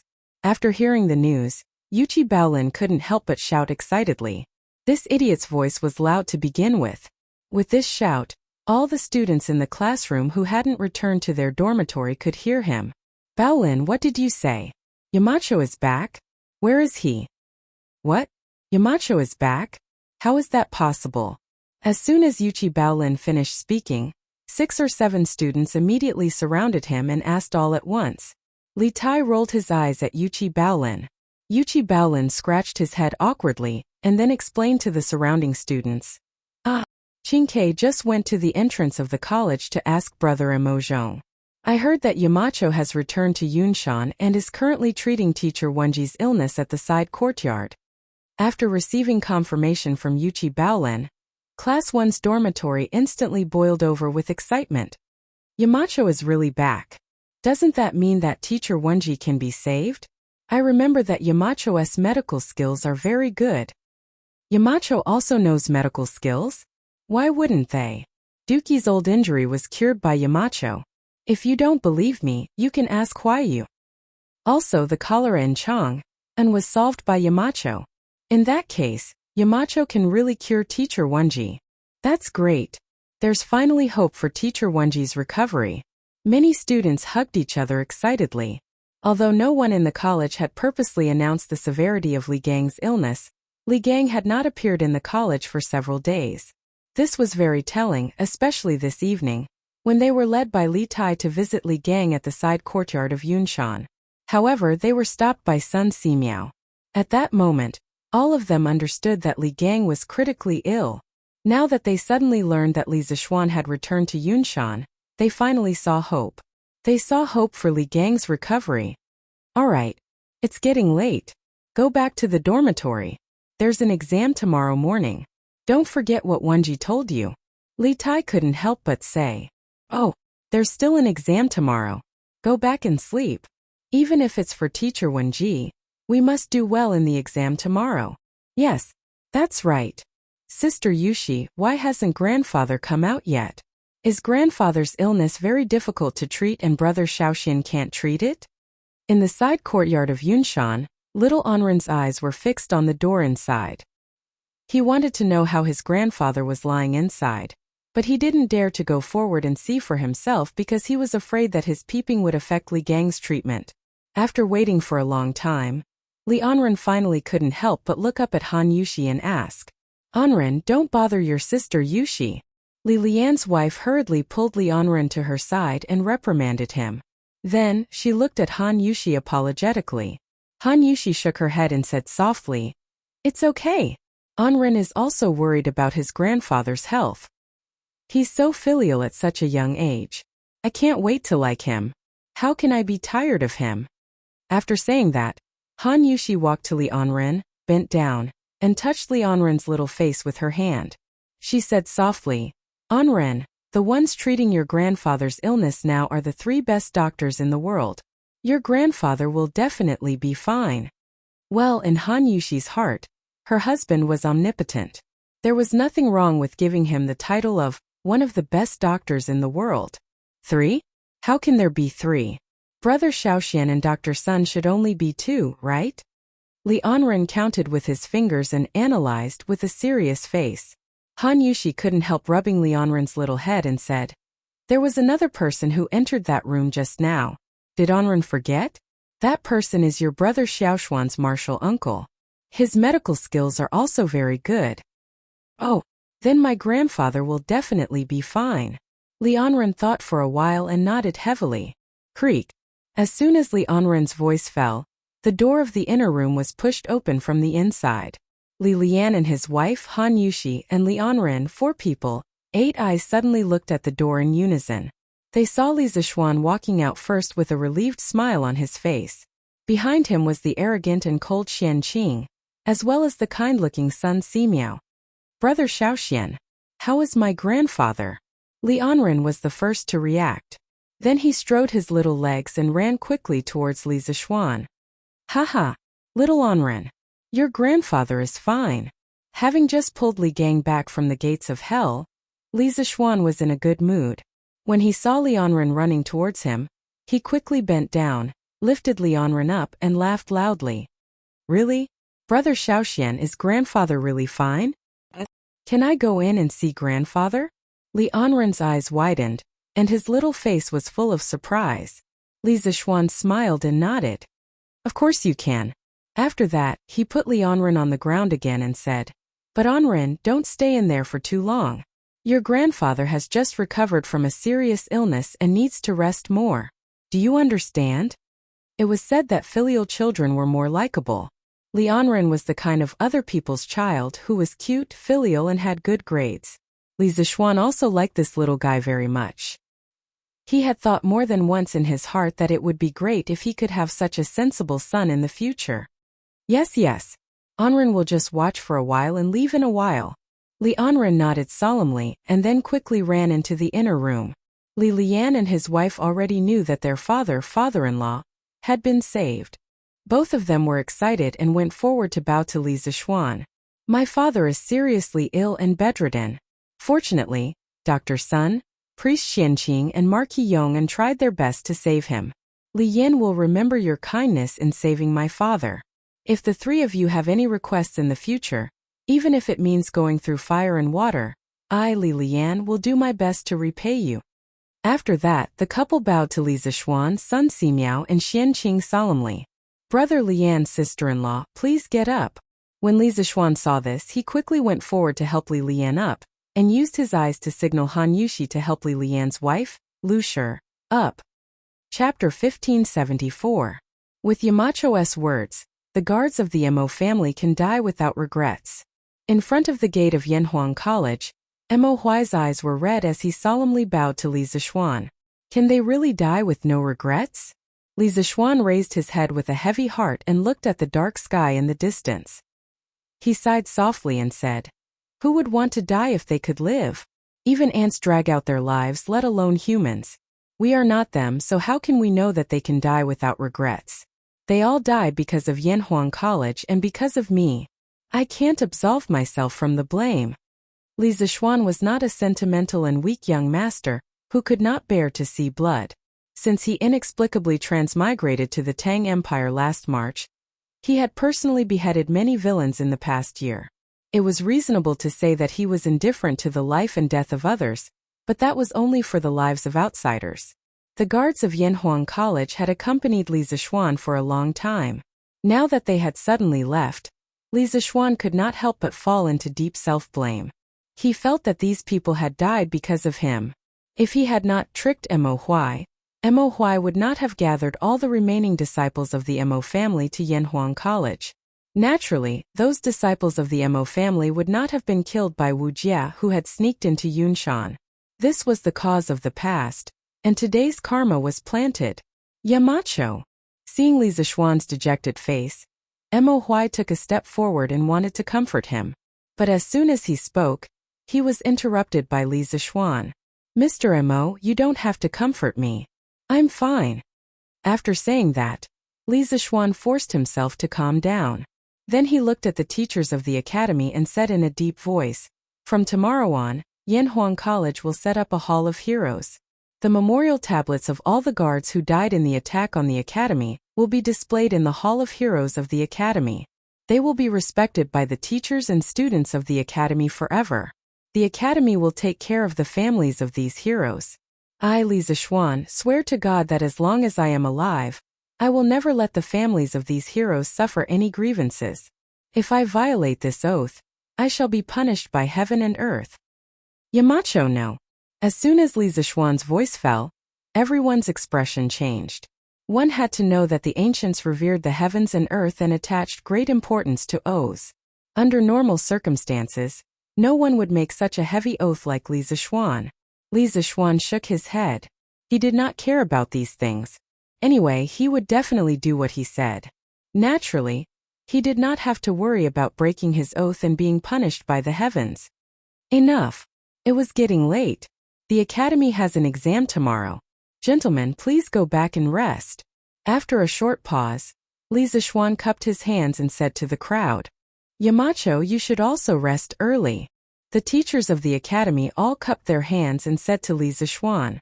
After that, they turned around and left. After all, Li Zixuan was right. The academy had a final exam tomorrow. Not only did the students need to rest well, but the teachers also needed to rest. Otherwise, it would definitely affect the invigilation of the exam. Yamacho, you don't blame yourself too much. The dead are gone. You have done enough.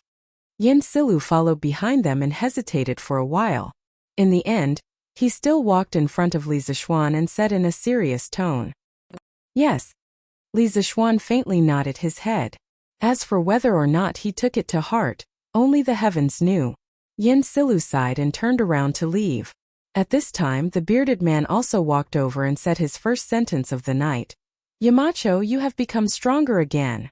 In fact, Li Zixuan had already learned to restrain his aura, but he still didn't expect the bearded man to see through his realm.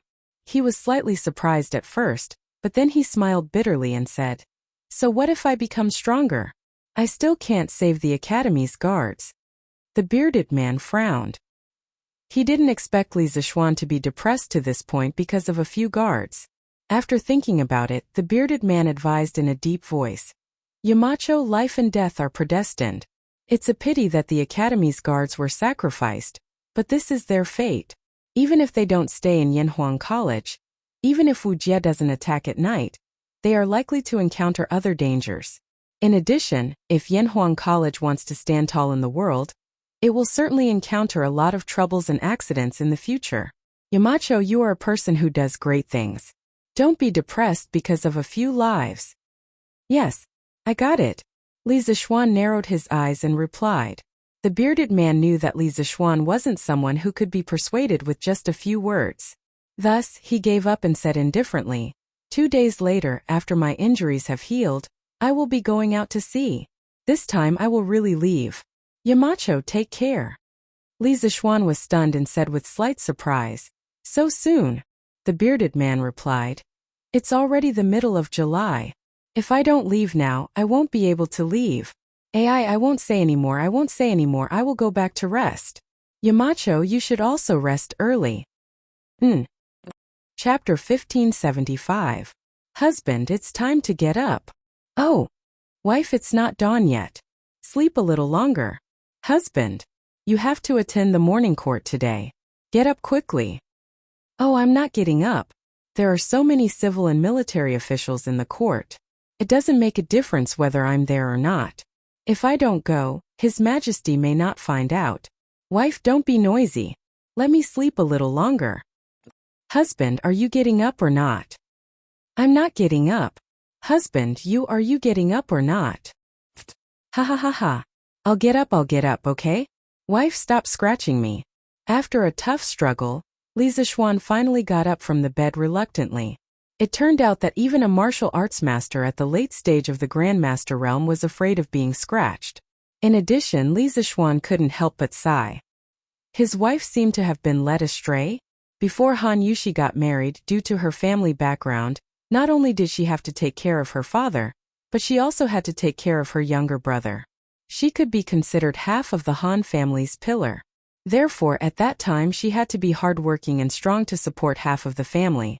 In fact, she also had the lively nature of those girls her age, however, due to various reasons. She suppressed these natures. Now that she was married and did not have to work for the family's livelihood, those suppressed natures were gradually released. After all, she was only 15 years old. In modern times. Oh, by the way, wife, did you feed Whitey last night? It's all thanks to Whitey that I was able to come back so quickly from Jiangzhou this time.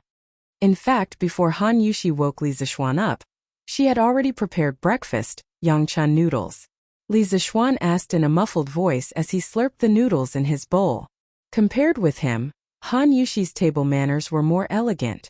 Hearing Li Zixuan's question, Han Yushi gently bit off the noodles in her mouth.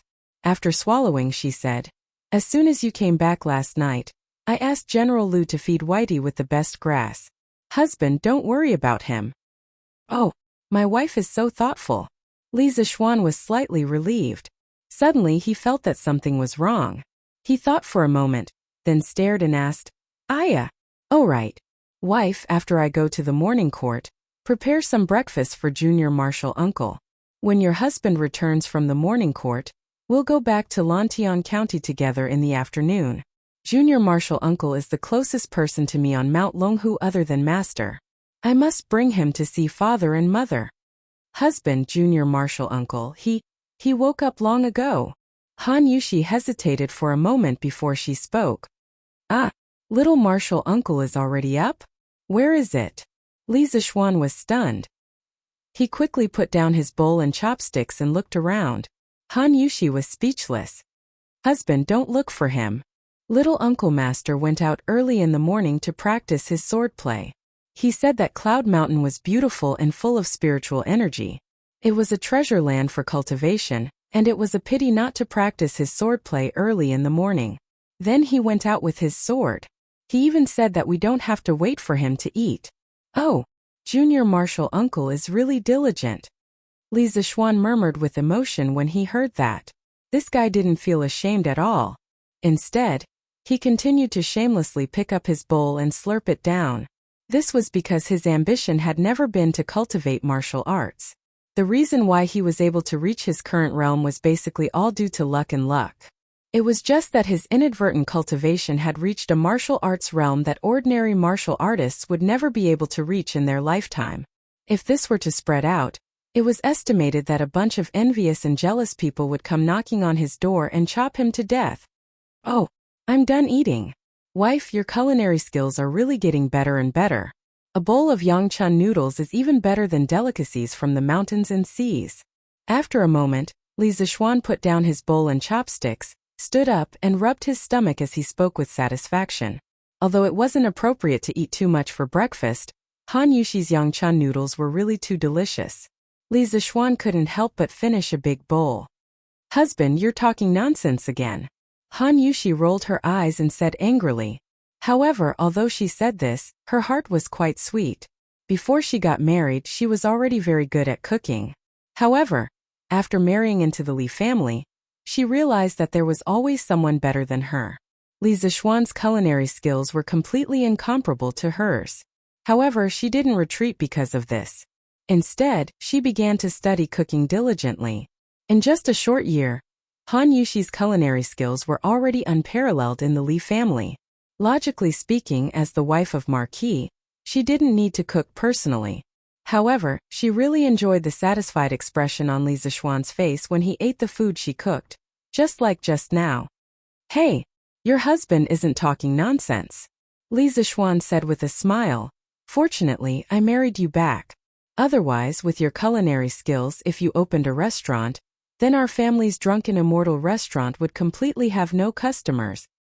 Alright, husband, quickly change into your court attire. It's getting late. Don't be late. Han Yushi got up and grabbed Li Zishuan's arm and urged him. Alright, then I'll have to trouble you, my wife. Since he couldn't avoid the morning court, Li Zishuan simply accepted his fate. Under Han Yushi's service, Li Zishuan quickly changed into his court attire. My wife, then I'll leave. Li Zishuan waved his hand and said goodbye to Han Yushi. He was ready to go out.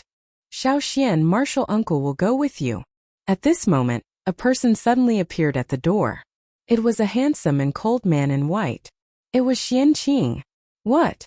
Little martial uncle, you want to enter the palace with me? Li Zishuan was stunned. Although Xian Qing had already told him about the celestial master Taoism's intention to enter the secular world at Longmen Pass, now that Li Er hadn't summoned him, Xian Qing directly wanted to enter the palace to meet the emperor. Was he so impatient? Yes. In the face of Li Zishuan's shock, Xian Qing didn't have much of a reaction. He just faintly said, yes, and didn't want to explain more about it. Little martial uncle, His Majesty hasn't summoned you yet, so you can't enter the palace. I know that you want the celestial master Taoism to appear as soon as possible, but now is not a good time for you to enter the palace to meet the emperor.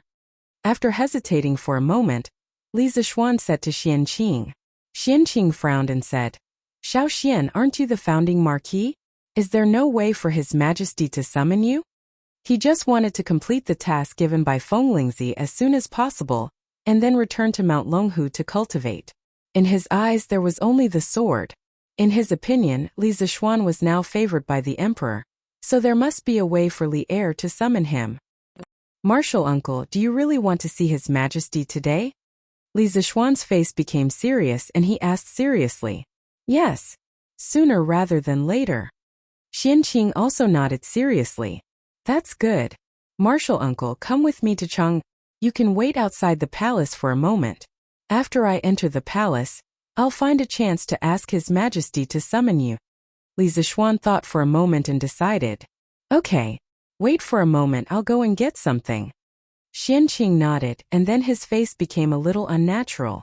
After he finished speaking, he walked to the guest room on the first floor where he slept last night. The 4 people and 4 horses, plus the guards Lu Feng and Lu Yun, went down the cloud mountain before dawn. Then they followed the cement road and rushed toward Chang'an City. After more than half an hour, the 4 of them finally arrived at the imperial city. Li Zishuan dismounted and handed Whitey to Lu Feng. He turned to Xian Qing and said, Little martial uncle, wait here for a moment. After I enter the palace, I'll find a chance to ask His Majesty to summon you. Okay, go. Xian Qing waved his hand indifferently and said. Li Zishuan then entered the palace. In front of the Taiji Palace, there were already many ministers waiting for the morning assembly. When they saw Li Zishuan, many of them could not help but be shocked. Little Xian, you're back? When did you come back? Niu Jinda, Li Jing, Duan Zhishuan, and the other generals were the first to welcome him. Old Niu asked in surprise. Uncle Niu, I returned to the Cloud Mountain last night and then received His Majesty's imperial order to attend today's assembly. Didn't I rush over? Li Zishuan cupped his hands and explained. Chapter 1576. Greetings, Your Majesty.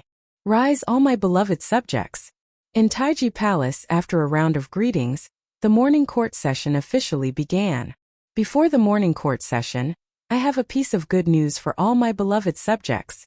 Li Er seemed to be in a good mood today.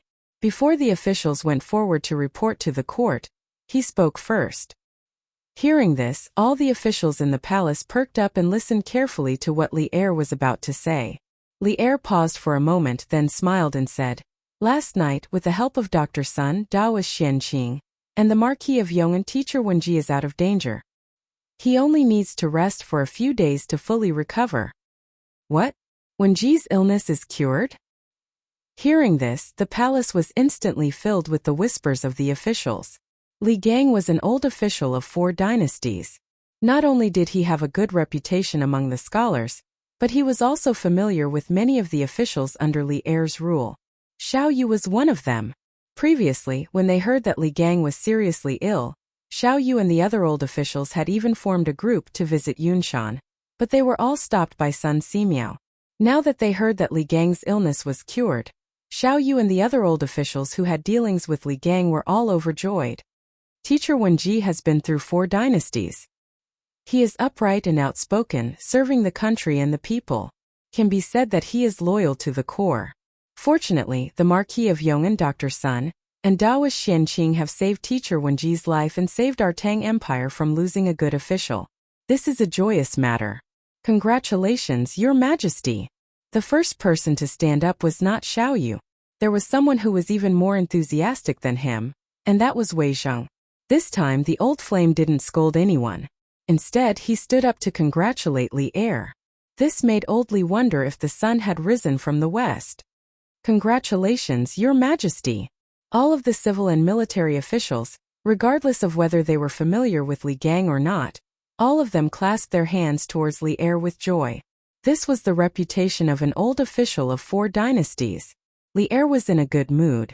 He laughed heartily and said, "Haha, good. Actually, the Marquis of Yong'an played a huge part in Wenji's recovery. I'm sure all of you know that before yesterday, the Marquis of Yong'an was still at Longmen Pass, which is 600 kilometers away. After receiving the news of Wenji's critical condition, the Marquis of Yong'an rode a fast horse and rushed back to Yunshan within a day. According to what I know, if the Marquis of Yong'an had arrived a moment later, Wenji would have been in danger." When the ministers heard this, they all looked at Li Zishuan with respect.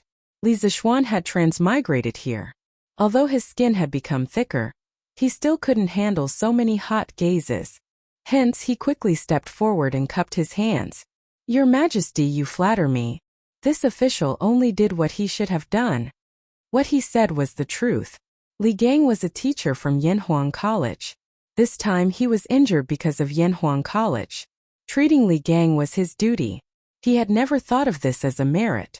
On the contrary, treating Li Gang was equivalent to redeeming himself for Li Zishuan. Seeing Li Zishuan being so humble, Wei Zheng couldn't help but secretly nod. Ever since the water wheel was used to solve the drought problem, Wei Zheng found Li Zishuan more and more pleasing to the eye. However, Li Zishuan didn't let Wei Zheng have his way. According to Wei Zheng, Li Zishuan was a talented person and should have taken the path of a civil official. However, not only did he take on the position of Black Armored Army adjutant, he even fought a battle with the Turkic army at Longmen Pass. He was deviating further and further from the path of a civil official. "Haha, you don't have to ask for a reward, but we can't not reward you. However, this is not the only merit you have earned this time. Later, I will reward you for all your merits." Li Er smiled and waved his hand as he spoke.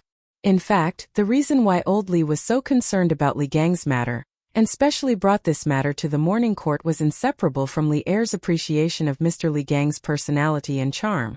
According to the official history, Li Er invited Li Gang to be Li Gang's teacher the 2nd year after he ascended the throne. One had to know that Li Gang had been Li Chengqian's and Yang Yang's teacher before. Yet, old Li was willing to let such a sensitive person be his beloved son's teacher. This was enough to show how much Li Er admired and acknowledged Li Gang's knowledge. In addition, in the official history, every time Li Er attended court, he would always have Li Gang, Fang Xianling, and Wang Gui accompany him. Later on, when Li Gang fell ill, Li Er not only sent Fang Xianling to his home to express his condolences, he even went there personally. This kind of treatment was probably only possible for Li Er's most trusted officials. Although Li Zishuan's transmigration to Great Tang caused a small deviation in history, Li Gang didn't become Li Chengqian's teacher, but came to Yanhuang College as a teacher. Old Li's respect for Li Gang had never changed. Reward him for his merits. Hearing Li Er say these 4 words, the civil and military officials in the hall all looked at Li Zishuan with a complicated and surprised expression. One had to know that Li Zishuan was only 15 years old this year. But he was already a Marquis of Great Tang. If he was rewarded again, then it would be too frightening. Niu Jinda, Li Jing, and the other generals who were close to Li Zishuan didn't show any surprise on their faces. They were only happy for Li Zishuan's achievements. Li Er, who was sitting at the head of the table, said, "Half a month ago, a locust plague broke out in the Guangzhou region. The people were in a constant state of panic. At the same time, under the influence of some people with ulterior motives, rumors spread among the people. At this time, the Marquis of Yong and led a sky pheasant brigade made up of more than 100,000 chickens and set off from Lantian County. In just half a month, the sky pheasant brigade destroyed the locust plague in more than 70 counties, benefiting millions of villagers. Not only did it stabilize the people's livelihood, it also stabilized the people's hearts.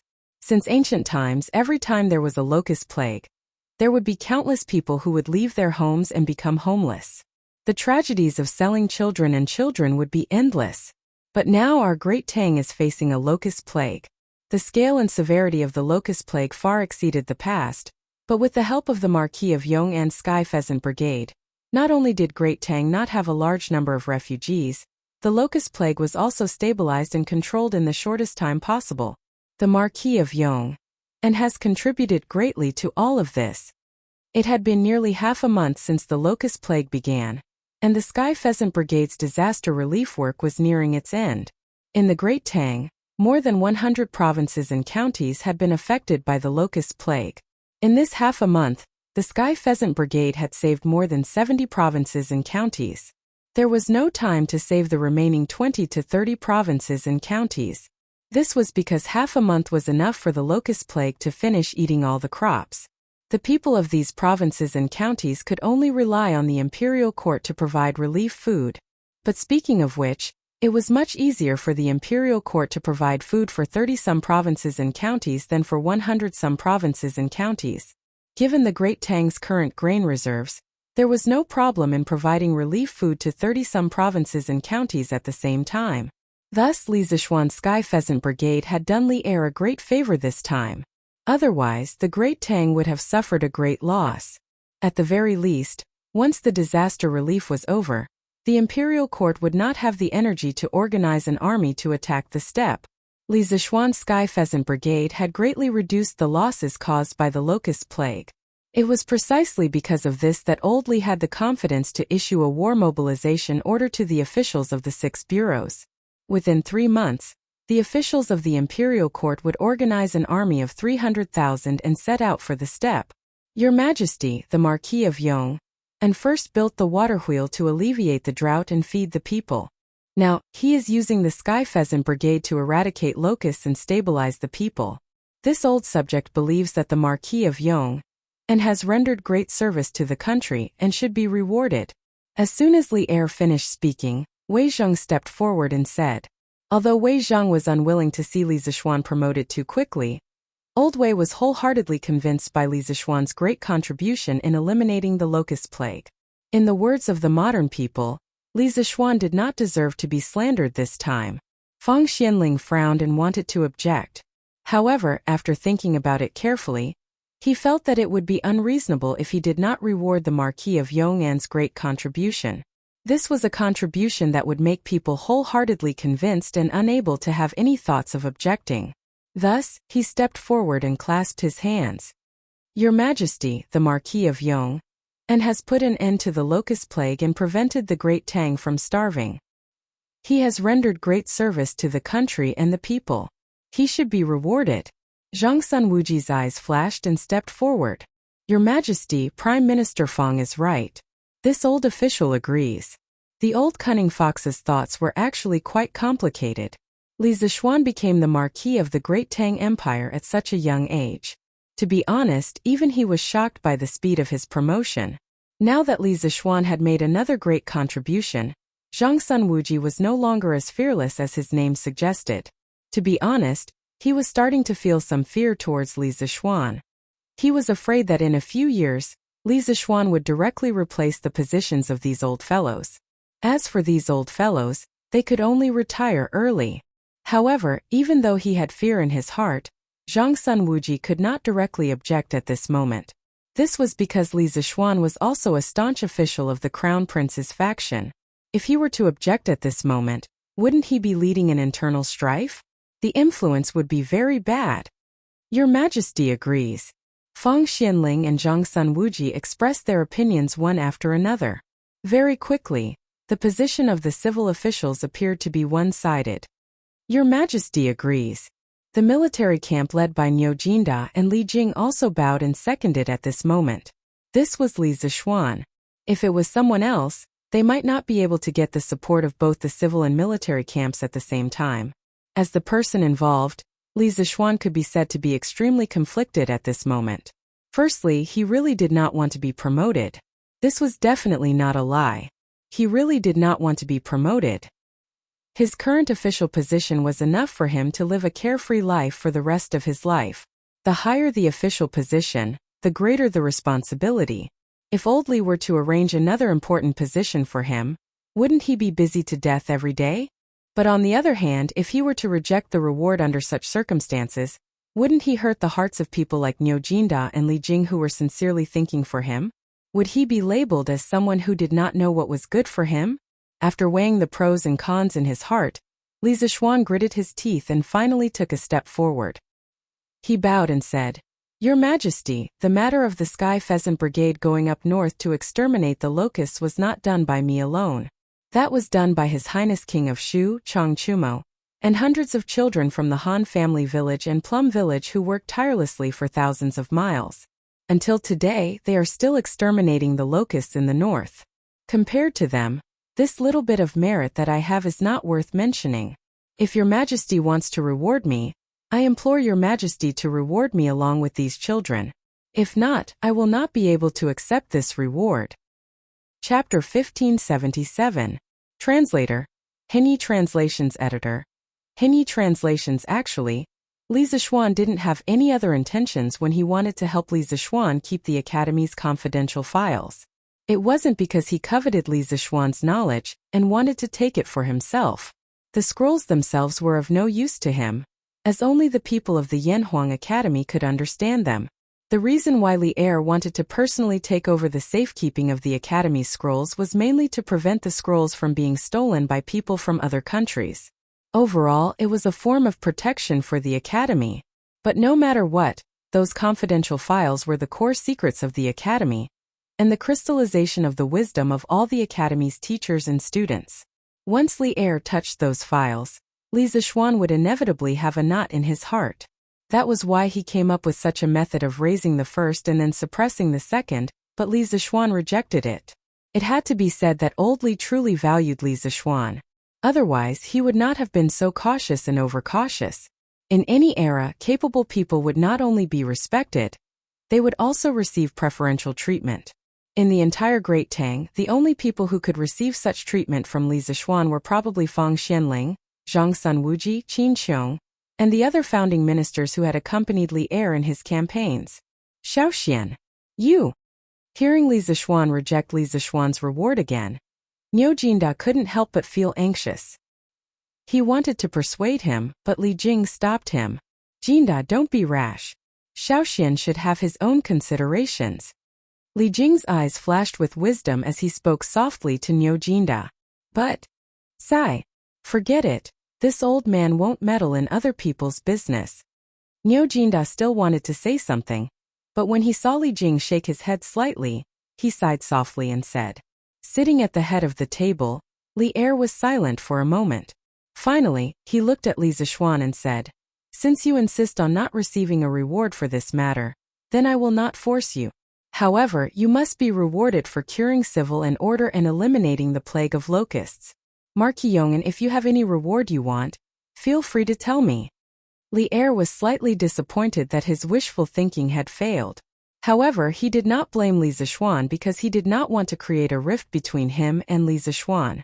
After all, the files in the Academy only recorded part of Li Zixuan's knowledge. Compared to those inanimate objects, Li Zixuan's value was undoubtedly greater. There was no need to make Li Zixuan feel uncomfortable because of some inanimate objects.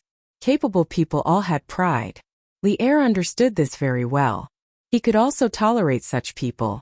That was why Wei Zheng could often point at his nose and scold him in court. If Li Er could tolerate Wei Zheng, then naturally he could tolerate Li Zishuan. Standing below, Li Zishuan was slightly stunned. He thought to himself that Li Er had given him a blank check to fill in. But could he really fill in whatever he wanted to fill in as he pleased? Obviously not. Anyone with a bit of intelligence would understand that he could not be too arrogant at this time. Li Zishuan cupped his hands and said, "Thunder and rain are all thanks to your Majesty's kindness. From a commoner to today's Marquis of the Tang Empire, it is all thanks to your Majesty's support. I am already very grateful and dare not ask for more." Li Zishuan felt that Li Zishuan was a little strange today. As for what was strange, he could not pinpoint it at the moment. If he really had to pinpoint, it would probably be that he was too attentive. There were some rewards that Li Zishuan did not want, but Li Er insisted on giving them to him. This made Li Zishuan feel that something was wrong, so he might as well reject all the rewards that Li Er gave him. After all, some of the rewards were hot and he did not lack money or status now. Why should he take the risk? "Ha! You brat!"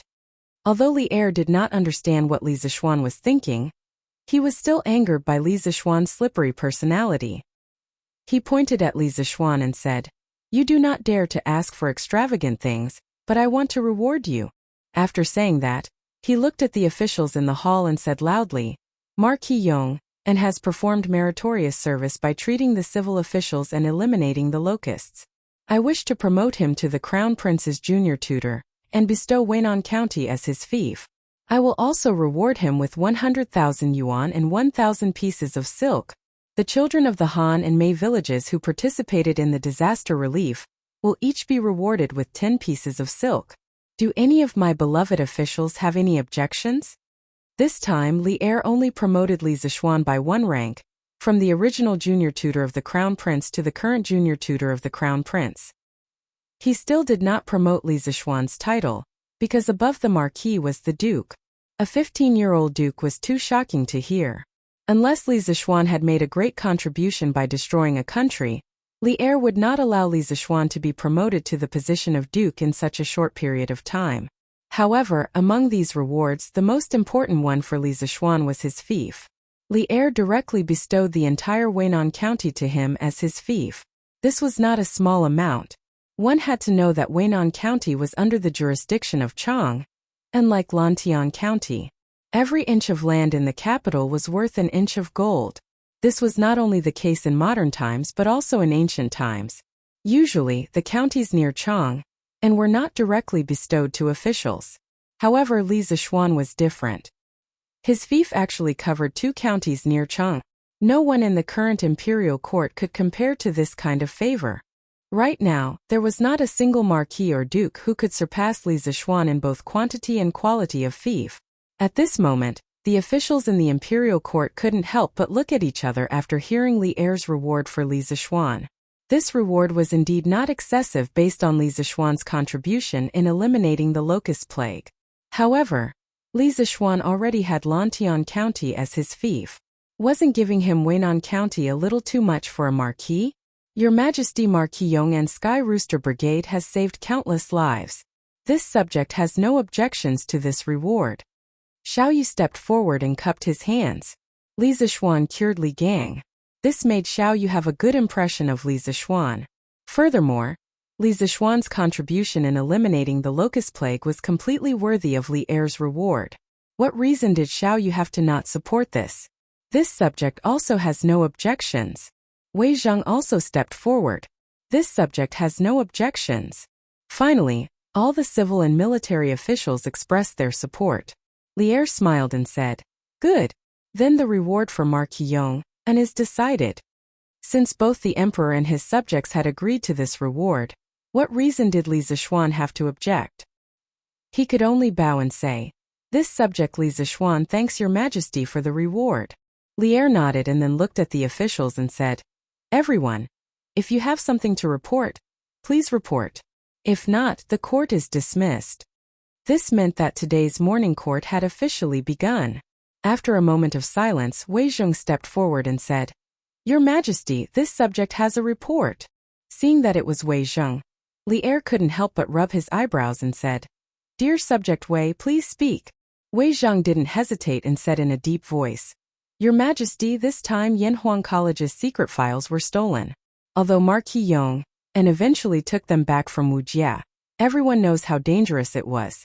If this happened again, who can guarantee that those secret files would be recovered?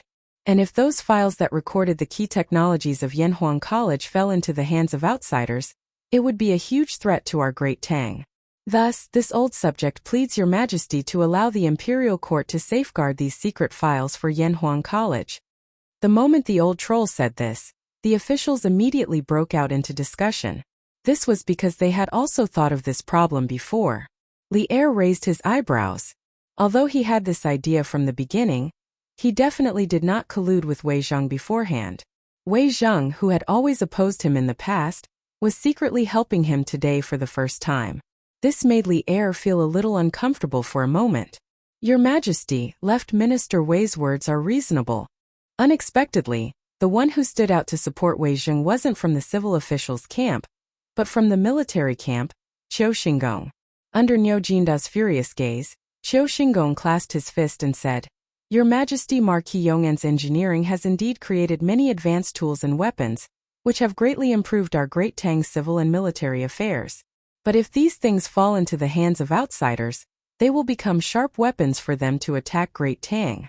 We have to guard against them. Thus, this subject agrees with Left Minister Wei's words." "Qiu Xinggong, you?" Niu Jinda couldn't hold it in anymore, and was about to step forward to reprimand Qiu Xinggong. Fortunately, Li Jing's eyes were sharp and his hands were fast enough to pull him back. At this moment, a few more officials in the Taiji Palace bowed in agreement. Chapter 1578. In historical records, people in the Central Plains often fought with people in the Northern Steppe. Wars between countries were always at the crucial juncture of each dynasty. The once powerful Han dynasty was able to establish a great dynasty through war. As for those countries that were slightly weaker, such as the 5 dynasties, the 10 kingdoms, and the Song dynasty, they could only choose to be annihilated under the powerful attacks. However, the Tang dynasty recorded in history books was different. It did not go through a difficult struggle, nor did it pay a bloody price. Instead, it easily defeated the other side. Was it because the Turks were too weak? Obviously not. According to historical records, the Turkic Empire was very powerful. As early as the period of the 16 kingdoms of the 5 barbarians, the Turkic Empire had interfered with the political power of the Central Plains many times and destroyed several powerful countries. North D has never been so prosperous. Looking down on Yin Mountain and belittling Xia. The Turkic Empire at the end of the Sui dynasty and the beginning of the Tang dynasty was not weaker than the Xiongnu before the Han dynasty. In fact, it was much stronger. The Tang dynasty's victory over the Eastern Turks was attributed to Li Er's great talent and the Tang dynasty's military strength. That was why it was so easy to defeat the Eastern Turks. Moreover, the Tang dynasty's military genius, Li Jing, was even deified. It was said that he only had 3,000 men to defeat the Eastern Turks. It was possible that Li Jing was able to defeat the Eastern Turks with 3,000 men. However, it was not because of Li Jing's military talent or the Tang dynasty's military strength. Think about it, there were not many records of this unprecedented war in the history books, and there were no records of any large-scale battles between the two sides. The Eastern Turks seemed to have surrendered easily without a fight. This phenomenon was very abnormal. Emperor Wu of the Han dynasty had spent a lot of manpower and money to attack the Xiongnu. The Turks were very likely to be stronger than the Xiongnu. No matter how strong the Tang dynasty was, it could not have defeated the Turks so quickly. But why was the Turks destroyed by the Tang dynasty, which was slightly weaker? Other than the Tang dynasty's commander Li Jing's outstanding military talent, the more important thing was that the Tang dynasty was blessed by the heavens. Heaven's protection sounded very mysterious, but it really did exist. Firstly, the Sui dynasty, with the help of Zhongsun Shang, had split the Turks into 2 parts, the Eastern Turks and the Western Turks. Although the Turkic Empire's strength was still there, its internal divisions had already taken shape and were very difficult to resolve. In this context, although the Tang Empire had been beaten into a sorry state by the Turkic Empire in the early days of its founding, the Turkic Empire had not been truly unified. The two sides had either engaged in internal friction, or were unable to focus on attacking the Tang dynasty.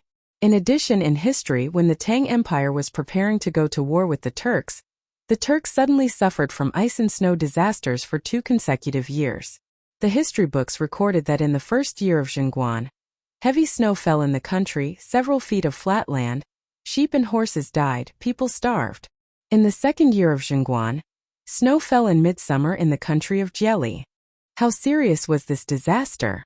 In truth, this was not a disaster limited to the Mongolian grasslands, but a disaster that affected the entire northern hemisphere. The Tang dynasty was also affected. In the second year of Zhenguan, the Yellow River region of China, especially the Hebei region, also suffered from a snow disaster. Even if the Turkic Khaganate went deep into the Tang dynasty to plunder, they would not gain anything. The temperature in the northern hemisphere plummeted, and the severe snow and frost caused a large number of livestock to freeze to death, causing an unprecedented famine. In order to maintain his military strength, Xieli Khan had no choice but to forcefully collect military supplies from the various tribes of the grasslands. However, this action caused the resistance of many tribes in the Turkic Empire. After all, the Turkic Empire was no longer united. Thus, it was under this background that Li Er had launched a war against the Turks. The Turkic Empire had long since lost its indomitable fighting power, so this massive war between countries had been fought so quickly and easily. After the destruction of the Eastern Turks, Emperor Taizong of the Tang dynasty issued an edict. Since last year, the tribute has been reduced one after another. There is no need to trouble the generals of Wei and Hua, no need to wait for Jia and Chao. The Chanyu bows his head and passes his arm across the street. From this edict, one could see that after the Tang dynasty sent out its soldiers, it encountered almost no resistance. Many Turkic tribes, in order to survive, surrendered one after another. Li Er could only sigh. There was no need for generals to work, no need for stratagems, and the Eastern Turks had been destroyed. But now Li Er was planning to start the country war with the Turks 1 year ahead of schedule, making it very difficult to determine the outcome. This was because the Turks at this time were still extremely powerful. At the very least, no one dared to disobey Xieli's orders on the steppe.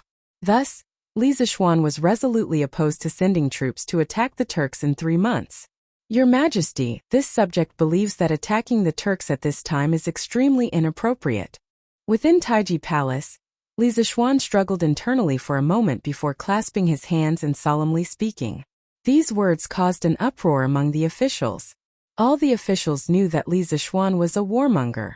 Back when the prime minister of the Jianri dynasty had come to the Great Tang to propose marriage, Li Zishuan had directly rebuked him, and Li Zishuan had even threatened to fight. And when the Wa diplomatic mission had visited the Great Tang, not only had Li Zishuan been on guard at every turn, he had even targeted them at every turn. It was clear that he was not afraid of stirring up trouble. This sort of warmonger who was tough on foreign affairs, upon hearing that the Great Tang was about to attack the Turks, his first reaction was not to raise both hands in approval, but to oppose. All the officials felt that the sun had risen from the west today. Seated at the head of the table, Li Er frowned and sternly asked, "What's inappropriate about it? Xieli disregarded the Great Tang, disregarded us, and dared to send soldiers to Yanmen Pass. As the ruler of the Great Tang, why can't we return the favor?" Those familiar with Li Er knew that Li Er was somewhat angry at this time. This was because Li Zishuan had always been a junior that Li Er valued greatly. But today, Li Zishuan's stance on the war between the Great Tang and the Turks had greatly disappointed Li Er. To think that the talent that he had painstakingly nurtured was a cowardly scoundrel, how could Li Er not be angry? How could he not be pained? "Your Majesty, since the Sui dynasty, when the Turks were divided into the Eastern and Western Turks, the Turks had already been in chaos internally. In addition, there was a snowstorm last year, causing the Turks to lose a lot of food. These are all signs that the Turks' national strength is gradually declining." Meeting Li Er's disappointed gaze, Li Zishuan calmly cupped his hands and said. Li Er indifferently said, "Since that is the case, shouldn't we send troops to destroy Xieli now?" Li Zishuan quickly shook his head and said, "That is not the case. Your Majesty, although the Turks have encountered internal strife and natural disasters, Xieli's strength has been preserved well, and the national strength is still stronger than our Great Tang. In this official's opinion, since the Eastern Turks' national strength is already declining, why shouldn't our great Tang wait a little longer? Ha! Wait. Then how long do you think we should wait? Li Er coldly laughed and said in an unfriendly tone. At this moment the officials in the hall also looked at Li Zishuan. Li Zishuan almost cursed in his heart. Wait until when? Of course, wait until next year. But once he said that, Li Er would definitely get to the bottom of it and ask him why he should wait until next year. Then, would he have to tell Old Li that at the end of this month, there would be seasonal abnormalities on the grasslands and snow in midsummer? No one would believe him even if he said that. Your Majesty, this official thinks that it would be best to wait until next year. Under the pressure of everyone's eyes, Li Zishuan finally opened his mouth and replied. At the same time, Li Zishuan's mind was spinning, and he began to think about how to answer Li Er's next question. Next year? Why wait until next year? As expected, after hearing Li Zishuan's answer, Li Er directly asked. Li Zishuan straightened his clothes and cupped his hands with a solemn expression. Your Majesty, the Turks met with a snowstorm last winter, and many cows and sheep froze to death. If another snowstorm occurs on the grasslands this year, the Turks will definitely suffer another heavy blow. At that time, if Xieli wants to maintain his current military strength, he will have to ask for food from the other tribes of the grasslands. This will increase the dissatisfaction of the tribes of the grasslands toward Xieli, and the internal friction of the Eastern Turks will definitely worsen. At that time, when Your Majesty sends troops to attack the grasslands, you will easily defeat Xieli. After Li Zishuan finished speaking, the officials all opened their mouths in shock. They did not expect that Li Zishuan's reason to persuade Li Er to stop fighting would be so childish. Yes, childish. Below the hall, Qiu Xingong coldly laughed and said, Humph, Marquis Yong'an, the premise of all your assumptions is that there will be another snowstorm in the grasslands this year. But who can guarantee that it will snow this year? War is not a game. How can you make the emperor postpone the country war plan based on your guess? What a joke. Qiu Xingong did not take Li Zishuan's words seriously, but Li Er, Zhang Sunwuji, and Fang Xuanling's expressions all changed at this moment. Others might not know, but they knew that Li Zishuan had predicted a locust plague last year, and in the 6th month of this year the locust plague came as scheduled, completely proving how accurate Li Zishuan's prediction was. Now that Li Zishuan said, if another snowstorm occurs on the grasslands this year, it instantly alarmed the sensitive nerves of Li Er, Fang Xianling, and Zhang Sunwuji. Was this a casual remark, or a prediction of the situation of the grasslands this winter? Li Er, Zhang Sunwuji, and Fang Xianling all had this question in their hearts at the same time. After Qiu Xingong finished speaking, he thought that Li Er would quickly praise his point of view, but he stood there and waited for a long time, and did not hear Li Er's voice, which made his heart sink gradually. The civil and military officials in the imperial court also felt that the atmosphere in the hall was not right, so they all lowered their heads and did not say a word. After keeping silent for a long time, Li Er finally opened his mouth and said, This matter can be discussed later. I am not feeling well and am a little tired. Today's morning court will end for now. Court dismissed. Li Zishuan, stay behind. After saying that, Li Er did not give the officials a chance to greet him, and directly stood up and walked towards the back of the hall. Xiao Xian, you must be careful in front of His Majesty. You must think thrice before you speak. Seeing that Li Er had left, the officials all left the court. Before Li Jing left, he looked at Li Zishuan and reminded him softly. Yes, Uncle Li. Feeling Li Jing's goodwill, Li Zishuan nodded slightly and responded. Then he walked towards the direction of the Sweet Dew Hall alone. Chapter 1579. Your Majesty, it is an indisputable fact that the Turks are at their peak. There is no need for the Great Tang to choose to knock against the hard rock that is the Turks. Only by preserving its strength and eliminating the Turks with minimal losses can the Great Tang become truly invincible. In Ganlu Palace, Li Er was frowning in thought. Li Zishuan had been waiting for a long time, but seeing no response from Li Er, he finally couldn't help but break the silence. Li Er finally raised his head, his unfocused eyes focused. He stared at Li Zishuan and slowly said, We understand the strength of the Turks better than anyone else. Ever since we ascended the throne, the spies we sent into the steppe have never stopped. We admit that the current strength of the Turkic army is truly 30% greater than that of my Great Tang, but yesterday, we issued a decree for the 6 bureaus of the imperial court to prepare for war. 3 months later, an army of 300,000 soldiers will be dispatched from Chang onto the steppe. We are the sovereign of a country, so how can we go back on our word? You said that at the end of the 7th month, the Turks would have a frost in midsummer. Although this matter is absurd, we believe you.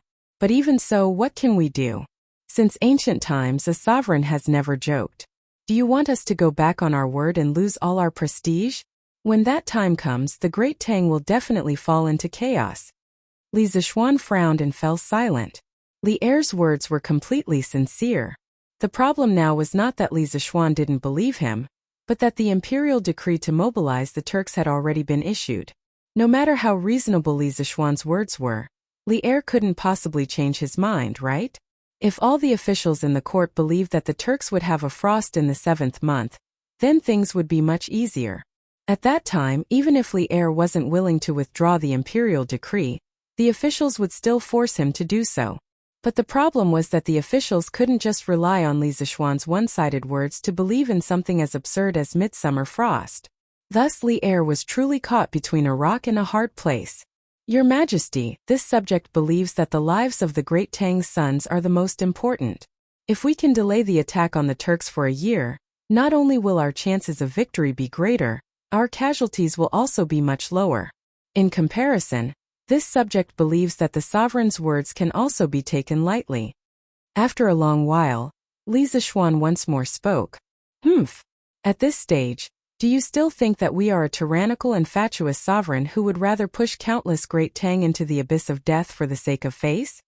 Li Zishuan understood the hidden meaning in Li Zishuan's words. He slammed the table and stood up, his face full of anger. There is no turning back for an arrow that has been shot. The sacred decree of war has already been issued, and the 6 branches of the imperial court are making intensive preparations for this war. If we were to suddenly issue a decree at this time ordering the officials to stop preparing for war, the officials of the imperial court would definitely think that we are afraid of the Turks. There is no wall in this world that does not have a crack. If the officials were to spread this news to the common people of the world would definitely panic. Even if the Turks were to encounter a great snowstorm this year, even if Xieli's strength would be greatly damaged as a result, would the Great Tang at that time be able to organize another attack against the Turks? As the saying goes, the first drum builds the spirit, the second will weaken, and the third will be exhausted. Rather than the morale of the army falling apart in the future, it would be better to gather the army now and attack the steppe in one go. Although the Turks are strong, our Great Tang does not necessarily have no chance of victory. We have wise and resourceful civil officials, valiant and brave generals, as well as the celestial lamp, telegraph, telescope, gunpowder, peerless divine weapons, and invincible armor. Why can't we fight the Turks fair and square? Only by defeating the Turks when they are at their strongest will the Great Tang have the capital to be unrivaled in the world, and only then will the surrounding small countries not dare to provoke the Great Tang. Back then, you were still full of mettle, declaring that you would make the Great Tang unrivaled in the world. Now that you have gone to the north, why have you become so fearful? Could it be that your backbone and courage have been beaten up by the Turk state preceptor? Li Er's voice was like thunder, and his words were like a storm, hitting Li Zishuan's face. The entire Sweet Du hall reverberated with his angry roar. Zhao Song, who was standing in the corner of the hall, could not help but feel anxious. This was the first time he had seen Li Er so furious in front of an official. Although Li Er had often been angered by his officials in the past, Old Li would not directly vent his anger in front of his officials. He would only smash his cup after the officials had left. Thus, Zhao Song was somewhat worried about Li Zishuan's current situation. This official did not. Li Zishuan was not frightened by Li Er's thunderous anger. He looked straight at Li Er, his eyes red and his voice hoarse as he retorted, "This official does not fear the Turks. This official's blood is still hot, and my heart is still red. This official loves the land beneath my feet, and even more so, I love the simple and brave people of the Great Tang. If the Great Tang were to send troops to the Turks now, this official would be willing to immediately join the army and be the vanguard, charging and breaking through enemy lines, killing the enemy and serving the country. But this subject does not wish to see countless good men of the Great Tang die under the iron hooves of the Turks. This subject does not wish to experience the pain of separation between life and death, where one could be talking and laughing with his fellow soldiers one moment, and then be buried in the ground the next. Each of them represented a warm family behind them. They could be sons, husbands, or even fathers. When they were buried on the battlefield, their parents would lose their sons, their wives would lose their husbands, and their children would lose their fathers. Their warm family would instantly be shattered. In the Battle of Yonghe Pass, our Great Tang lost tens of thousands of soldiers. This means that tens of thousands of families were shattered because of this battle. This official was the one who brought them out of Bing province, but this official did not bring them back. This official has let down their families. Their bones are already on the dry sand, and their families are still in cold clothes. Based on Jun Mo's words, a general success is built on the bones of 10,000. This official does not wish to stand on these piles of bones to make a great contribution. Such a contribution is stained with blood, and this official will feel uneasy. If there is a battle, this official is willing to fight. However, this official does not wish to see more meaningless sacrifices.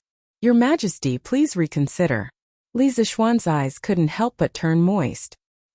He thought back to Su Tingda and the other Bing province soldiers who had accompanied him out of Bing province.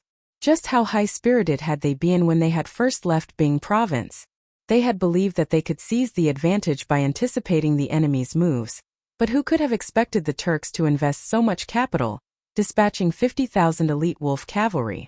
The defense lines at Yanmen Pass, Yonghe Pass, and Medu Pass had all been destroyed.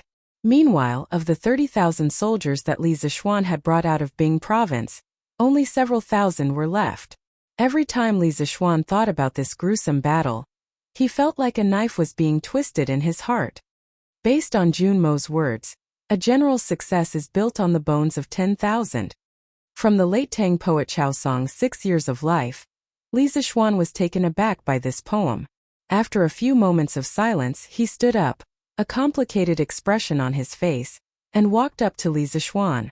Patting him on the shoulder, he sternly said, "Brat, since ancient times people have died in war. If not for those soldiers who risked their lives on the battlefield, how could my Great Tang have enjoyed its current peace? When we first stepped onto the battlefield, we were just like you. We also experienced the heart-wrenching pain of seeing one of our fellow soldiers leave us one by one. But we will not run away, nor will we be unable to recover from this setback. This is because we know that only by bringing peace to this country can we prevent even more people from bleeding on the battlefield. However, we can think of a way to reduce the number of deaths." Li Zishuan earnestly said. "Think of a way? The way you speak of is to have us order the officials of the 6 bureaus to stop preparing for the expedition? Is it to have the people of the Great Tang know that their sovereign is a cowardly sovereign who fears the Turks? Or is it that you have a way to have the people of the Great Tang believe that the Turks will suffer another snowstorm this year?" Li Er coldly snorted and continued. "At this point, the best method is to make ample preparations for the expedition in the next 3 months. The soldiers of the Great Tang are not any weaker than the Turks. Moreover, the imperial treasury is abundant, and your workshop has advanced technology. It can provide the soldiers with even more provisions and even better weapons and armor. This way we can reduce the number of casualties. Brat, you were high-spirited and fearless back then. Don't tell me that you don't even have the confidence to defeat the Turks now?" Li Zishuan was rendered speechless by Li Er's lecture. Old Li's words were reasonable, and he had no way to refute them. Given the current situation of the Great Tang, changing the imperial edict would be too risky and costly. It was better to properly prepare for the expedition. More importantly, although the Turks were stronger in this period, the Great Tang was also stronger than it had been in history. Its treasury was abundant, and its national strength was flourishing. The Great Tang's current industrial level was also more advanced than it had been in history. It could produce sharper weapons and sturdier armor, and it also had auxiliary tools like radio transmissions, celestial lanterns, and telescopes. In this situation, it was not impossible for the Great Tang to repeat that glorious victory in history. Thinking of this, Li Zishuan's heart was once again filled with confidence. Since there was no way to change the matter of the expedition to the steppe, He had to think of a way to increase the Great Tang's chances of victory. Although 3 months was a short period of time, he could still do many things. Your Majesty's lecture is right. This subject was momentarily blinded. In the next 3 months, this subject will do his best to help the imperial court prepare for the Turks. Li Zishuan bowed deeply to Li Ersheng and said with a firm expression. Seeing this, Li Er's face finally revealed a smile of relief. He nodded and said heroically, "Good. This is the high-spirited immortal son. So what if the Turks are strong? As long as we work together, the destruction of the Turks is just around the corner." Your Majesty's words are very true. Li Zishuan agreed with a smile. After saying that, he suddenly remembered that he came to the imperial court today with a mission. So he hurriedly cupped his hands towards Li Er and said, "Your Majesty, this subject's martial uncle from Mount Longhu wishes to have an audience with Your Majesty. He is currently waiting outside the palace, Your Majesty." Hearing this, Li Er's eyes lit up. He said in surprise, "Oh? You mean Daoist Xianqing is also in Chang'an? Quick! Men! Quickly invite Daoist Xianqing over." Then, Li Er impatiently shouted to the eunuchs outside the hall. "Yes." One of the eunuchs bowed and replied, then turned and left quickly. In the Ganlu hall, Li Er looked at Li Zishuan and asked thoughtfully, "Tell me honestly, why did Daoist Xianqing come to the palace to see me this time?" Longhu Mountain had always been a secluded sect, and had never been enthusiastic about the secular imperial power. Therefore, when Daoist Xianqing took the initiative to come to the palace, Li Er immediately felt that something was wrong after the initial excitement. Therefore, he asked Li Zishuan. In addition, this time when Li Zishuan was seriously injured at Longmen Pass and his life was hanging by a thread, Daoist Xianqing, who had been cultivating in Longhu Mountain, actually arrived in time. This kind of coincidence that shouldn't have happened. Old Li had been suspicious for a long time. Hearing this, Li Zishuan thought for a moment and replied, "Your Majesty, Martial Uncle came down the mountain this time to carry out a mission given by sect leader. Unexpectedly, when he passed by Lantian County, he found out that I was already at Longmen Pass, so he rushed to Longmen County on a horse and happened to see Longmen Pass being besieged by the Turkic army. Your Majesty should have heard about what happened after that." Li Er nodded and then asked, "You just said that Daoist Xianqing came down the mountain on the orders of sect leader Feng Lingzi. Can you tell me what the mission is?" After the heart-to-heart conversation just now, the emperor and his minister were much closer to each other, so Li Zishuan didn't have much scruples about what he said. When Li Zishuan answered, he also didn't deliberately hide it. "Your Majesty, to be honest, sect leader Feng Lingzi wants the disciples of Celestial Master Taoism to enter the secular world to cultivate. Most of those disciples are proficient in medicine.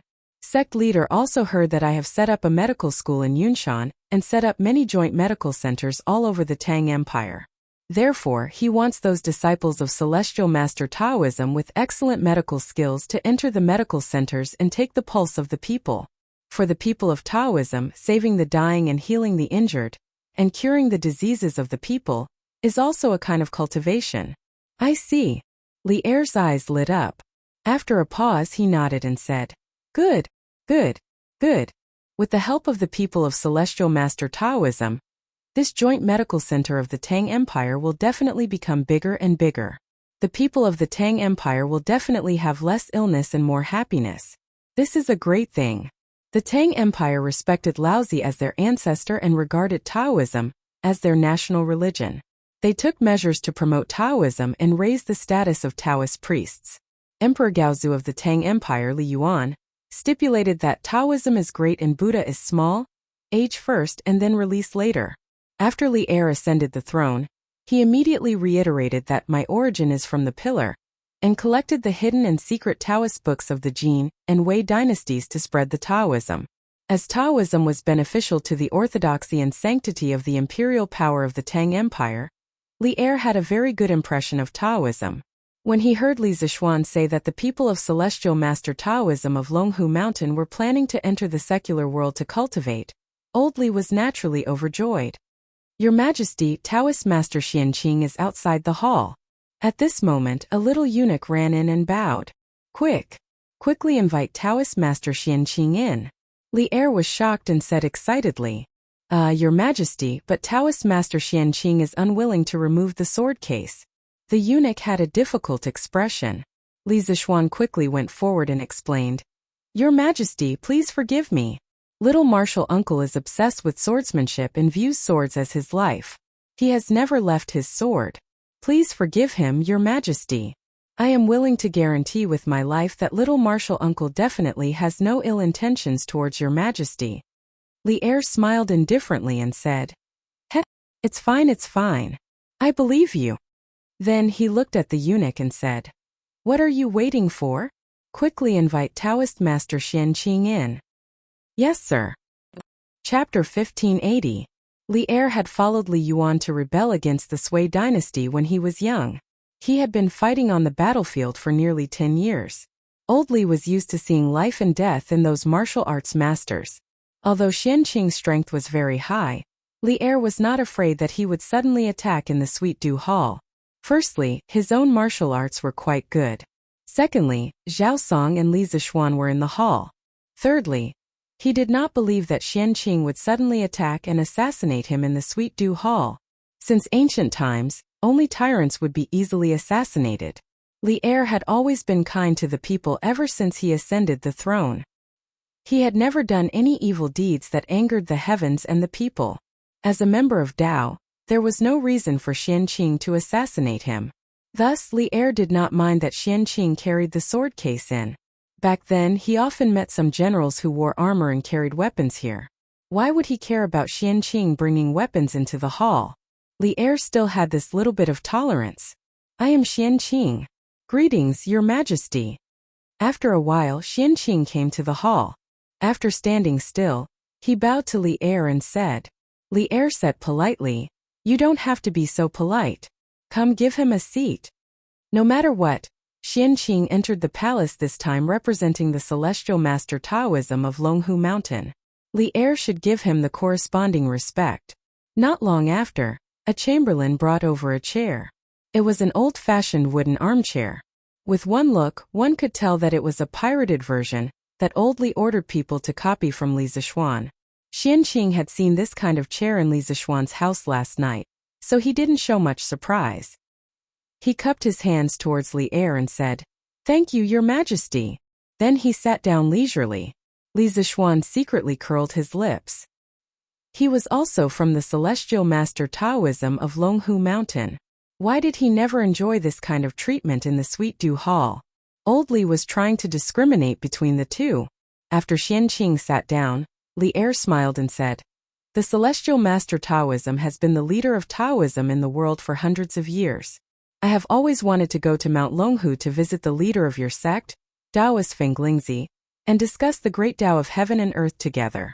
I did not expect Taoist Xianqing to come to Chang'an. I am very happy. Under Li Zishuan's persuasion, Old Li had given up the fantasy and pursuit of immortals. However, it was hard for Li Er not to pay attention to the arrival of such an important figure of Taoism like Xianqing. Besides, it was inevitable that Li Er had some improper thoughts in his heart. After all, the Celestial Master Taoism was the oldest Taoist sect in the Central Plains. It could also be regarded as the sect closest to immortals.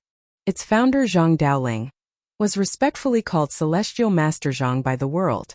In the history books, Zhang Daoling was a real immortal who had achieved immortality. This also covered the Celestial Master Taoism with a layer of mystery. Li Er was still somewhat in awe of the Celestial Master Taoism. In the face of Li Er's enthusiasm, Xianqing was unmoved. He sat on the armchair, cold and arrogant, and said, Your Majesty is too kind. Since Your Majesty ascended the throne, the world has been peaceful and the people have been prosperous. The Tang dynasty has been thriving in Your Majesty's hands.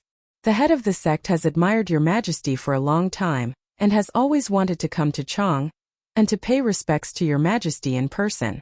However, due to the busy affairs in the sect, he could only send me to Chang and to pay respects to Your Majesty. Although Xianqing's face was cold and arrogant, the meaning expressed in his words was the goodwill of the Celestial Master Taoism to Li Er. There was no other way. This was the task given to him by Fenglingzi. Even if he was unwilling, he had to complete it. Hearing this, Li Er was really happy. he said with a smile. Haha. As the 14th celestial master of the celestial master Taoism, Feng Lingzi's Taoism is profound. I have always admired him in my heart. According to the historical records, the first 4 heads of the celestial master Taoism in Longhu Mountain, including Zhang Daoling, had all received the Taoism of the Taishang Laojun and became immortals. The current head of the celestial master Taoism, Feng Lingzi, whose real name was Zhang Xizheng, was the 14th successor of Zhang Daoling. He could be considered to be from a famous family. Seeing that the pleasantries were almost finished, Xianqing went straight to the point and said, Your Majesty regards Taoism as the religion of the Tang dynasty. All the disciples of the Taoist sects in the world are grateful to Your Majesty. As the leader of the Taoist sects in the world, the Celestial Master Taoism wants to lead the disciples of the Taoist sects in the world to help Your Majesty stabilize the country. This time, I came down the mountain under the instructions of the head of the sect. I want to ask Your Majesty for an order to let the Celestial Master Taoism enter the world to save the common people. In addition, the head of the sect also asked me to bring something for Your Majesty. I hope Your Majesty will kindly accept it.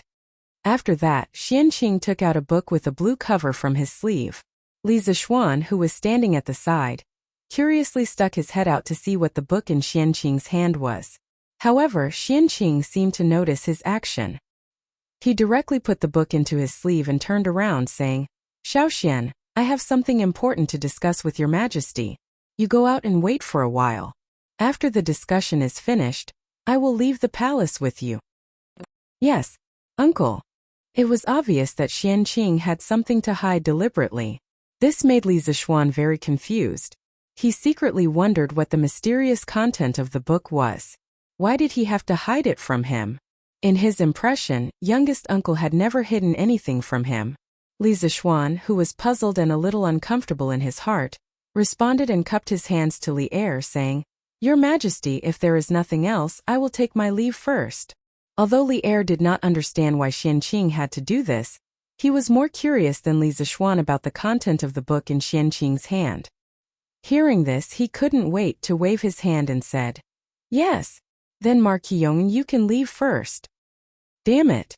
Old Li is a classic example of getting rid of the donkey after it has outlived its usefulness. How unkind. Li Zishuan scolded Li Er for being unkind in his heart. However, he said, I will take my leave. With a complicated feeling of curiosity, doubt and disappointment, Li Zishuan reluctantly left the Sweet Dew Hall. Actually, if he looked carefully, he would be able to see the deeply hidden awkwardness on Xianqing's face. Outside the hall, Li Zishuan, who was angry, wanted to leave the imperial palace and return to Yun Mountain. However, he remembered that this was Xianqing's first time in the imperial palace.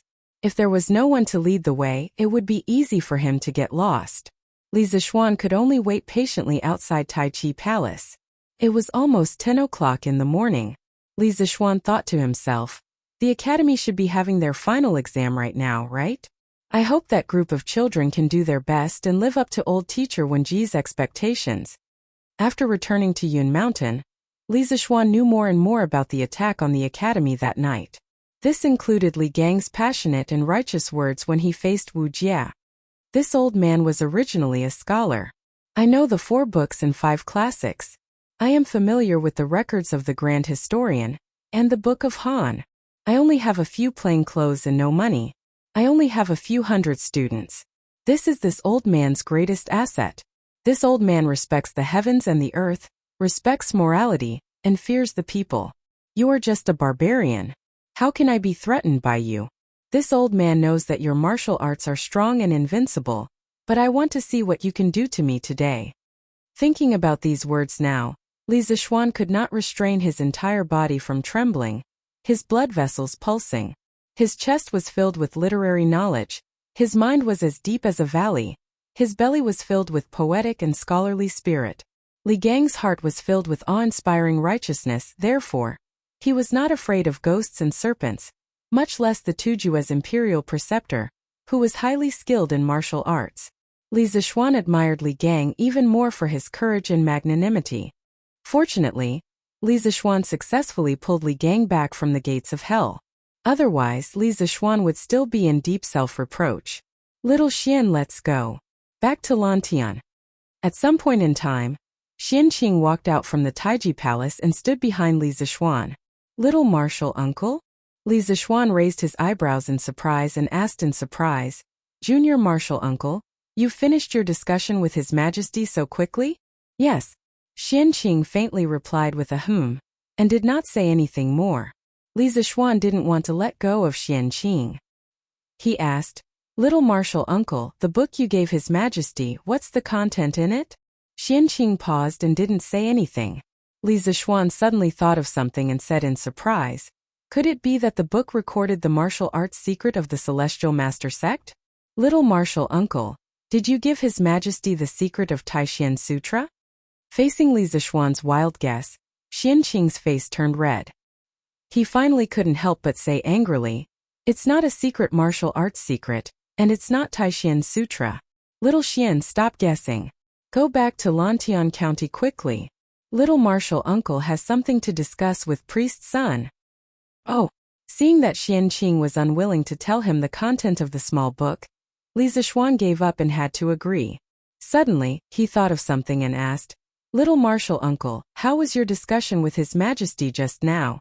Did His Majesty agree to the request of our sect? Hearing this, Xianqing's face immediately returned to normal. He nodded and said, His Majesty agrees that the Celestial Master Sect and your medical school will jointly set up joint medical centers in all the counties of the Tang Empire. The cost will be borne by the imperial court. That's great. Hearing this, Li Zixuan immediately forgot some of the previous unpleasantness and said happily, with the help of our sect, the joint medical centers of the Tang Empire can be set up in all the counties of the Tang Empire in the shortest time. By then, the people will have no disease that is difficult to treat. The biggest obstacle to the implementation of the joint medical centers of the Tang Empire was not the problem of money, but the lack of talent. The Tang Empire had a vast territory, with a total of more than 360 counties. If the joint medical centers of the Tang Empire wanted to cover the whole Tang Empire, how many medical talents would they need? Now that Old Li had specially allowed the people of the Celestial Master Sect of Longhu Mountain to join the joint medical centers, this was undoubtedly good news. Because the people of the Celestial Master Sect had taken the lead to set an example in the future, there would be more and more Taoist priests from other Taoist sects who wanted to join the joint medical centers of the Tang Empire. This was a snowball effect. Taoism had developed for nearly 1,000 years, and there were more than tens of thousands of disciples. Most of the people in Taoism were good at medical skills. If more than 30% of these people could join the joint medical centers, the problem of the medical centers being short of people in the early stage would be solved easily. Chapter 1581. Brother Crown Prince. Are you saying that Brother Shaoxian has returned from the north? Chang'an City, West City. A gorgeous carriage slowly moved forward with the flow of people. In the carriage, a young lady with bright eyes and white teeth raised her head to look at the young man in embroidered clothes. There was no need to guess. This young lady and young man were Chang'e and Li Changqian. After the morning court session, Chang'e sent someone to invite Li Changqian. Yesterday, the two siblings had agreed to leave the palace together today. Yes, that's right. Shaoxian even attended the morning court session today. I heard that he returned to Cloud Mountain last night. Li Changqian lightly nodded as he replied. Ah, Brother Crown Prince, why didn't you say so earlier? If I had known earlier, I would have waited for Brother Shaoxian in the palace to come out together. Chang'e wrinkled her nose and said regretfully. Li Changqian's eyes flashed as he asked with deep meaning. Chang'e, father kept Shaoxian alone after the morning court session. Could it be that you want to continue waiting in the palace? Of course not. We left the palace today for mother to go to the Drunken Immortal Inn to make a meteoric rise. In any case, Brother Shaoxian is already back. If we want to see him, we can see him at any time. Don't you think so, Brother Crown Prince? Chang'e hesitated for a moment before hurriedly changing her words. After saying that, she couldn't help but pat her collar and heave a sigh of relief. She secretly praised herself for being quick-witted. Otherwise, she would have fallen into Li Changqian's trap. Li Changqian helplessly shook his head. Just now he indeed wanted to test Chang'e's reaction, but now it seemed that there was no need to test anymore. His younger sister's thoughts were so complicated. Venerable one, it's that carriage. Under a tea shed 100 feet in front of the carriage, a large man whispered to a bamboo hat man sitting beside him. Are you sure that the one sitting inside is the current crown prince? Soon, a middle-aged man's voice sounded from under the bamboo hat. I'm sure. I saw this carriage coming out of the palace. Moreover, I recognized the soldiers behind the carriage. They all came from the Eastern Palace. The one sitting inside the carriage is undoubtedly the crown prince. The gray-robed man hurriedly whispered. Good. The middle-aged man wearing the bamboo hat nodded and then whispered excitedly. Tiske. What a pleasant surprise. Initially, he had already completed the Dragon Head mission and was about to return. However, he didn't expect to encounter such a heaven-sent opportunity. If this poor monk can capture the Great Tang's crown prince and bring him back, Li Shimin will definitely be wary. Venerable one, are you really going to fight here? The burly man's face tightened slightly, and then he moved closer to the bamboo hat man and asked anxiously. What happened here? The more people there are, the safer we will be. In a while, follow the plan this poor monk gave you. The bamboo hat man said coldly. Yes. The burly man responded, then turned around and left. On the street, the carriage that Li Changqian and Chang'e were in was still moving forward slowly. The pedestrians outside the carriage were bustling with activity, talking and laughing. It was very lively in contrast to the peddlers' shouts. This was the busiest market in this era. Bang bang bang. Ah! Help! Get out of my way! Get out of my way! Suddenly, a series of loud bangs came from the depths of the Western market. Soon after, the crowd fell into chaos. A large black yak was madly charging through the streets, knocking away the pedestrians who couldn't get out of the way in time. Some of the pedestrians who were caught by the yak's horns had their bodies pierced, splattering blood on the spot. However, the black yak did not slow down in the slightest. Screams and howls merged together, and in a short while, the main street of the Western market was in chaos. Even worse was that the black yak was like a fugitive, not slowing down in the slightest as it charged toward Li Changqian's carriage. Protect the crown prince. As the crown prince of the Great Tang, Li Changqian could not leave the palace alone. The Eastern Palace guards following Li Changqian out of the palace quickly noticed the commotion in the Western market. Seeing that the black yak was about to reach them, the leader of the guards, Wuxia, hurriedly pulled out his saber and shouted. Yes, sir.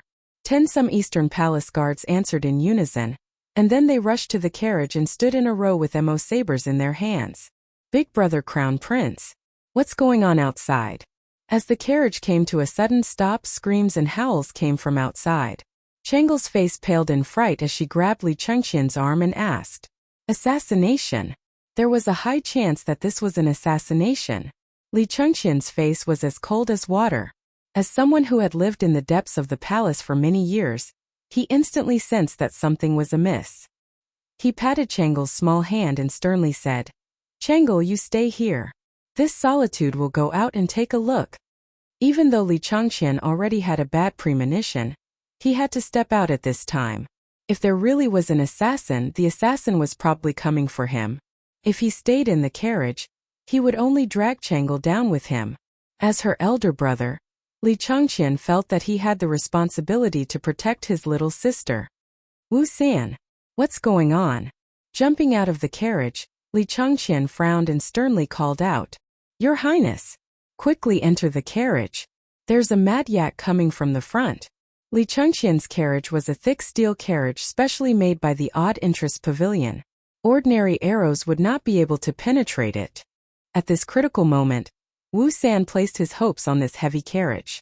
He then loudly shouted, Stop it! With that, Wuxia wielded his saber and led the charge towards the black yak. At this time, the black yak was only 4 to 5 zhang away from the carriage. The rest of the soldiers hurriedly controlled the carriage to stop at the side, while the rest charged with Wuxia. The distance between them and the black yak was getting closer and closer. Wuxia was able to become an Eastern Palace guard, and his martial arts were also quite good. When he was about to reach the black yak, he directly soared into the air and flew above the black yak. Then, he raised his saber and viciously chopped at the yak's neck. Clearly, Wu San also understood that if he directly used the Mo saber to chop at the yak's head, he would not be able to cut through it. Therefore, he chose to chop at the black yak's relatively weak spot. Pooh! This was the sound of a sharp blade piercing flesh. The middle of the Mo saber in Wu San's hand had almost completely sunk into the black yak's neck. Although the saber had cut through, it did not cut through the black yak's neck. In fact, to be able to cut through the black yak's thick neck in such a situation, one would have to be at least at the peak of the Qi transformation realm or the Grandmaster realm to be able to do so. Moo! Wu San's saber did not cut through the black yak's neck. Instead, it aroused the black yak's ferocity. The black yak, who was in pain, had completely turned into a mad bull. Its 4 big hooves desperately stomped on the limestone floor, and then it carried Wu San and charged towards the 4 or 5 Eastern Palace guards. Evil beast! You dare! Seeing this, Wu San was both shocked and angry. He pressed one hand on the saber's hilt and used the momentum to fly up, directly riding on the black yak's back. Then, he pulled out the Mo saber from the black yak's neck and ruthlessly stabbed at the black yak's neck from the side. Although the laws of the Great Tang clearly stated that no one was allowed to kill a farm cow, in this situation, not only did the black yak threaten the lives of the common people in the West City, it was also threatening Li Chengqian's safety. Wu San almost did not hesitate. In an instant he made a decision: directly kill the black yak. Qi! This time, because Wu San was riding on the yak's back, it was easier for his wrist to exert force. Therefore, the saber directly pierced the black yak's neck from top to bottom. Blood spurted out from the black yak's neck and sprayed onto Wu San's face. Moo! The black yak let out a sorrowful cry. Finally, it could no longer run and died on the spot. And at this time, the black yak was less than 1 zhang away from the carriage. Wu San, who was on the yak's back, jumped to the ground before the black yak fell to the ground. Then he finally let out a big sigh of relief. But before he could finish his sigh of relief, he caught a glimpse of a burning bamboo tube tied to the black yak's tail. Wu San's heart instantly rose to his throat because he knew that the black yak on the ground had not gone crazy. Instead, someone was using the black yak to create a disturbance. Quickly protect His Highness and the princess. Wu San, who had reacted, quickly pulled out the Mo saber from the black yak's neck and shouted loudly. But his warning was too late. Just as Wu San's voice fell, a tall and sturdy man wearing a bamboo hat was flying in Li Chengqian's direction. His speed was so fast that Wu San had no time to react. He could only stare blankly as the man put his hand on Li Chengqian's shoulder. Impudent! What kind of thief dares to commit murder in Chang'an City? Li Chengqian's heart was slightly alarmed when his shoulder was clamped, but his expression was still calm. He looked at the tall and sturdy man beside him and coldly reprimanded. Humph! Chang'an City? This place will soon become our world. Ha ha ha! The man in the bamboo hat snorted coldly and laughed arrogantly. Then, seeing that Wu San and the others were rushing over with all their might, the man in the bamboo hat waved his sleeve at a nearby stall. The wooden shelves, sheds, baskets, and other things were brought to the group of Eastern Palace guards by his powerful true qi. He, on the other hand, lightly tapped the ground with the tip of his foot, grabbed Li Chengqian and leaped into the air, about to escape into the flood of pedestrians. Stop! Let go of Brother Crown Prince! At this moment, the carriage's curtains moved slightly, and a little girl dressed in a pink palace dress jumped out of the carriage and shouted at the man in the bamboo hat who had just leaped into the air. Chengel! Don't worry about your brother. Quickly go back. Li Chengqian, who was being held in the air, saw Chengel come out of the carriage and couldn't help but anxiously shout. Chengel? Haha! I didn't expect good things to come in pairs. It seems that today is destined to be a fruitful day. The man in the bamboo hat lowered his head and looked at Chengel, then looked at the anxious Li Chengqian. Then he laughed proudly. Then the man in the bamboo hat came back, grabbed Li Chengqian's shoulder and flew down. To be precise, he was flying in the direction of Chengel. Protect Her Highness! Wu San was shocked and angry. He held the Mo sword and flew in the direction of the man in the bamboo hat. Then, he raised the Mo sword above his head and viciously slashed at the man in the bamboo hat. Humph! The man in the bamboo hat sneered. Then, he turned the hands that were holding Li Chengqian slightly, and sent Li Chengqian's body in the direction of Wu San's slash. Despicable! Seeing this, Wu San turned pale with fright. He hurriedly put away the Mo sword, but at this moment, he was already in the air. He wanted to change direction, but there was no point for him to use. He could only continue flying in the direction of the man in the bamboo hat. Die! This word floated out of the wide bamboo hat. Then, the man in the bamboo hat stretched out his left palm and viciously slapped Wu San's chest. Wu San, be careful! Li Chengqian was the closest to the man in the bamboo hat, and was the first to sense the man's actions.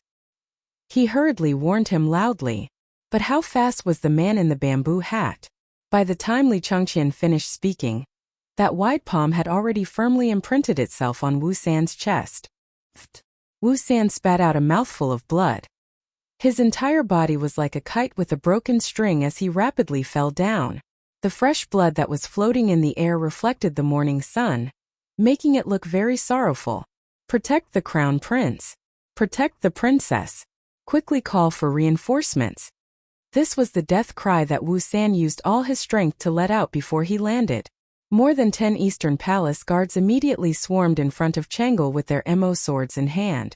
In addition, another guard rushed out of the crowd and ran to report the news. You overestimate yourselves. The man in the bamboo hat snorted coldly. Then he used the tip of his foot to pick up a wooden stick on the ground. It was probably scattered by the roadside stall during the chaos earlier. Then, the man in the bamboo hat held the wooden stick in his hand and directly rushed forward. Without any movement, the 10 Eastern Palace guards were all swept to the ground by the wooden stick. After knocking down all the Eastern Palace guards, the man in the bamboo hat retreated back to Li Chengqian's side. All of this happened in a flash. From start to finish, it was probably only a few blinks of an eye, and all the Eastern Palace guards were down. This was the absolute difference in strength. And Li Chengqian wanted to take advantage of the time when the man in the bamboo hat attacked. But he couldn't escape because the time interval was too short. It's the crown prince. Someone wants to kidnap the crown prince. Shi City was originally a bustling place. The commotion caused by the black yak earlier had caused many people to flee, but there were still some brave people who didn't go far. At this time, when they saw the situation on Li Chengqian's side, they couldn't help but exclaim. Then, the surrounding commoners all reacted and surrounded the carriage. I advise you not to meddle in other people's business. The man in the bamboo hat, who was walking towards Chang'e, suddenly stopped in his tracks and looked at the crowd that was gradually coming closer. After that, he flashed in front of Chang'e. Chang'e didn't even have time to react before she was grabbed by the man in the bamboo hat. Let go of me! Let go of me! You heinous villain! How dare you commit murder in Chang'an City? My father won't let you off. With her shoulder grabbed, Chang'e wanted to struggle but found that she couldn't exert any strength. The little girl protested loudly in fear and anger. Both of you, brother and sister, come with this poor monk. The man in the bamboo hat snorted softly and then prepared to leave with Li Chengqian and Chang'e. But things didn't go as he wished. Let go of the crown prince and princess. The man in the bamboo hat suddenly felt his legs sink. He looked down and saw a man covered in blood hugging his legs. Chapter 1582. You want to die? Then I'll fulfill your wish. On the main street of the West Market, the bamboo hat man was enraged when the leader of the Eastern Palace guards, Wu San, hugged his legs. He snorted coldly and circulated his qi to his legs. A powerful surge of zhenqi suddenly erupted, causing Wu San to spit out a mouthful of blood. Help me! Quick, help me! Wu Sanji felt a surge in his chest. At this moment he felt as if his internal organs were about to shift. However, his powerful will allowed Wu San to hold on tightly to the bamboo hat man's legs. He used all of his strength to shout to the other soldiers around him. Go! Protect His Highness! The dozen or so Eastern Palace guards who had fallen to the ground stood up again and ran toward the man in the bamboo hat with all their might. Seeing this, the man in the bamboo hat panicked. He channeled true qi into his legs again and released it, trying to shake Wu San off completely. This time Wu San spat out 2 mouthfuls of blood. The joints in his arms were completely broken. and he was sent flying far away. It was not that he did not want to continue holding on to the man in the bamboo hat, but his arms were completely powerless now. Wu San, Commander Wu, Li Changqian and the group of Eastern Palace guards were all shocked. Wu San was clearly heavily injured and looked like he was about to die. Who knew that the man in the bamboo hat would not give up? He took 2 steps forward like lightning and kicked Wu San in the abdomen. Wu San was instantly kicked into the air and smashed into the Eastern Palace guards who were rushing over. Humph! You overestimate yourself. After breaking free of Wu San's restraints, the man in the bamboo hat snorted coldly. Then, like an eagle catching chicks, he picked up Li Changqian and Chang'e and prepared to leave. But, bam! Protect His Highness! Protect Her Highness! Just as the man in the bamboo hat was about to leave and the Eastern Palace guards were smashed to the ground, a burly man in coarse clothes suddenly slid toward the man in the bamboo hat.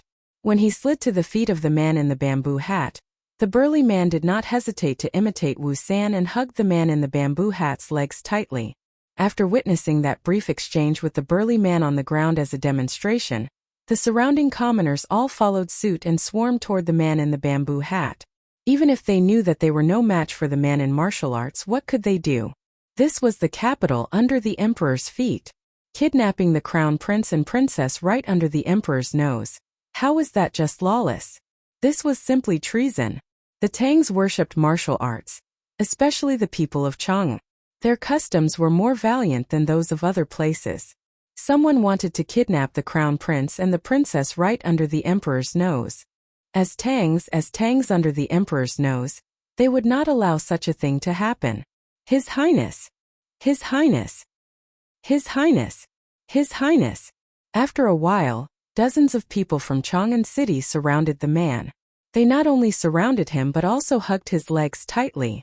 The reason why the citizens were so fearless was that the Li Tang royal family had won the hearts of the people. Li Changqian had also done a lot of good deeds before, so the citizens had a very good impression of Li Changqian. But now that the man in the bamboo hat wanted to capture their crown prince, these citizens would definitely not agree. You're all courting death. The man in the bamboo hat was furious, especially when he felt the ground tremble slightly and knew that it was very likely that the patrolling Marquis of Chang and was about to rush over. His heart was filled with rage and panic. With an angry snort, many of the people around him were sent flying or vomited blood from the shock. The crown prince and princess are under attack in Shi City.